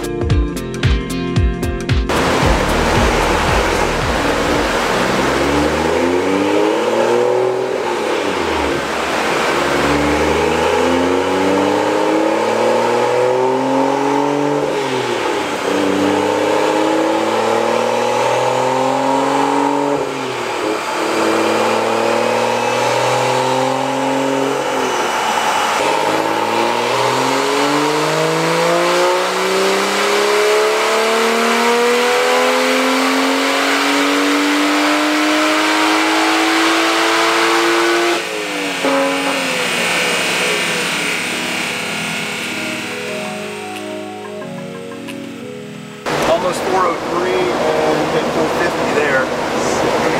You can see the logs too. Oh, nice. These are actually the timing drops right here. So it has a couple of them, little minor ones. Mm-hmm. And what the tuner can do is he can go in and take a look at this stuff and adjust ignition, etc. in the actual tune based itself. on the log. Correct. And that's, so when you see this, it's actually okay. It's not bad, you know, but he might be able to clean that up a little bit to smooth out the curve up top, because it seems like right at about 6,200. So if you go in your logs here with, see where we are, engine speeds right around 6,200. See how the ignition timing, see how one's 10, 9, 7, 7, 7. So it's actually pulling a few degrees of timing going down versus going up. And they're kind of all over the place. Correct.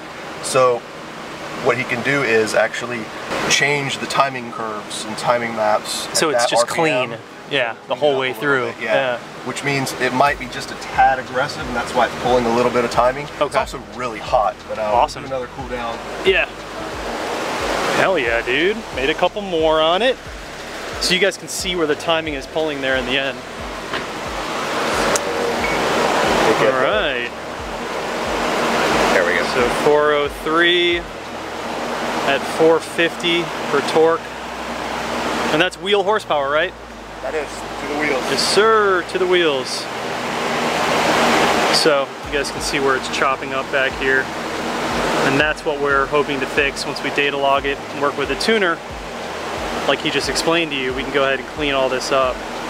And so if you fix that, do you hypothetically gain more horsepower? Yes, you can. Theory is you add more timing, you add more power, but in a lot of cases, if you actually pull timing out, it allows the car to make more power because you're being too aggressive. So it's a balancing act between the mods, the fuel, finding the right mixture, everything. There's a lot of different factors that play into tuning, and that's why custom tuning is... That's why it's so expensive. Well, yeah, because you spend the time to really balance the tune to the car. That makes total sense. Else. Everything just has to be working in perfect symmetry. And in these temperatures too, you're 92, 93 degree ambient temps in the shop right now. We can actually pop that over so you can see it over here too. Oh, okay. It's hot. So cars tend to not make as much power when it's hot. Right. That plays a factor too. So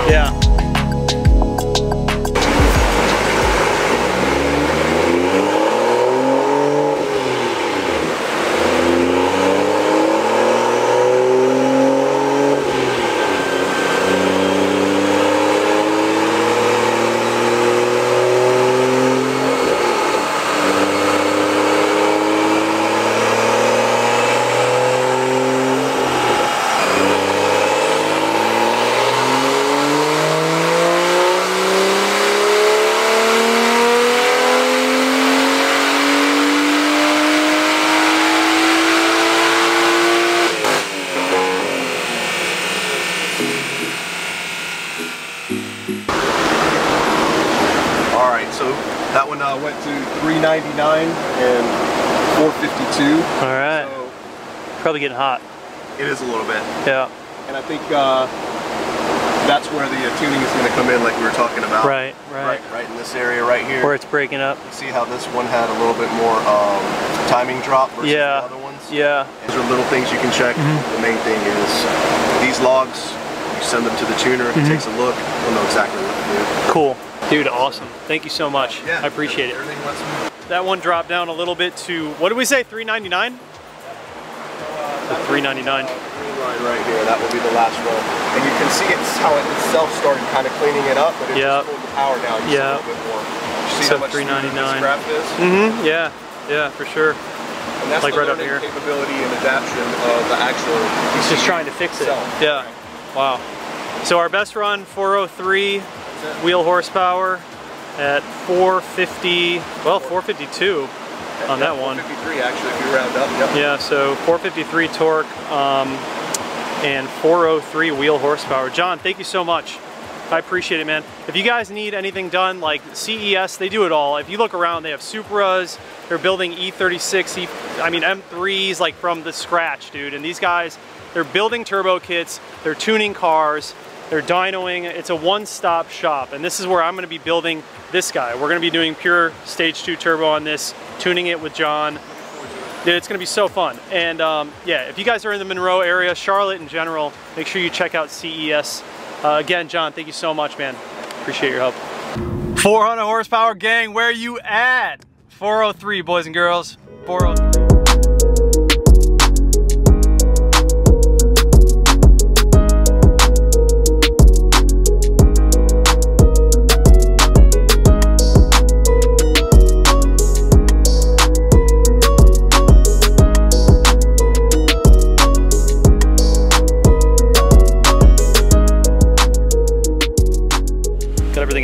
off the intercooler, pulled out the intake, locked the engine cover, got all the new stuff here. So here's the actual new diverter valve, as you can see. This is the plumb back version, so it's the quieter version. You can actually push that spring loaded, you can actually push it in. So the Go Fast Bits diverter valve actually just replaces, it's like a riser, it just replaces the, or adds in a part on the bottom. And then the Turbo Smart diverter valve is actually replacing the entire unit. So this is supposed to be the way to go. Some people prefer the sound over the Go Fast Bits. I actually had the Go Fast Bits on my N20. It was super loud. For this one I wanted, it seems like most people who do like upgraded turbos and are pushing more boost go with this one. So I think that the Turbo Smart is for sure the way to go. There she goes. 18 plus. 18 demonetized. Oh wow, so that is actually a pretty noticeable difference. Just in terms of just like cheap plastic. And then the flow should be a little bit better too, right? Smoother. Yeah, that looks a lot better. What'd you call it, a beluga dick? Beluga cock. Beluga cock. That's amazing. Sick. So yeah, that was a super tight fit. The difference between working on the N20 to this car. Oh yeah, the N20 has so much room. You have so much room. You can throw a party in that shit. You can see the boost pipe right there.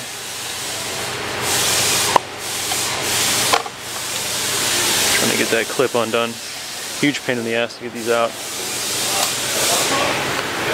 But yeah, God, what a difference. Just like the flow and the quality. Look at that. This thing for sure would blow apart. Super flimsy. Like, what? And then the silicone one. I can't even flex this. It's like super, super strong. Really nice open flow. Stoked, man. Miniature beluga dick. A little guy. So difference is, obviously, this is like, I don't know, what is that, rubber, Yeah, I guess? rubber. Yeah, so, versus the metal piping. Same size? Same size. More stout. Well, yeah, a little bit better flow over here. Yeah, I mean, that's straight through. Yeah. Very cool. Awesome, thank you for that. And there it is, yeah, I got it, cool. So we got 3 little bolts on that, right? Allen bolts? So those are the pain in the ass bolts to get out. Well, the 2 on the bottom are pretty easy. It's the one on top. So we'll pull that out, the new one's in, and we'll be good. Got it out. What do you got? What do you got? Some new, So it replaces the whole unit, whereas the Go Fast Bits just adds that little spacer piece right there. Exactly. It's actually lower profile, so technically it might be a little easier to install, especially with the Go Fast Bits, because then it's going to be like right there. Interesting. So yeah, man. Sick. Plastic deteriorates with oil. Yep. Any kind of fluids. This is aluminum. Nice and stout. So there we go. That's where it goes, and that's that. You can just barely see that top hole that everyone complains about. Loctited in, so it's Yeah, not it's like super fun. not a quick pull out. So just looking at the stock diverter valve, it just feels like it could break very easily. And Alex was just explaining that that's what cracks. So this is where you get a lot of boost leaks in these cars.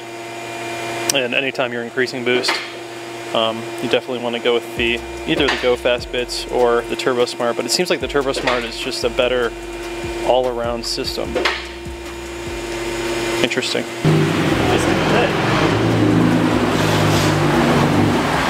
Great. Fucking A.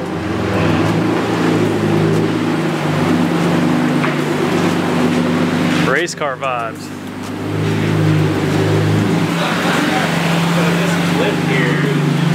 We should go ahead and put these on the M2. Comment down below right now if you want to see these on the M2. How sick, dude. Full send. Full send. All right.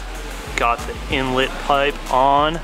It is, man, this whole thing, it is extremely tight fit, man. I'm glad I didn't try to do this at home by myself. Between the inlet pipe and the diverter valve, there's like no room to do pretty much anything. And you have to have this all positioned one way in order to get this clamp to fit down there with that diverter valve. It's crazy tight, but we got it in. So this obviously hits up into the intake. And then we also have the boost pipe down below installed. I don't know if you can see it from up here. I'll show you guys when we get down below. But yeah, we're almost there. Just about finished. Looking really good. Can't wait to feel how it drives. I'm sure I'll feel a difference. I can pretty much guarantee that I was losing boost before. Might not have been a lot, but I definitely lost a little bit. Getting her all buttoned up. Just about finished here. We made some new brackets for the intercooler. I don't know if you guys remember, the ones I had in here before were kind of booty, and I just had them laying around home. These ones are much better, a little bit longer. Obviously, FTP charge pipe on this side. Boost pipe on this side, and then the inlet is up top and the diverter valve is in there as well. Huge thank you to Mr. Alex over here for wrenching. And just like that. There you go!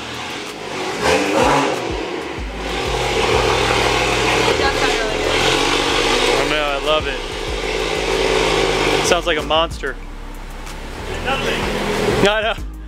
The cold start. It's a bit aggressive. Should probably just turn it off.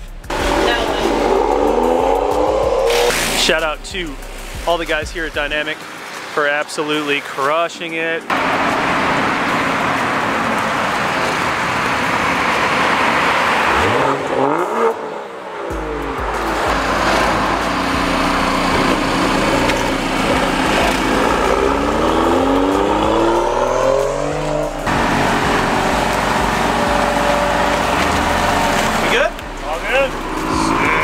Thank you, Alex. No problem. Freaking crushed it as always, dude. Yeah, Ted wanted to get some. Oh yeah. You know, whatever I am. Damn, that thing looks so good.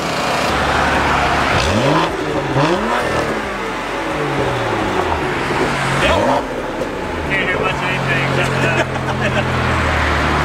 So that is the plumb-back version, you guys. The plumb-back version is, it's quiet. I'm gonna put the splitter back on this afternoon because it just looks naked without it.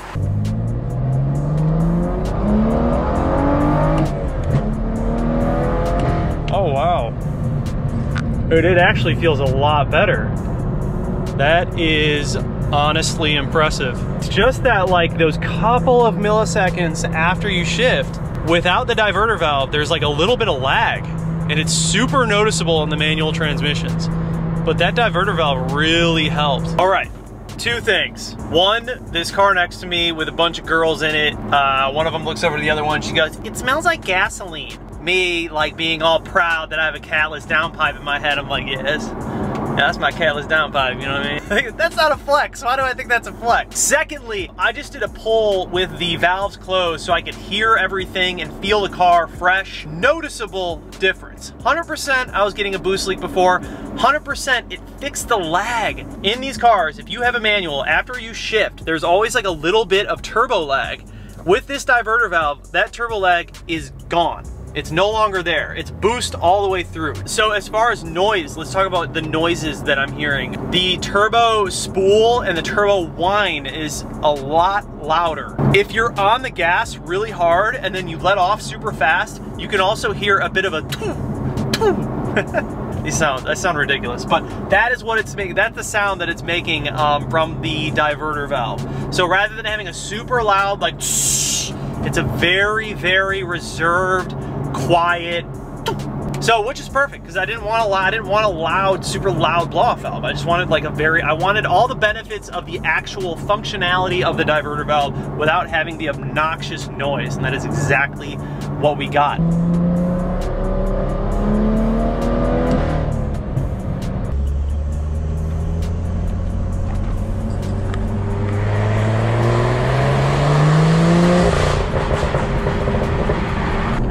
Got a Porsche that wants to play.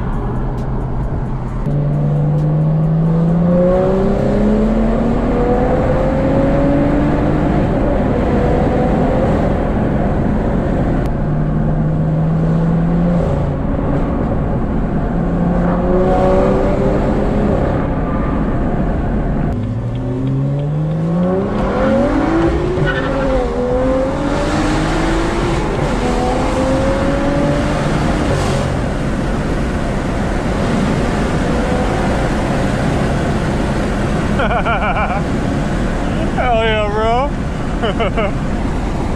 Hell yeah.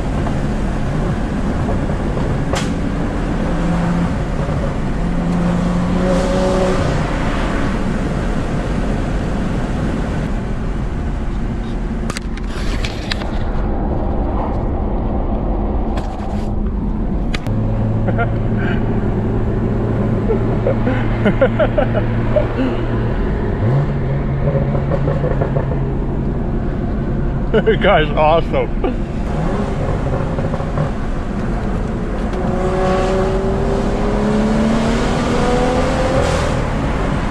I'm willing to bet this Porsche and I are gonna get a run in here.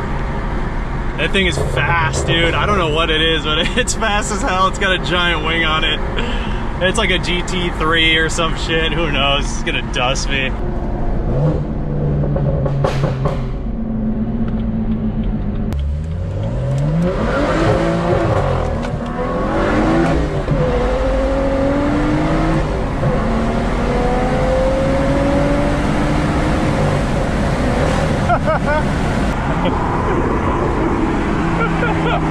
That was awesome, man. Thank you, thank you. What is that? Woo! It sounds so good. Yeah.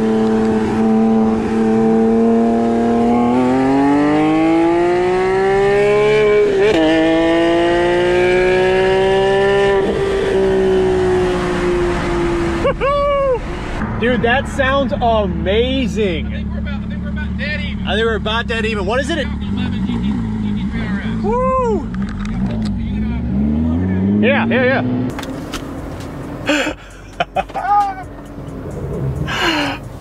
That was dope. We just raced him, and dude, we were neck and neck. He pulled on me in lower gears, but then I was catching up, and I was like reeling him in. He was super impressed by the car. He was like, dude, that car's fast. He's like, what are you pushing, 500 horsepower? I was like, not yet.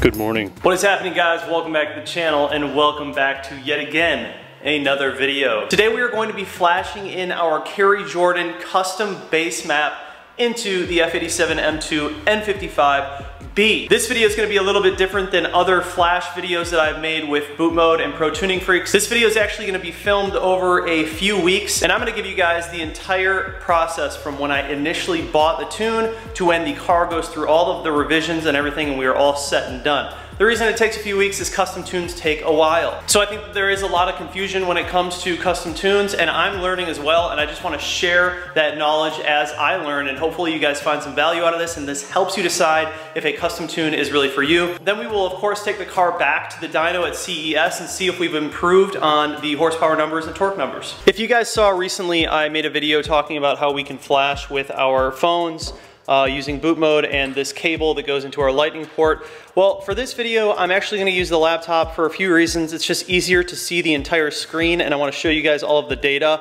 When we do the data logging, when we actually jump in the car and go do the data logging, I will in fact use the phone, but for the flashing purpose, I will use my laptop. That's just because it is a bigger screen and it's easier for you guys to read it. At the end of this video, you guys, I'm gonna give you the full timeline. So from when I bought the map from Keys Motorsports to when I received my first initial base map, to when I flashed it, to when I got my first revision, to all the way to when we actually finished the car, went through all the revisions, and it was good to go. So please do stick around. At the end of the video, you will see that entire timeline. Now I'm gonna show you guys the base map that we've received from Kerry Jordan, the instructions that I have. We're gonna go ahead and flash the car. All right, so here are all of my maps. I have my stock tune, of course. I have my stage 1 93 octane. I have my stage 2 93 octane, and then I have my custom Kerry Jordan map at the bottom here. You'll see it says 98 RON. That is in fact 93 octane. It's custom tune, stock turbo, stock fuel system. So when you guys first purchase your custom map from Kerry Jordan off of Keys Motorsports website, you will get a confirmation email from Keys Motorsports. From there, you're gonna go ahead and hop into your boot mode portal, and you're gonna wanna send a custom tune request over to Kerry Jordan. After you send out the custom tune request, you will get an email back from Kerry Jordan confirming that you have in fact bought the map from them. You'll need to give them things like your email, your name, your Instagram handle, all the stuff that ties into your car and your license. You cannot just go and buy a custom tune. That's not really how it works. You have to have a boot mode license. So that means that you have to buy the bundle first, and then you can go ahead and buy a custom tune. So a custom tune doesn't cost less than boot mode itself, because the custom tune is like $500 some, boot mode is like $600 some. You need to buy boot mode, get yourself a license, and then you can go ahead and buy the custom tune from Kerry Jordan. So it's like $1,100, somewhere in that range. Yes, custom tunes are really expensive. Why? Because they're custom to your car. If you guys don't want to spend that kind of money, then that's why they have the off-the-shelf maps for you. Stage 1, Stage 2. And I do have to say, my car is running Stage 2 right now on boot mode, and it feels amazing. So I'm honestly super excited to feel how much better this custom tune performs on this car. So hopefully that clears some stuff up for you guys. But after you send in your request, you're gonna see down below, there's a big comment section underneath the map and the map details. It's gonna say, hello, thank you for your purchase, yada, yada, yada. And then it's gonna ask you to confirm everything. And then what's gonna happen is Kerry Jordan is going to send you over a base map. You're gonna need to go ahead and flash that base map and then go ahead and do data logs. So what are data logs? We are gonna be doing some data logs, so I can show you guys exactly what that means today. But basically, after we flash the base map, we wanna hop in the car, bring up our dashboard on boot mode through the phone, and run some data logs in third gear, wide open throttle from 2,000 to 7,000 RPM. I think it's somewhere in there. We're gonna do that 3 times. We're gonna do that consistently 3 times. So Kerry Jordan can then take that data after we send it back to him and revise the tune. Make sure the car is driving well, make sure that all of the power graphs look good, and then from there we'll get another revision. So it's kind of like a ping pong effect. We're just gonna go back and forth and work out these revisions until the car is completely dialed. So if you guys wanna do something like dyno tuning, that is a different setup. And I do believe you have to pay more if you want to get him with you live on a dyno and actually tune the car, because obviously it takes a little more time and it's a little more specific. We will in fact be doing that, but I will not be doing that until we go pure Stage 2 and upgrade all the fueling. I just don't want to put that kind of time and money into a tune on the stock turbo and stock fueling when I know that inevitably I'm going to be upgrading that. And once we do, then we will go ahead and put a little more time into another tune that is dyno tuned for this car. So after we flash in this base map here, we are gonna go ahead and hop in the car and do some data logging. And you guys can see right here, it says from 2.5 to 7K RPM. So wide open throttle means all the way open, obviously. What you wanna do is when you are data logging, you wanna make sure that you start the data log and you start the RPMs before the actual RPMs that they want. So if it's at like 2.5 to 7K, you're probably gonna wanna go from like 1K all the way up to 7.5K. Give them everything that they need in between there. When you're under your dashboard, this is where the data log happens. And if you see over here, you have auto log. So when you hit auto log, and your vehicle is connected, when you're driving and you hit open throttle, as soon as you press down open throttle with auto log on, it starts logging. So you really want to make sure that when you're auto logging, you start the wide open throttle pull before the RPMs that they ask from you. So they're asking for 2.5, I'm going to do it at like 2 or 1.5, and then I'll give them the data log all the way through to like 7, 7.25, 7.5, something like that. So as you can see, we have all my stuff here, and Kerry Jordan of course gives you all the instructions. It's pretty self-explanatory from there on out. After we do those 3 data logs from 2.5 to 7K RPM, we will be doing a little bit of driving around to just give them some basic driving behaviors in a data log so they can see kind of how the car is performing just under normal daily driving. They say that it's best to turn traction control completely off, so DSC completely off when you do all these pulls. Once you have finished all the data logs, please request an update from within the map, and that will notify us that you're finished and ready for us to view your data logs. We can see your data logs from there, and we will make the needed changes. So at this point in the process, we do need to go ahead and flash in the base map, and then we're going to do a little bit of driving around, let the car kind of get used to that base map before we we do any wide open throttle pulls. I do want to note, you guys, I'm running right now the Stage 2 tune. It is important to understand that a base map isn't necessarily going to give you a ton of power and feel great right off the bat. That is what the revisions are for. That's why those are there. You really need to go through that revision process to dial in that tune, and that's where we're going to see the big gains. I don't know how many revisions we're going to do. Like I said, this is my first time ever doing a custom tune, but I think all of this information is really important, and I will share it with you guys, and hopefully that will help you determine whether a custom tune is good for you. So without further ado, you guys, let's go ahead and hop in the car and start the flash process on the base map, and then we'll do some data logging. All of the essentials. All right, you guys, so we have our OBD2 cable plugged in, going to our Ethernet into our computer, firing up the boot mode driver agent right now. As you can see, seatbelt is fastened on the car. Make sure you guys have that done. Car's in accessory mode, lights are off, air is off. And so we are going to go ahead and make sure, yep, so our OBD is connected, we're good there. Let's go hop into our maps, and we have our base map right here. It says that first we need to go into our configurations and change a few things. Before flashing this file, please go into user configuration panel of this custom file and verify all the settings are correct to your setup. If you are using a 3.5 bar T-map, map, high flow, downpipes, etc. If you aren't sure what a setting does, do not touch it. Please contact us first for clarification. Once you have verified the correct settings and you've made the changes, go ahead and hit save, and then flash the file after reading the information below. So let's go ahead and open up the configurations. The exhaust burbles, I'm just gonna do OTS, which is the same setup that I have right now. I don't do the startup roar, it's not for me. Yeah, so we are using OEM ignition coils. We can go ahead and set that. The catalytic converter reader, we are turning all that off so we don't get a check engine light. I obviously do not have cats in this car. And then that should be everything. Go ahead and save our changes. Go back down to our Kerry Jordan map. All right, so that should be everything. It looks like we are good. Let's go ahead and flash this, and then we'll take the car out and do some data logs. Flash now, flash. All right, so right now it is downloading the map. Since we already have unlocked our DME and we're running a Stage 2 boot mode map, this should go by pretty quick. But I will update you guys as soon as it's finished here, and I'll let you know how long it takes. You guys are gonna get a bunch of errors and stuff when this happens, when you're downloading the map. It's normal. Part of the process. Let it do its thing. It is flying through it though, man. I mean, look at that. Let's go. That's right, baby. Map is officially flashed. We will wait 5 seconds, hop in the car, turn it on, go for a little cruise, allow the car to learn the new map a little bit, and then we will do our data logging. Starts up nice. Good idle.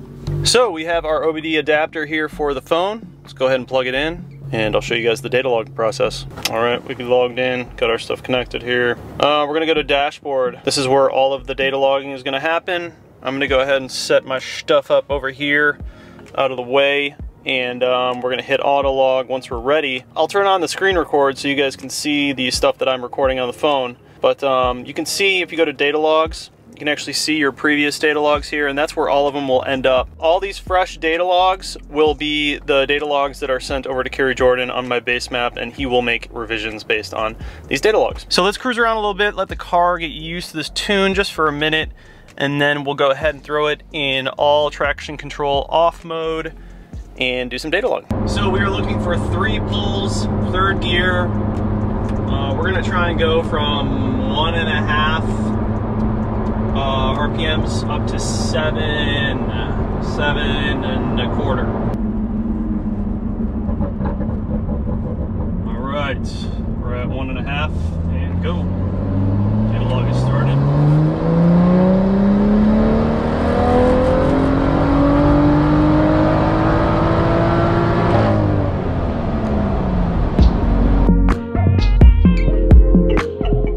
I mean, you have to go really slow and really fast all the way through 1 gear, so it's kind of hard. You have to find a really good stretch of road.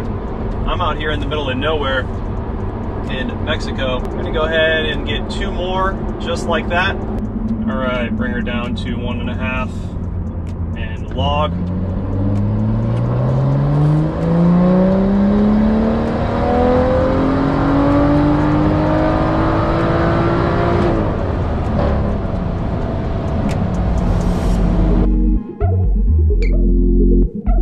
So when you're in auto log, It's automatically data logging these for you every time you pull.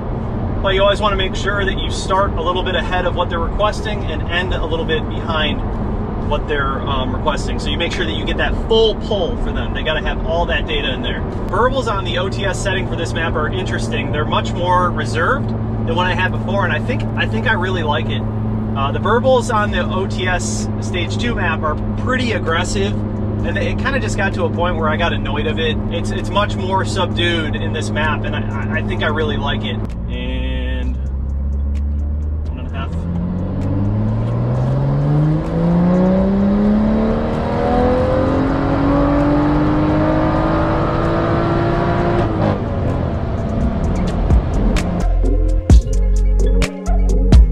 So that is our third data log for third gear pull. So we'll go ahead and end that data log session. It says we now have 3 logs ready. You can see those logs are in here. So now Kerry Jordan can see these logs. We can also send them to people. We can email them, whatever we want to do. We'll also need some general driving around on the same data log as well.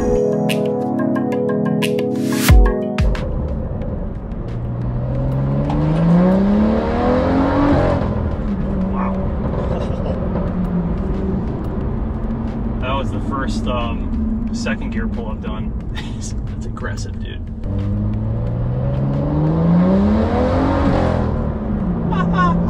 Ew. This feels good. This feels really good.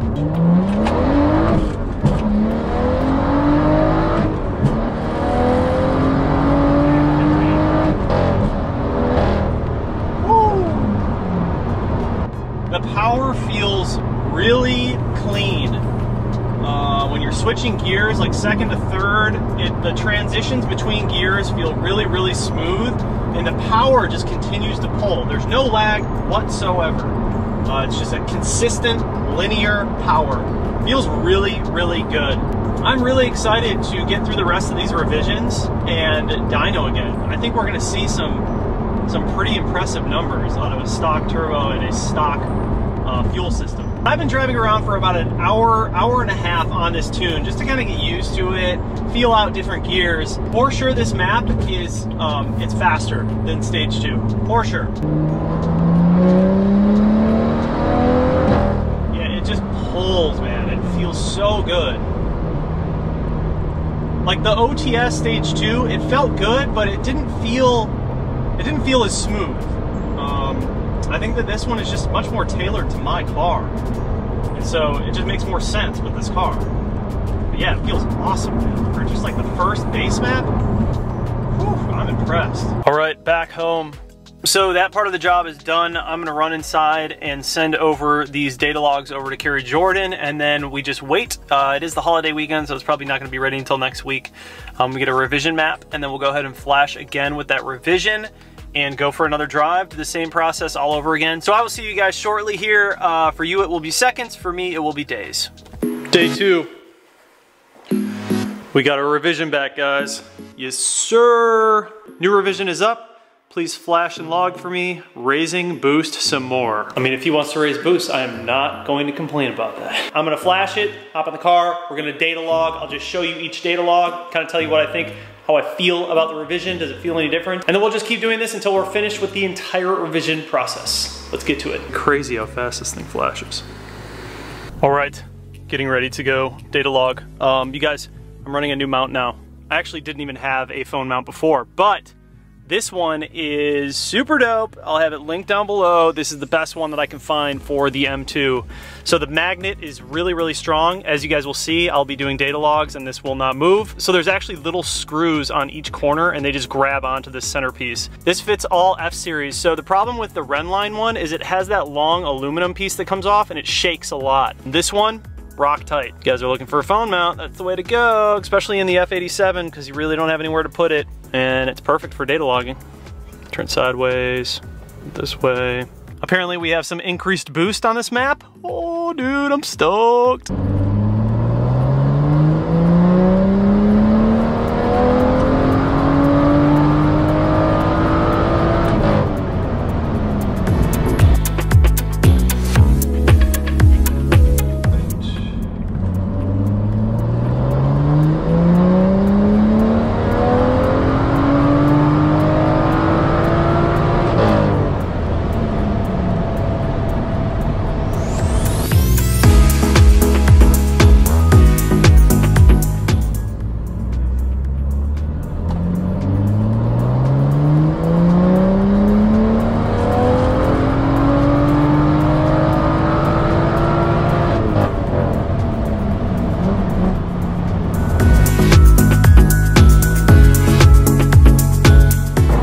so the second set of data logs are in the books, and now we just send them back to Kerry Jordan and we wait for that second revision. But in conclusion, car feels really good. I mean, it felt good on the base map, but I did see about 20 pounds, either 19 or 20 pounds of boost, which is, so he definitely upped the boost. I think we were at 18 before. So you're definitely playing that gamble between how much can the stock turbo actually take with boost, because you don't want to go too heavy on boost, man. You can start blowing shit up. But overall, the car feels really, really good. I actually had a run against a S7, so Audi S7, which isn't like the fastest car, but it's a pretty quick car. For a land yacht, it's a pretty quick car. So I immediately put like bus lengths on this guy.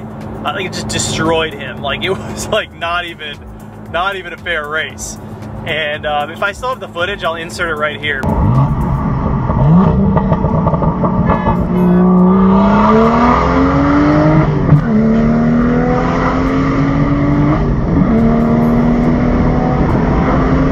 And that was just on the base map. So first set of revisions feel really, really good. But you guys know the drill already. I'll get the new log file back and then I will flash it and we'll do the same thing over and over again. So I will see you guys when we get the new revised map back from Kerry Jordan. What is happening, guys? Day 3. This is the final revised map from Kerry Jordan. We're gonna go ahead and flash in this finalized map. I'm gonna read you guys Kerry's notes that he has on this tune. Then I will go ahead and give you guys my final thoughts on this entire tuning process. And I'm also going to throw in the entire timeline of how long it took from the point that I purchased the actual map from Keys Motorsports to get the first tune, the revisions, and the finished product. So looking at the finalized map, here are the comments that Kerry laid down for me. Looking good, brother. Can't really push the boost any higher. We're starting to slightly dip the rail pressure due to the OEM high pressure fuel pump. It's running very well, however, just can't push it any farther. We're basically at the max for the stock high pressure fuel pump and your 98 RON rail. The next step is to add an aftermarket high pressure fuel pump or add some other form of auxiliary fueling and also increase the octane. Methanol injection would help with both, but we still recommend a better high pressure fuel pump to keep the pressure in line. It was a pleasure tuning your car. Hope you enjoy it. Stay safe, have fun, and God bless you and your family. First of all, thank you so much, Kerry, for working with me. This has been a really, really awesome process and educational. To be honest with you, I've learned so much as we've gone through this tuning process, and my car has never felt better, you guys. I'm just gonna say it right here and right now before I even flash this finalized map. The car feels incredibly good. It's never driven this well. It's never driven this strong. The torque is very punchy. The power bands feel very clean, which I think is like the most important part. And it feels reliable. It doesn't feel like I'm gonna run this car into any issues with the tune that I currently have on it. And that's really the gamble that you're playing.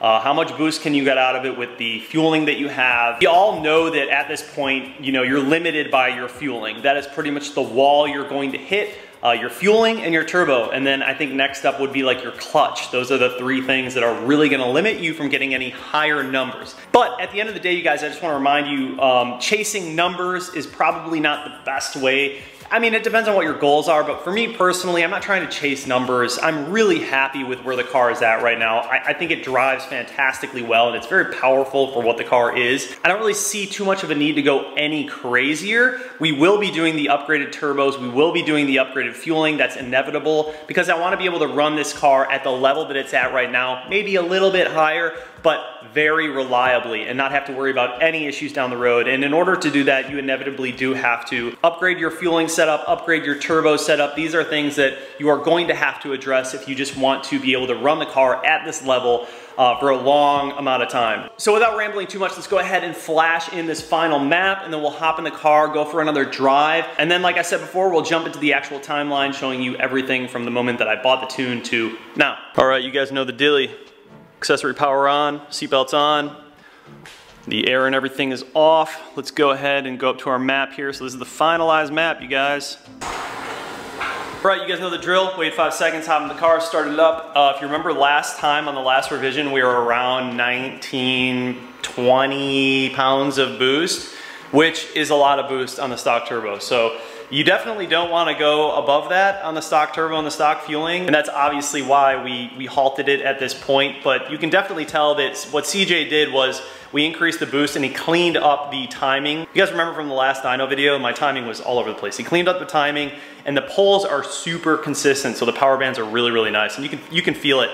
So just doing a little bit of driving around right now, and the car feels, dude, it feels so good. I'm just doing some like long, light accelerations, kind of letting the gears play all the way out. It looks like we're at about the same amount of boost, which is right around 19 and a half, which I think is a safe. That makes me feel comfortable. I don't know that I would want to go much further than that, but the car feels like really, really good.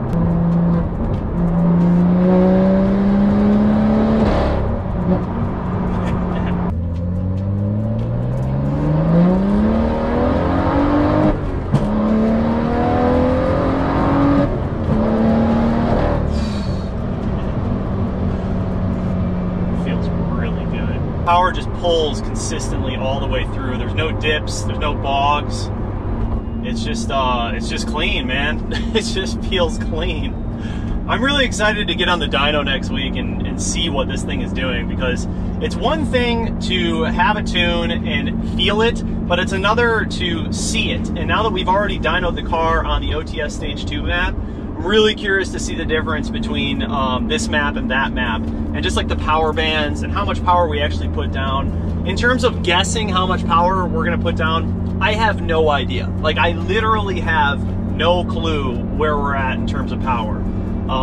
If I had to guess, look, we put down 403 to the wheels last time. I don't know, 420 maybe is where we're at? I don't know. Right now, we're so high up for this fueling and this turbo that the car just feels really good. And everything that we're making beyond now is just kind of marginal. Like, it's not a massive difference, but there's enough there to feel it. So there we are. Fully Jordan tuned. Super happy with the results. All right, man, here's the deal. We're gonna go out for a little run. We're gonna run to Mexico real quick and do a quick little run on these two cars. I'm actually really curious because I've never even raced an M4. So this one's got boot mode stage 1 and an intake, the beginning of some mods. So it'll be interesting to see what the difference is between old little M2 girl and M4 over here. Almost to Mexico. Comment down below, who's gonna take it? Stage 1 and intake on an S55 M4 or your boy in the M2. I think it's gonna be a close race, bro. I think it's gonna be a super close race.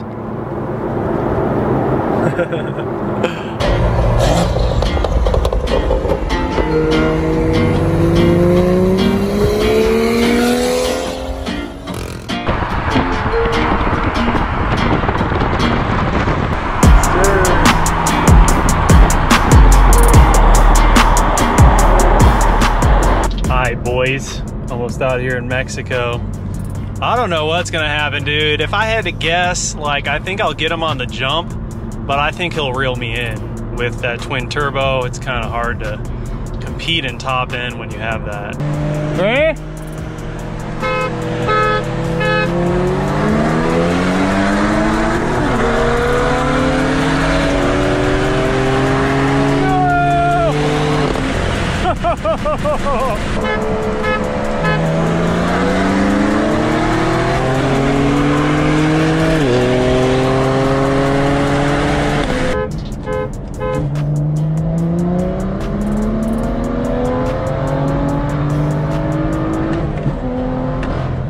But that time I started the 40 roll in third and it seemed to be a little bit better. I have more gearing. I don't have to switch from second to third. I missed that punch, but I think that's a better way to go about a 40 roll.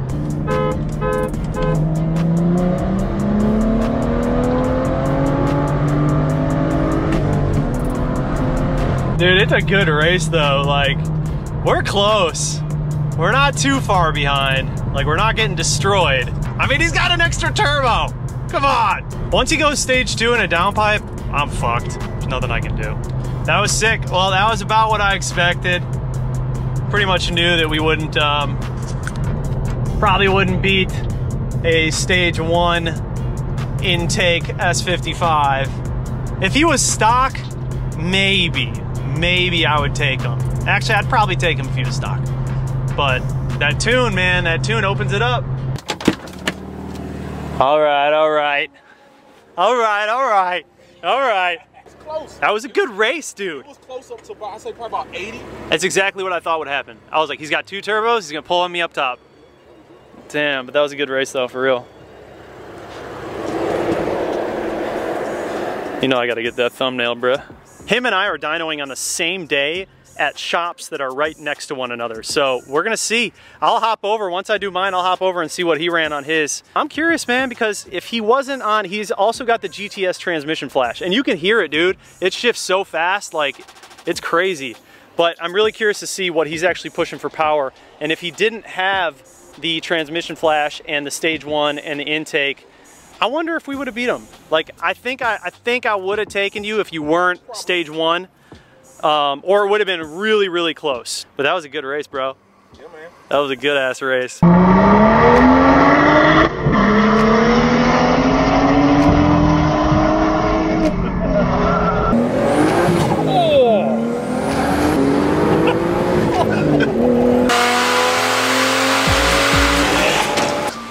This thing looks nice. She thick though. She thick. So it's a lot more thick than the, well, you guys will see the factory when we pull up. All right, we got the car up in the air and I freaking knew, man, I heard something when I was driving, like a click, click, click. Sure enough, your boy's got a nail. But we're not losing air, so I'm gonna leave that in here. I got my track wheels coming at the end of the month, new tires.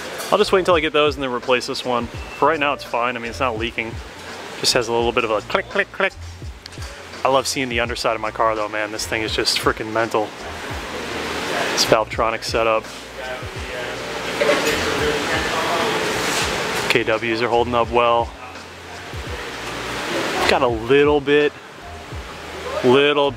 of moisture adding up on this seal, but that's pretty normal for these. In like 10,000 miles, I'll probably just end up replacing the seal. But yeah, man, I love looking underneath the car. It looks pretty good. Looks pretty good. Make sure you don't have any nails anywhere else. Unfortunately, with this one, it's too close to the sidewall. They're not gonna be able to patch that. If it was further in, you could patch it, but this is too close, so the tire's probably donezo. It's all right, just buy some new ones. All right, so here is the sway bar. You can see he already took off some of the stuff. So here's the actual sway bar. Connects to this guy, and we gotta pull out the whole thing. So you're replacing this whole piece right here. Obviously you can see it's actually really simple. You got 4 13 millimeters, and then you got these 2 guys right here, and it comes out. Shit, really simple. You just drop the 2 pans. Hell yeah, man. Look at that. So easy. Oh yeah, she's beefier, dude. Oh yeah, dude. Way beefier. Yeah, it's way bigger. That's crazy. And the, I think these are different too, aren't they? Yeah, they're gonna be wider for the Bushings are a little bit different. They're gonna fit in here though. Yeah, for sure. Oh, those bikes, yeah. So you can decide how you want these set up. Right now, this is the tighter setup, or you can go with the looser setup, which is the hole right here. We're gonna start with the tighter one.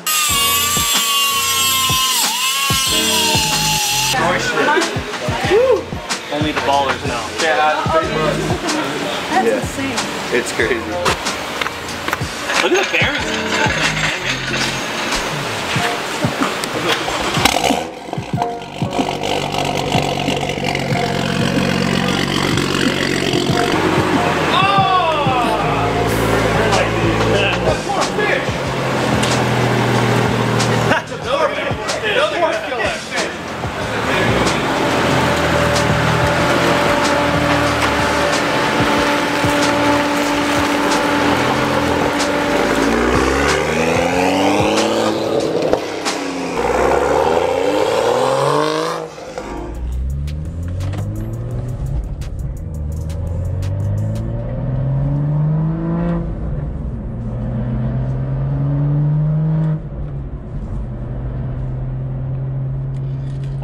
dude. Immediately can tell a difference. That front is locked, bro. Holy crap. That front is locked. Oh yeah.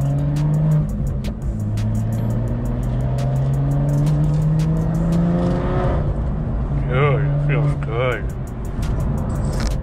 Super locked in. That's the best way to describe it. The front just feels so locked in. There was always just a little bit of body roll up front in this car. Because I mean, just doing springs isn't gonna just delete all your body roll. It will help a lot, but that front lower sway bar with the suspension is like game changer. It's a whole different level.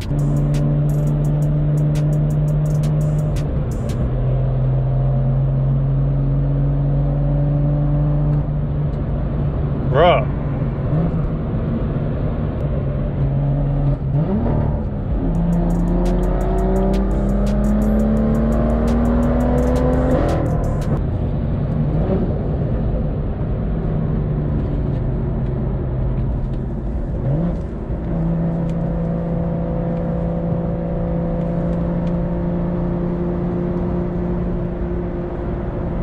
Whoo!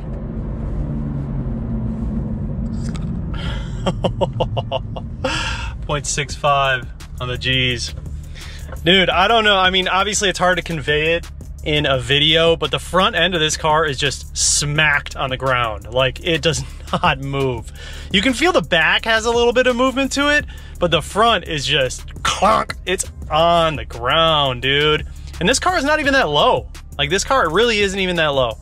A lot of people who run the KW coilover kits, their cars are even lower. I couldn't imagine this car on like a set of coils that low. Dude, it would be on rails. It's crazy how just that front lower sway bar makes such a big difference.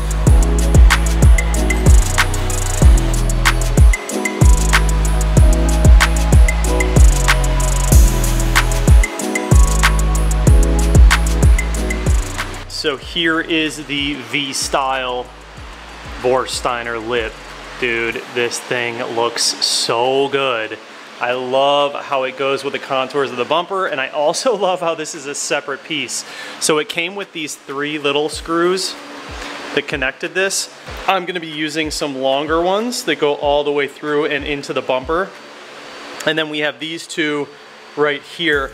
However, for this one and the one over there, I'm gonna be using bolts and nuts, bolt and nylon nuts, 1 inch long, just to make sure that this thing's going nowhere. You could probably get away with just doing the self-tapping, but being that we're gonna be on a track, it's smart to just use a couple of bolts in this. Basically, we're gonna use the 3M and then self-tapping, some bolts. Gonna get out the drill. Also, if you guys recall in the previous video where we were doing the H&R sway bar up front, I realized that I had a nail in my tire. It wasn't really that big of a deal to me, and I was just gonna wait till my track wheels get in and my new tires and just roll with it, and then get it repaired or get a new tire at that point. But the car started losing air in that tire, so I think it's slowly leaking. So I was kind of in a pinch, and I didn't really want to have to order one online through like Tire Rack or anything. I actually DM'd Tread Connection, and Tread Connection has always been the people that come out and repair my tires or put on new wheels on the car, whatever it may be. I DM'd them and they got the tire in a day. The Michelin Super Sport tire for me in my size in 1 day, and now they are coming to my house to put it on my car.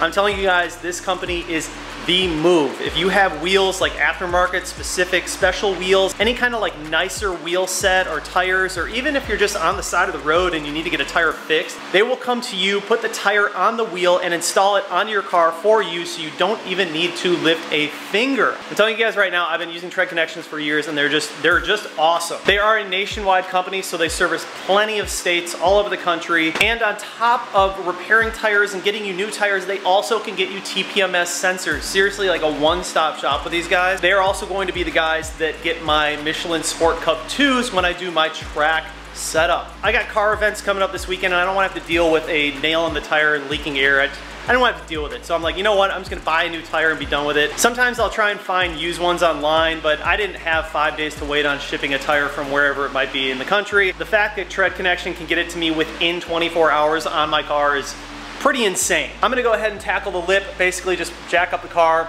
do everything that we talked about with the lip, install it, and we'll show you guys what it looks like. Can't wait, dude, I'm so excited. It's such a dope lip. Such a sick design, and I fully admit that I was sleeping on the V-Style Vorsteiner lip.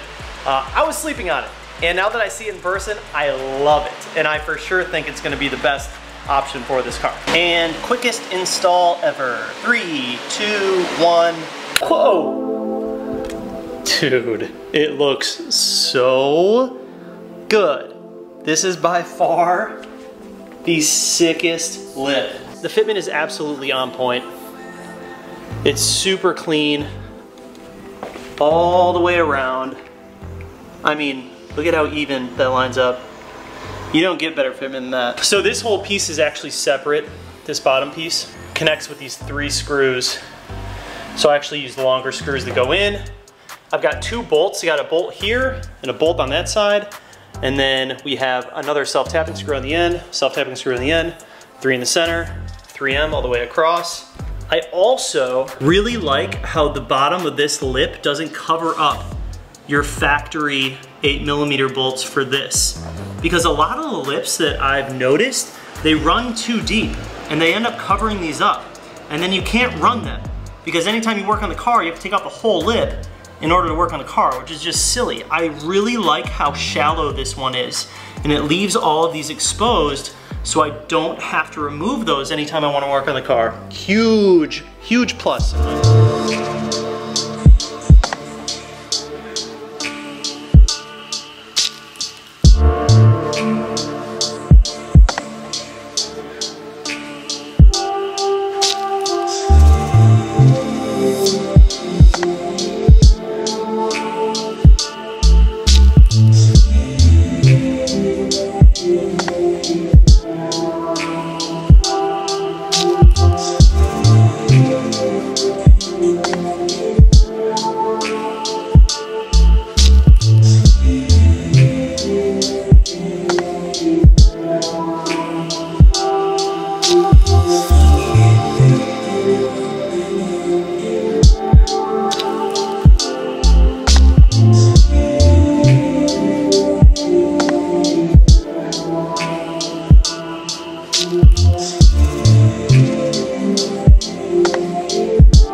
Got something for you.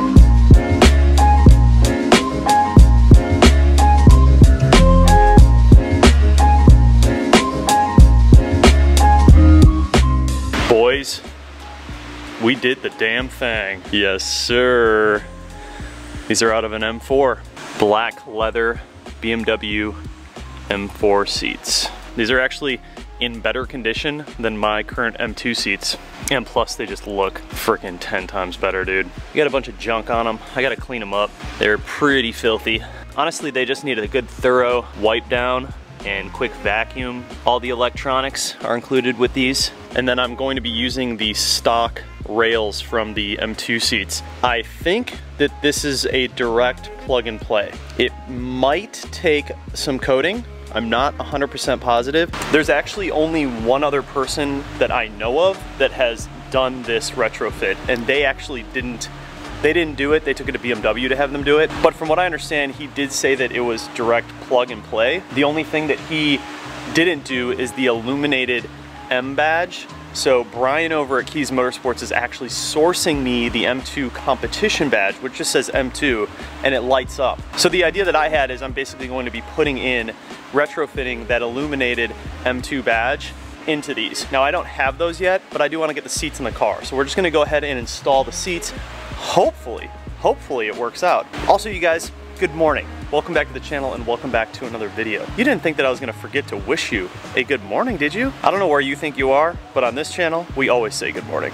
So yeah, you guys, this one, I am super stoked about this one. Like, I've wanted new seats for this car for a long time, Anyone who's been watching the channel since I got the M2, that was like my #1 complaint were the seats. And these are absolutely perfect. They're not like the ideal spec of what I would have gotten. I would have gotten the M2 competition seats, but to get the M2 competition seats, you are spending at least $5 grand on a used set if you can find them. They're super, super rare. New from BMW is just out of the question. It would be like 10 grand. You would actually have to like source all the parts and put them together. Probably more than 10 grand to be honest with you, because BMW doesn't actually sell the seats. So you'd actually have to go out and like find the different parts. But I figure since this car is a coupe, M4 is a coupe, this is probably the best OEM option that you can get for this car, is finding a used set of M4 seats.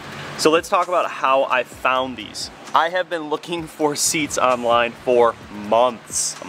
I have been searching eBay, Craigslist, Facebook Marketplace, just Instagram, whoever's selling, parting out cars. I've been looking at salvaged cars, salvaged M4s. You are likely going to spend like $2,000 to $5,000, depending on the seats, the conditions. If it comes out of a salvage car, the chances of the seats being in good condition are like slim to none, very rare. It's hard to find these seats in good condition out of a salvaged vehicle. The car that I bought these out of is not a salvaged vehicle. The owner was just upgrading to some Recaros. Now Recaros were also an option, but you're gonna spend $1,500 on one seat alone if you go after a set of Recaros. So either way, seats are just expensive. That's just how it is. They're just really, really expensive. I got extremely lucky with these. My good friend Eldridge, you guys have seen him on the channel, Eldridge Cortez. Eldridge actually just got M4 seats for his car, and I was asking him, like, where did you find them, dude? Like, I've been looking everywhere. He actually told me about these, and they were on Facebook Marketplace. Just so happened they were in Georgia, which isn't too far from Charlotte. It's like 3.5, 4-hour drive. So I figured I would just work out a price with the owner, buy them, and then go pick them up. Well, it turns out the owner was coming to Charlotte anyways, so I got these delivered for free, which is the hardest part about buying seats, is if you buy them online, they're so expensive to ship. Everyone who is selling them used, you're gonna be spending a ton of money just to get them shipped to you because they're so big and they weigh a lot. So I was able to get these used M4 seats for $1,500 delivered to my house, which is an absolute bargain. Bargain. I thought for sure I'd be spending at least $3,000 on some seats, and I almost bought seats out of an M2 competition for like $4,500. They're just expensive, that's just the way it is. But dude, to say that I am stoked is a massive understatement. Like, I am so hyped for these seats, bro. So hyped. And they're gonna clean up so well. Once I put some good leather conditioning on them, I actually kind of like that they're a little bit dirty because I get to see this like transformation of them. As far as the wear, dude, it's not that bad at all. These are perfectly fine. I could go above and beyond and we could dye the stitching to match the blue that's in the car if I wanted to. Some people are like freaks about having matching stitching and all that. I really don't give a shit, to be honest with you, but it would look a little bit nicer. This thing, I mean, it's dirty as shit, but this thing is going to clean up really well. I'm telling you right now, once I get my mittens on this, bruh, this thing's gonna clean up so well. So we're gonna give them a good cleaning. So this is really common on these stock badges. They crack. You can see the cracking around here. Super, super common. There was a recall through BMW with that, and they actually ended up replacing them with just new ones because all of these eventually just crack. So what I am doing, and these are not the illuminated ones, I am actually going to be retrofitting the M2 competition illuminated ones. So we're gonna have to wire them up and everything. They just say M2 and then they illuminate, so they light up, which is dope. Let's just look at the stock seats so I can show you guys the difference. That's like literally my only complaint with this car, is that you buy an M car and you get these seats that are literally F30 seats.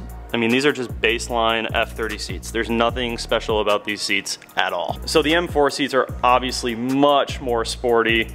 They just look 10 times better, and I think that they cup you a little bit differently than these. The M4 seats also sit a little bit lower from what I understand. So you feel a little bit lower in the car, which for someone like me is great because I'm just so tall. I really do prefer sitting a little bit lower in my cars. And yeah, so it being an M4 seat, it has the same pullback button right here, or latch or lever or whatever. It's got the adjustment. I mean, it came out of a coupe, so it should fit right into this coupe without an issue. I mean, there's nothing like wrong with them, but the fact that this is an M car and it came with these seats is just one thing that I'll never understand. I think the reason that BMW did that is to have incentive for people to buy the M2 competition, because the M2 competition obviously has the nicer seats. So as far as plan of attack, I'm going to pull the M2 out of the garage. I'm gonna bring the seats in and we're just gonna clean them up right here so we have a nice lit area. I'll show you guys obviously what I use and the before and after, and then we will go ahead and install them in the car. I forgot to mention I'm also doing the carbon seat backs. So Keys is gonna do the carbon seat backs for me, and then we'll also have the illuminated M2 badge. These are going to be sick. This is like interior goals for me right now, so I'm really soaking it up because I've wanted these seats for so long. And I literally just like had the money sitting aside, just waiting, just ready to just pounce on the right deal. And I got so lucky, dude, so lucky.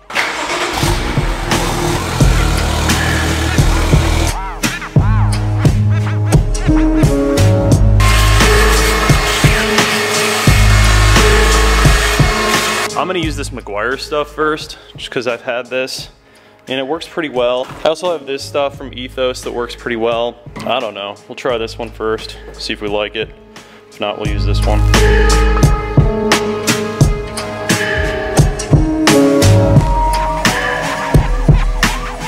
Dude, look at how freaking clean. I mean, they look brand new, bro, especially from the back. Crazy.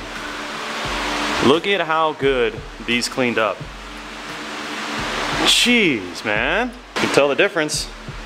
Look at how much deeper that is compared to this one. That's wild to see the difference. That Meguiar's product really works. This is my first time like actually putting it to the test. I just soaked that thing. It really brought it back to life. All right, I'm gonna hit this one now. Literally spent like an hour just doing all that. But hey, look, I mean, man, they cleaned up really good. I've never like actually put a leather conditioner or like interior detailer to the test, and it worked. It really worked. It should be relatively easy. I think it's just 4 bolts and it comes right out. And then we'll have to take the rails off of the M2 seats, put those on the M4 seats. Hopefully they fit, because he wanted to keep his rails. So I think we're gonna be okay that the M2 rails will just bolt right up to the M4 seats. I think they will. And then also we're going to weigh them. So from what I understand, the M4 seats are actually heavier than the M2 seats. By how much, I don't know. All right, so let's go ahead and rip the seats out of here. The other thing that I'm super stoked about is that I get to clean, my OCD gets to kick in, and I really get to clean the inside of the M2. It's actually a T50. I screwed up. I thought it was a T45. It's a T50.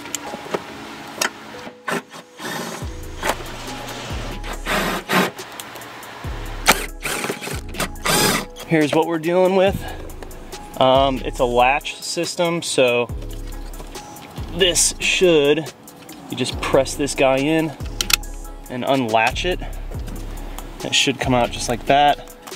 We should just be able to transfer these rails over to the M4 seats, drop it in, and then hopefully it all just plugs right in.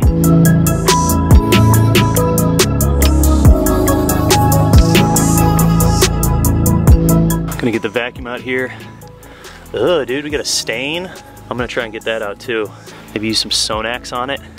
So just looking at, here's the stock seat. We gotta transfer the rails. It looks pretty easy. Basically this whole plastic piece needs to come out. So you have, it looks like a Torx right there, and then you have like a normal bolt. T40, that guy right there is a T40. Got one up here, over here, down there, so you got 4 total, obviously. This all comes along with it. As you can see, my M4 seats, this part is just kind of like dangling. And then you have that random brown plug right there. That goes into the actual seat. This is all going to be transferred over to that. So these ones are 13 mil, and that came right off. All right, so I think I figured out what I have to do. Pretty sure we're gonna use this 19 and go from the back. On the other side, there's a 19. And the way that you have to do it is I actually have to plug this back in and like maneuver it all awkward so I can get to the other one. The other one you can't even get to. But if you move this all the way down, it should be, I should be able to get to it. So apparently that's the way you do it. All right, just to show you guys what you have to do. It's probably wise to know this before you start doing this, or even taking out the stuff. If you have to swap the rails, that is. You want to lift the seat while it's plugged in all the way up.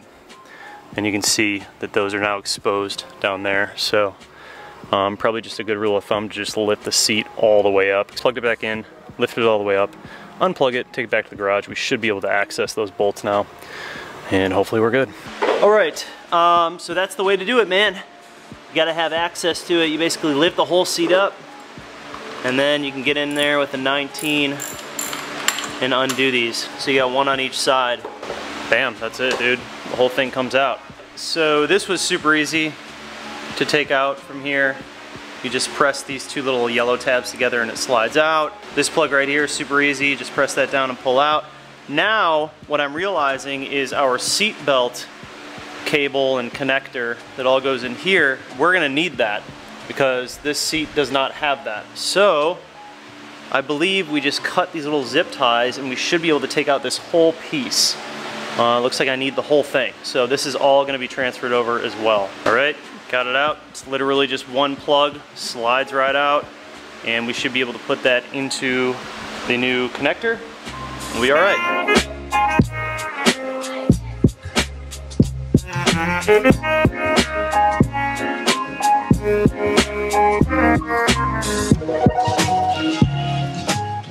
Ta-da! Cool heads will prevail, dude. I was a little bit nervous. When I first lined it up, it wasn't the right length, and I realized you can actually just move these arms in here yourself. But dude, we're good. I figured it out. And now we know for sure you can run the M2 rails on the M4 seats. They bolt right up. Everything plugs right in. And now it should bolt right into the car.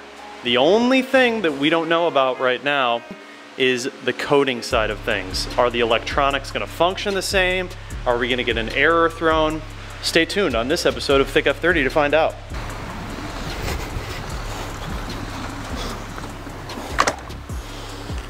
How convenient is that? I'm gonna use some Sonax on that and a applicator block. I think we can get that out. The rest is simple, we'll just vacuum it. It's actually not that dirty.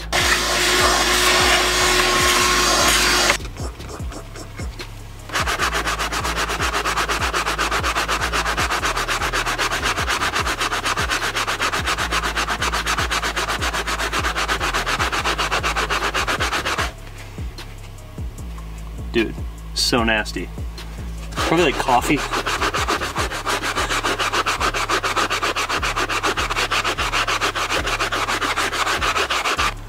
That was impressive. That Sonax stuff is amazing. If you guys don't have that for like Alcantara and whatnot and suede, it works. It works so well. Get some, link down below. All right, put the seat in, plug her in, we should be good. So we got it in there.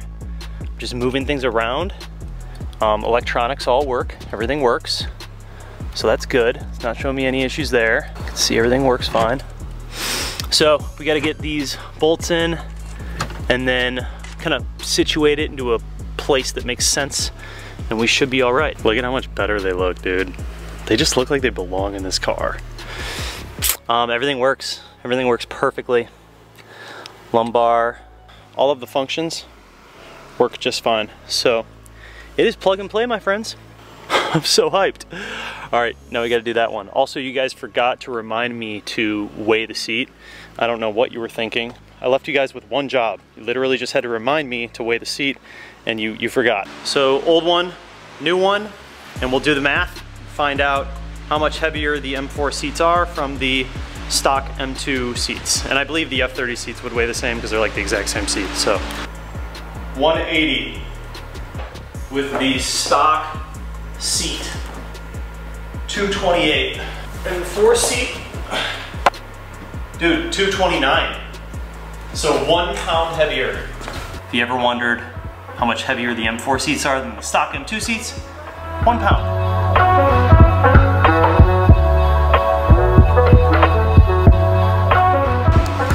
Bro, this Sonax is just mind-blowing.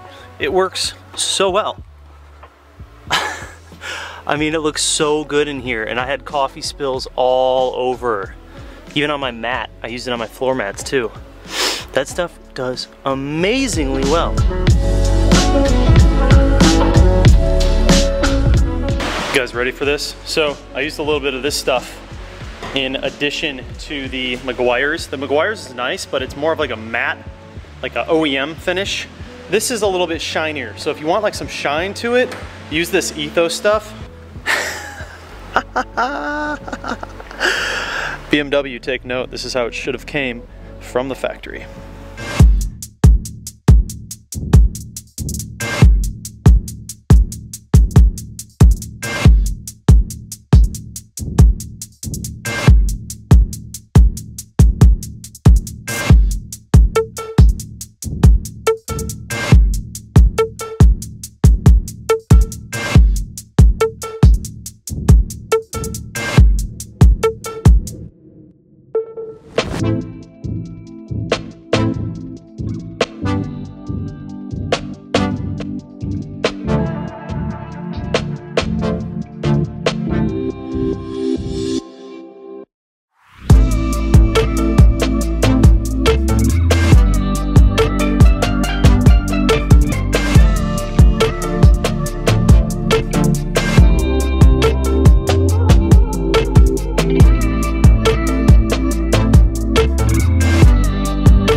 Just imagine with the M2 lighting up when I get those in, and then the carbon seat backs, I'll run those.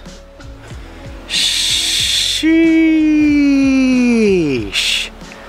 I'll be damned. The steering wheel was a massive change to the interior, but the seats, they're gonna be right up there with the steering wheel, if not even more important, because you're sitting in them every time you drive, dude. But it's good to know that everything functions, everything works. The only thing we don't know is when we turn on the car, are we gonna get any malfunctions or any like weird errors? I think my favorite part is seeing them through the windshield with like the whole car. It looks so dope. It's hard to see on camera, but you can see it in person. They look so sick, dude.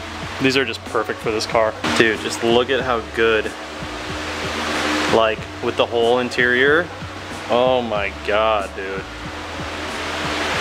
Game changer. Before we go anywhere, God, they look so good. These feel, the way that they feel is 10 times better. Much more sporty. They like cup you a lot better. And you can adjust the lumbar and everything, obviously. You know, the sides to like cup you in a little bit tighter if you want. Everything is adjustable with them and everything works perfectly fine. Heat, all that stuff, it all works. They feel so much better than the factory seats that come in this car. So much better. This car should have came like this from factory. No question about it. So, I'll show you guys. We turn the car on, and we're gonna get a couple of errors that pop up. There's one of them. Passenger restraint, and then we'll get a driver's restraint as well. There it is. So you can still drive the car. Like the car is completely fine, everything still functions, and you can still drive the car like this. You just have to get these seats coded to your car. So I talked to my friend Noor, and he said that he actually has a guy who can just code these to my car really easily. So I think I'm going to do that. I think that dude is just gonna code them in. So this won't be an issue, but you guys do need to know that if you're putting these seats in your car and you're changing out the airbags that come in the seats, you're gonna have to code these into your car. Dude, they look so sick. The way that these feel, oh my God, dude. It's unbelievable how much better they feel. And like they sit a little bit lower, like you can drop them a little bit further down. They just feel so like sporty. I love them. So I haven't driven the car with them yet, and I'm literally gonna do that right now with you guys. Yeah, I'm hyped. I'm really hyped. This was like a full-on win for me. This like the pricing, the delivery, the way they fit, like a bolt up, the plug and play for the most part. There were just a lot of questions when I was doing this because no one has really done it in an M2, so I wasn't really sure. I mean, people have done it. They haven't documented it, and they didn't talk about the actual process of them doing it. From what I understand, the guy who did it had a dealership do it, so there was a lot of questions going into it, and I didn't know if it was gonna work, and I didn't know if things were gonna bolt up, but dude, it did, and it was actually super seamless and easy to do, and I'm just so hyped, bro. I'm so hyped, and they're in such good condition. Like, oh man, I lucked out. So we're definitely gonna replace the badges with the light up M2 ones, and then I'll get the carbon seat backs and show you guys all that stuff. I'm trying to see if they have an option for the carbon seat backs that are like a dry carbon, so it matches my interior. If not, we'll just end up doing the glossy carbon and say fuck it. I guess all there is to do is just go for a drive. I'm gonna have the GoPro up there, and we'll just go for a little cruise, and I'll tell you guys what I think. Dude, these feel so good. These feel so good. Everything works, man. Like, just blown away. I'm just blown away how well this worked out. These feel like, you feel like you're cocooned in these seats. They're so much better than the stock ones. Like, so much better. Oh, buddy. All right. You guys knew this one was coming. We've got a couple of things here. I'm sure you guys already know what these are. Oh, we have the carbon fiber overlays for the seats. Back of the seats. Yeah. Please excuse my fingerprints that are all over them, but dude, how stoked am I? Comes with 3M on them, so they're basically just like one big sticker.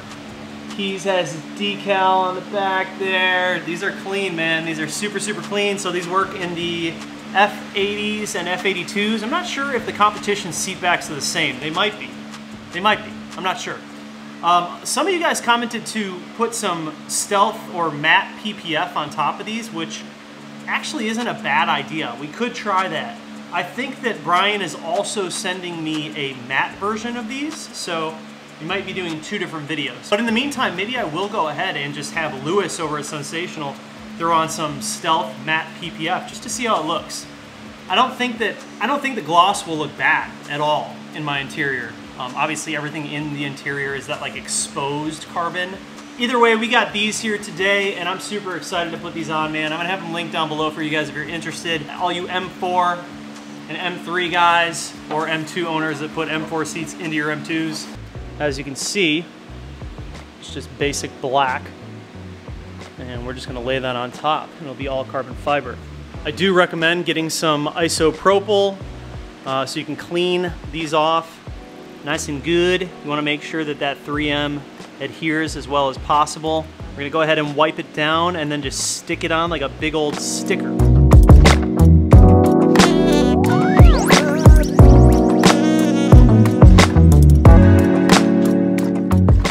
All right, 3M is exposed. Let's go ahead and throw it on, bro. Oh, snap. Hold it for 30 seconds or so. The fitment is awesome, man. This stuff it fits like a glove. It really does. It's like super snug. And it tucks in really well on the sides, so it looks very factory. Can't even tell it's an overlay. It looks like it's actually like an entire piece that's replacing the back. Ha! I kind of like the glossy carbon, man. I'm not gonna lie. I know it doesn't match everything, but you guys know me. I don't really care if it matches. I just think it looks sick. Sick. Yo, these look dope. These actually look super dope. Come on, dude. How can you not love that? It just looks so good. And you see how far it tucks in? So it looks super OEM. Like, it literally looks like it replaces this entire piece in the back, but it's just an overlay, and you would never know. All the way down. Yo, these are so sick. So sick. I mean, it's not like you're gonna see them all the time, but it's just those little details, man. They make such a big difference. I really didn't think they'd make that big of a difference, but they actually do. Look really good. All right, so let's go ahead and do the passenger side. Same deal, clean it, throw the sticker on, and you're good.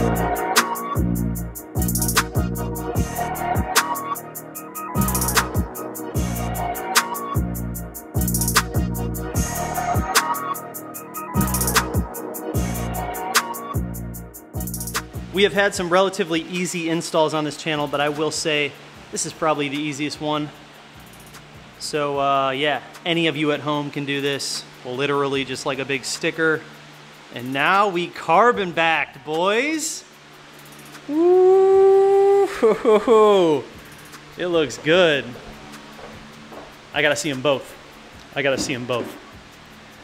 Show me both. Yeah. Look at how good these look though.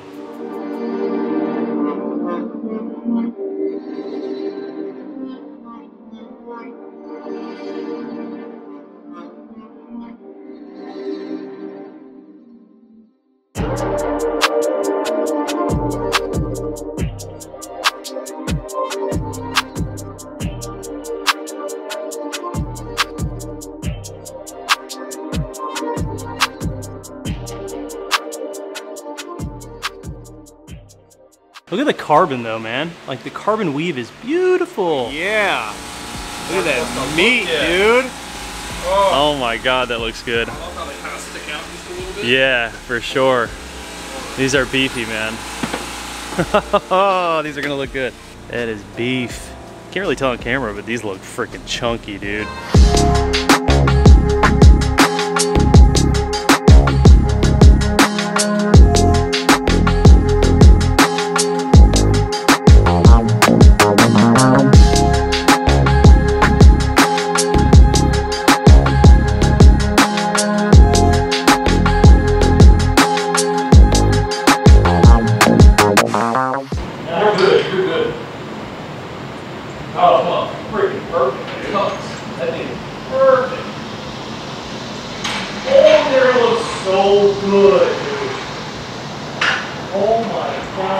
Just look at these freaking girth tires, dude. Oh my God, bro. They're so girthy. Holy crap. I'm obsessed and I love them. So I haven't shown you guys yet, but the fitment is absolutely perfect. Perfect with 0 spacers. So we'll show you some cinematics. 3, 2, 1.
Oh, buddy.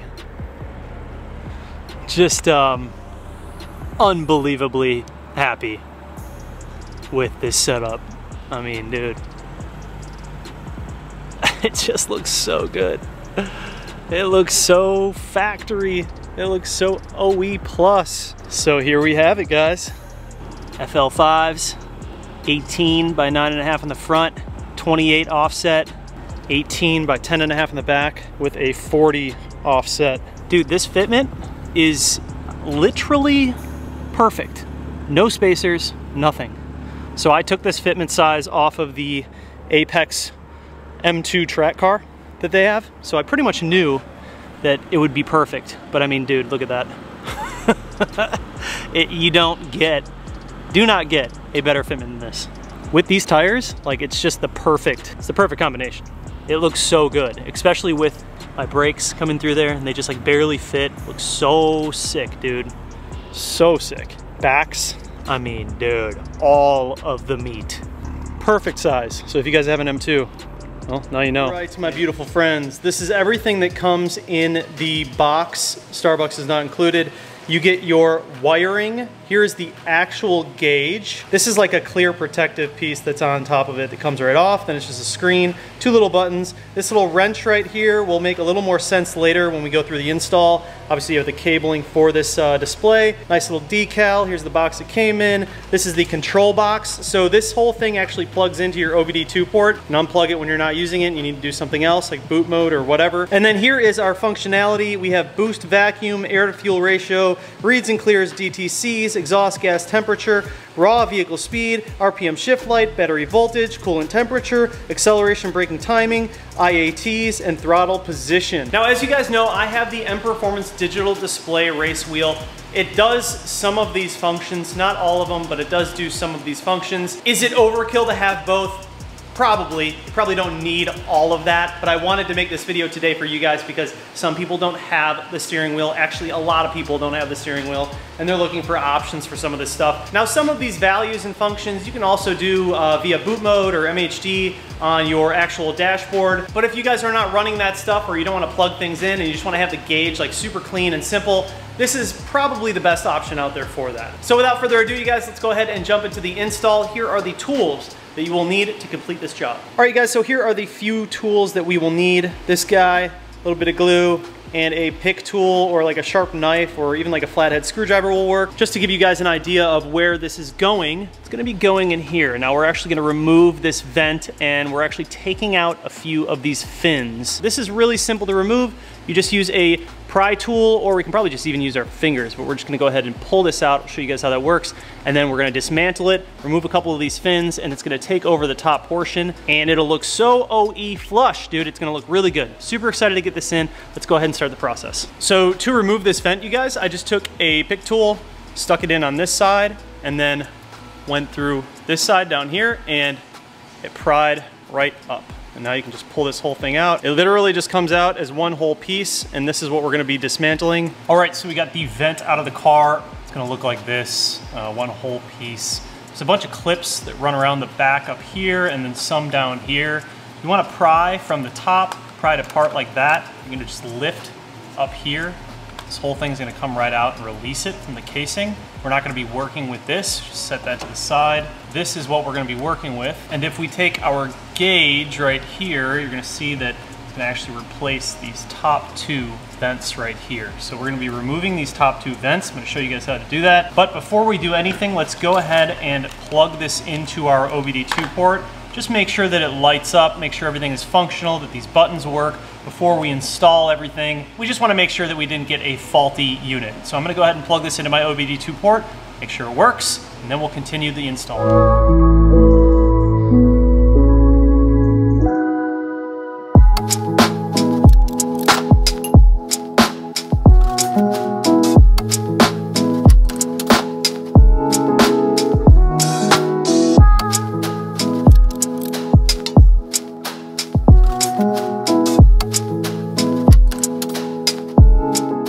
As you can see, we've got power. You just want to make sure that you plug it in and that you're getting values and that it actually functions. All right, so now that we know that it works, if you guys take a look at the actual vent itself, you see these little separations on the side. It's going to separate this outer casing from the actual vent pieces itself. We're going to work this out with a little pick tool here. Press each side there. You're going to see that it pops out like that, and then you can take the whole thing and just remove it like this. You keep this together and up, it's gonna stay together, so that's good. You can set this aside. Now obviously we want to replace these top 2 vents up here, so we're gonna remove those. That. All right, so you remember that little wrench? Here it is, was taped to the front of the actual unit. If we take our second to lowest vent piece, take this little wrench, we're gonna stick that wrench onto, let's see if I can find a good angle. Basically this little piece, this little peg in here, just stick it right onto there, snap into place like that. We'll take our bottom piece, pop that one into place.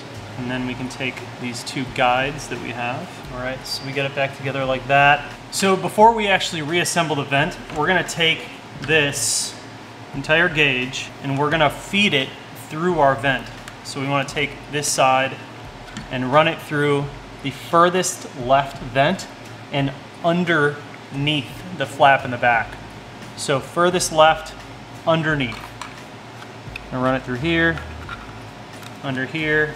The reason that we do this right now is because it's gonna be tough to do when we're holding all of these pieces together. It's gonna end up sitting like that. Once we've ran that through, we can go ahead and take our assembly, install this into the assembly. There's no sugarcoating it. This part sucks. This thing's a pain in the butt to get together, but that's probably why people opt for the invent option. Get a hold of a million things together at one time. It's not easy. All right, so we have it together, pinching everything. We're gonna go ahead and slide it into those grooves, just like that. So that is the most difficult part, is keeping all of that together and getting it back into the vent. But once you do that, it's quite easy. Just snap it back into place. Well, be very careful, because I clipped off the edge of this lower vent. I'm gonna have to go get a new one. Not the end of the world. This is still all functional and it still works just fine, but this vent is now hanging a little bit. So, word of the wise, when you're pushing this back in, push from the sides and not the center. I'm an idiot, I push in the center, and these little edges are just so flimsy. That little peg clipped right off. Not a big deal, go grab a new one. It's probably like 25 cents. Actually, BMW, it's probably like 20 bucks. Either way, we are good. We have this back in here. I'll have to go pick up a new little vent piece on Monday from BMW. Anyway, so here we go. We have everything installed. This is how it's gonna look. Very factory clean. Now in their video, they direct you to like cut a piece of the plastic out and run it underneath the foam. Yeah, I'm not doing that. I don't think it's necessary. But if you guys want to, go ahead. Completely up to you. This thing is gonna work and function just fine without doing that. These are the pieces from the factory vent that you will not be using. These two, and then this little metal bracket. Everything else functions though. You still have your vents, you can turn it, you can move it. Still gonna direct air to where you need to go. Gauge is in there, looks good. This all actually goes into our OBD port. This is the side that goes into the OBD port. This is the side that plugs into the control box. And then we simply run all of this. So we're gonna run this through the vent down to the OBD2 port. If we have any excess, we'll probably just zip tie it. And then of course, just reinstall your vent. Let's head to the car and I'll show you what it looks like.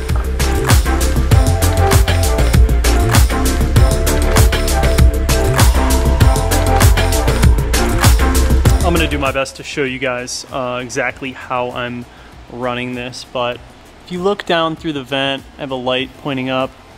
The OBD2 port is literally right there. I've ran the OBD2 portion of that cable. This is the actual OBD2 port right here. I've ran this portion through there all the way up through the vent. So if we look down here, you can literally take this and plug it into our port like that. No cables or anything, super clean. And now we have all of it coming up through here, which is perfect. It's exactly what we need. So you can see that canal right there where it's coming through. So now we've got this box, right, that plugs into this. And this is our control box. And this will go into our control box. That proved to be a little task. So there is the control box, and the control box is really the only thing that you want to zip tie to something so it's just not flying around. And there's actually like a metal bracket, like bar right there that has a hole in it. So I just ran the zip tie through that little hole in the metal bracket and then just zip tied the control box to it. So you can see that that box is like firmly attached to it. So that way it's just not gonna move around. I don't care so much about this wire right here. That's fine, it can move around, but I just don't want the box to be flying all over the place in here. So we're good, that's fine. Now it's just a matter of taking the slack, kind of tuck all this down here, and then, sheesh, there we go, man.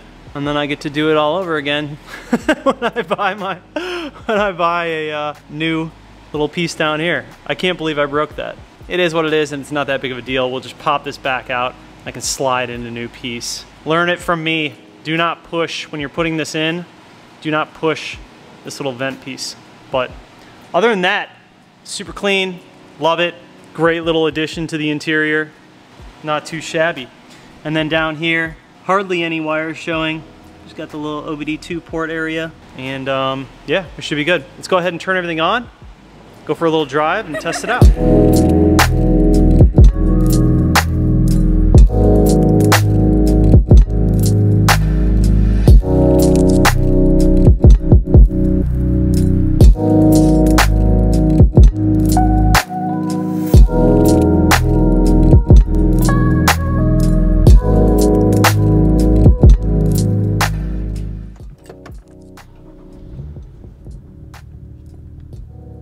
What you got for me, babe? Oh, 0.1. So you guys can get this with orange and orange. It looks like yellow on the camera, but it's like super, super dark orange. Like it matches my gauge cluster. It looks a little different in here, but that's probably just the LEDs being weird. You can do orange and then orange, or you can do orange and white. I went for orange and white. I think it looks a little bit cleaner. So this is battery right here, battery voltage. And then, so those are your RPMs, oil temperature.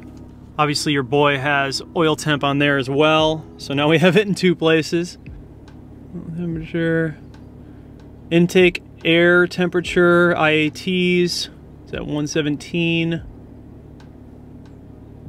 Exhaust gas temperature. This is our air to fuel ratio. 0 to 60 times, so you can time yourself. Boost. Yeah, 2 pounds of boost, killing it. Coolant temp, which is the same that we have up here. And then speed, you can put your speed on here if you want. And battery. Very cool. If I didn't have this, this would be like a game changer because there's so many cool things on here. But I do have some of those functions, you know, right on here on my beautiful and performance race display steering wheel. But this is definitely going to come in handy for some of you guys that don't have some of those functions. And I mean, the setup is super clean, man, super clean, and all of this is still functional. In my case, it's not because I broke that little thing, but I'll get a new one, simple fix. Yeah, man, I really, really like how clean this is. It's extremely clean the way it's set up. I love it. So if you guys take a look at the instructions, you can kind of see what those buttons do. The left button is a recall or holds the readout. Right button will kind of sift you through. For the most part, this is pretty self-explanatory. Depending on which gauge you go with, like if you have to do the little retrofit stuff that I did, it's probably gonna take you 15, 20 minutes. If you do just the direct replacement, it's like super easy, like 5 minutes. Very, very simple. Probably easier than my M4 carbon fiber seat backs, which were pretty easy. So for me personally, if I were doing this again, I would just buy the in-vent option. Then you don't have to tinker with like putting this into the vent. And as you can see, it's easy to break some of those tabs. There's a lot of information like being thrown at me while I'm in the car, which is awesome. I don't think it's ever a bad thing to have too much information on your car, especially when you're at the track and you want to be able to read things. I love the way that it looks though. It's very vivid, it's easy to read. It's nice, I really like it. So let's go for a little cruise and yeah, wrap up this video. For the purpose of this video, I think we're gonna do boost. See how much boost we're doing. See how much boost we're putting down.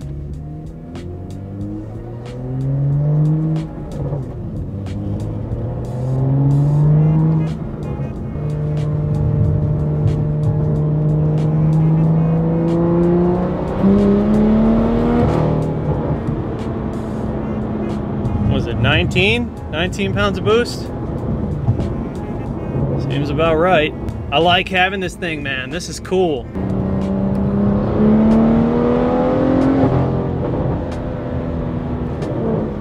That is so sick, dude. I love it. Wow. Double screens. One up top. One down there. Pretty nice.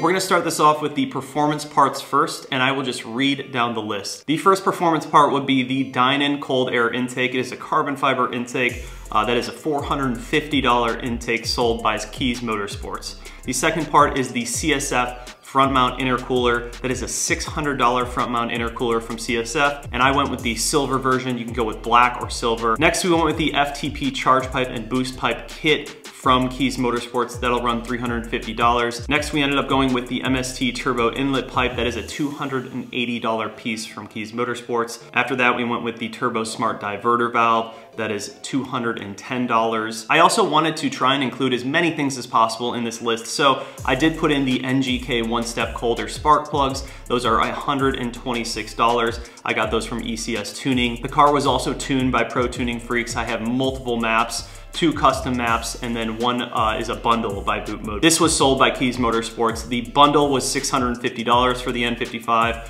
The Kerry Jordan map was $600 and the Paul Johnson was $600. That gave us a total of $1,850 in tuning. Next, we did the Thor Flasher. This was also sold to me by Keys Motorsports. This was for the differential and flashing in the heavier steering, and it also changes the way that the limited slip works in the car. That was $365. The downpipe in the car is a catless downpipe by Valvetronic. That is $700. The full exhaust system is a Valvetronic catback exhaust system for the M2. It is a valved rear section, completely open midsection, and that is $2690.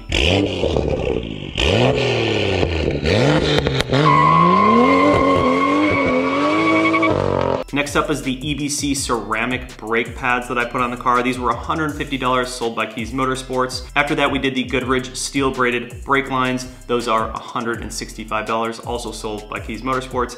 And lastly, in the performance parts, we put on the H&R 10mm spacers. Those are $120. Those aren't necessarily performance, but I didn't really know where else to put them, so I just threw them in the performance section. Moving on from performance, we're gonna talk a little bit about suspension. I didn't do a whole lot with suspension. I just did the KW height adjustable spring kit, which was $870 from Keys Motorsports. In my opinion, probably the best bang for the buck when it comes to suspension. And then after that, we went with the H&R front lower sway bar, which was $480, also from Keys Motorsports. It's pretty incredible with this car. You don't need to do a ton to make it handle good. It actually handles great from the factory. We just wanted to eliminate some of that wheel gap and remove some of the floatiness in the feeling of the car. It drives 10 times better with the height adjustable spring kit and the front lower sway bar. Moving on to the interior, the first thing I did was the M Performance shift knob with the Alcantara shift boot. That was $230 from ECS Tuning. After that, I did the M Performance digital display race wheel, which was $2,000 from Keys Motorsports. Then I actually found some M4 seats online. I believe it was Facebook Marketplace. I found them for $1,500. And then I upgraded those M4 seats with the M2 seat badges. Those were $300 from Keys Motorsports. In addition to the badges, I added on the M4 carbon fiber seat backs. Those were $810 from Keys Motorsports. Adding a bit more spice to the interior, we installed the P3 vent gauge, which was $389 from Keys Motorsports. I have what I would consider probably the most functional little phone mount in my car, and I absolutely love it. It's the best one that I could find for the M2, and that was $21. Amazon, can't go wrong. Next up is the Uniden R3 radar detector. I got that on Amazon for $286. I've had that in every single car that I've owned, and it's amazing. After that, we have the Blackview dash cam. That is $500. And then lastly, we have the aluminum pedal covers that were $15. Amazon. I think it was Amazon. So here's the largest portion of this list, which is the exterior. We did a lot of different renditions on this car in the exterior. Like I said, I'm gonna keep it as simple as possible and not include the things that I put on and took off. I'm just gonna include the parts that made it to the final form of this car to keep things simple. First up, we have the Bay Optics custom headlights. I sent my stock headlights in. They customized my headlights to a very OEM plus kind of finish with a blacked out housing and the Vision rings. It looks really, really good. These were $1,400. Next up, I have the GTS aluminum hood from Souvenir. This is $898. After that, we have the carbon R1V style lip. Basically looks like the Vorsteiner lip from Souvenir. This was $500. Next up, we have the carbon fiber side skirt extensions. Those were $550 from Souvenir. After that, we have the carbon high kick spoiler. This was $340 from ECS Tuning. Then we have the carbon GTS wing. This was $800 from Souvenir. I actually also bought a a separate trunk so I didn't have to drill into my stock trunk. I picked up that second trunk from a junkyard for $400. That way I could just swap trunks without having to put holes in my current trunk. Next up, we have the carbon fiber mirror caps from Keys Motorsports for $200. Then we have the I&D painted reflectors, Alpine White, for $175. Then we have the stud conversion. It is Motorsports hardware from Keys Motorsports. That is $110. For the wheels, I went with the Apex FL5s in 18s in satin black. Those were $1,300. For the tires, I had Michelin 4S tires. Now, the front were Michelin Super Sports and the back were Michelin 4S. They couldn't get all of the 4Ss in the size I want. So just to keep this list simple, I'm just gonna price this out for the 4S tires, $1,300 for all of the tires. Next up is the carbon fiber diffuser. This diffuser was kind of controversial. I just grabbed it off of Alibaba for super cheap. It was $350. It wasn't the greatest diffuser. The quality was pretty bad. Fitment was pretty bad, but I made it work in the meantime. Next up is the carbon fiber shark fin for $60 from Keys Motorsports. I also upgraded the taillights to the LCI version taillights. I did that conversion myself. It was $500. All of the parts for that were purchased off of ECS Tuning. Next up are the custom black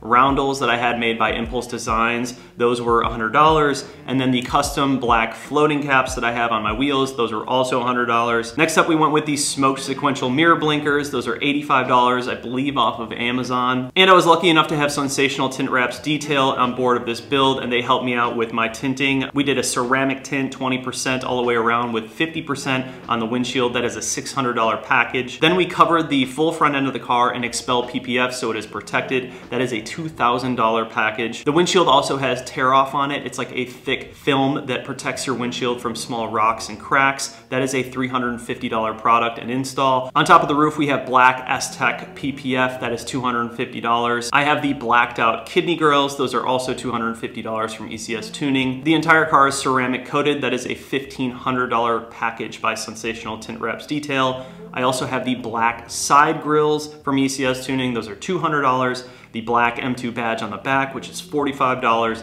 The Tommy L Garage splash guards, $75. And the custom white calipers, which were painted professionally and look really, really good with the actual M decal on them, for $300 from my local shop, Dynamic Auto Tune. Drum roll, please. The total cost and parts for this build at MSRP is $29,800. That's a lot of money. That's a lot of money to spend on a car. Now, like I said in the beginning of the video, you guys, I personally did not pay that. I am fortunate enough to have partnerships with awesome sponsors that helped me out on this build. But $29,800 in car parts is quite a bit of money. In final form, I think the car looks really, really good. It's also at a level where we didn't dive too deep into the engine. It was running very reliably and strong on a stage 2 boot mode OTS map. And the car also has full bolt-ons as well as some really nice carbon fiber parts, and just in general looked really, really good, in my opinion. But hopefully this gives you guys an idea of what it would take to build the car just like I did to this level. And for some of you guys, this might even help you make your decision of whether buying the M2, the OG M2, is even worth it. With almost $30,000 in modifications and buying the car for nearly $40,000, you're looking at a $70,000 car. For me personally, no matter what car I buy, it never remains stock. So even if I bought a $70,000 car, I'd still probably end up spending 10 to 20 grand on that car. Because honestly, it's just what I love to do. I like working on cars and I like making the content and working with partners and bringing you guys value as much as possible in these videos. Anyway, speaking of value, I hope this video brought you some value. That is the only purpose of me creating content for you guys in YouTube. I just want to be able to bring you some kind of value. But just like that, you guys, we're gonna go ahead and wrap up this video. Please do subscribe, comment down below, like this video, hit that bell notification just like that. This video's over, and we're out.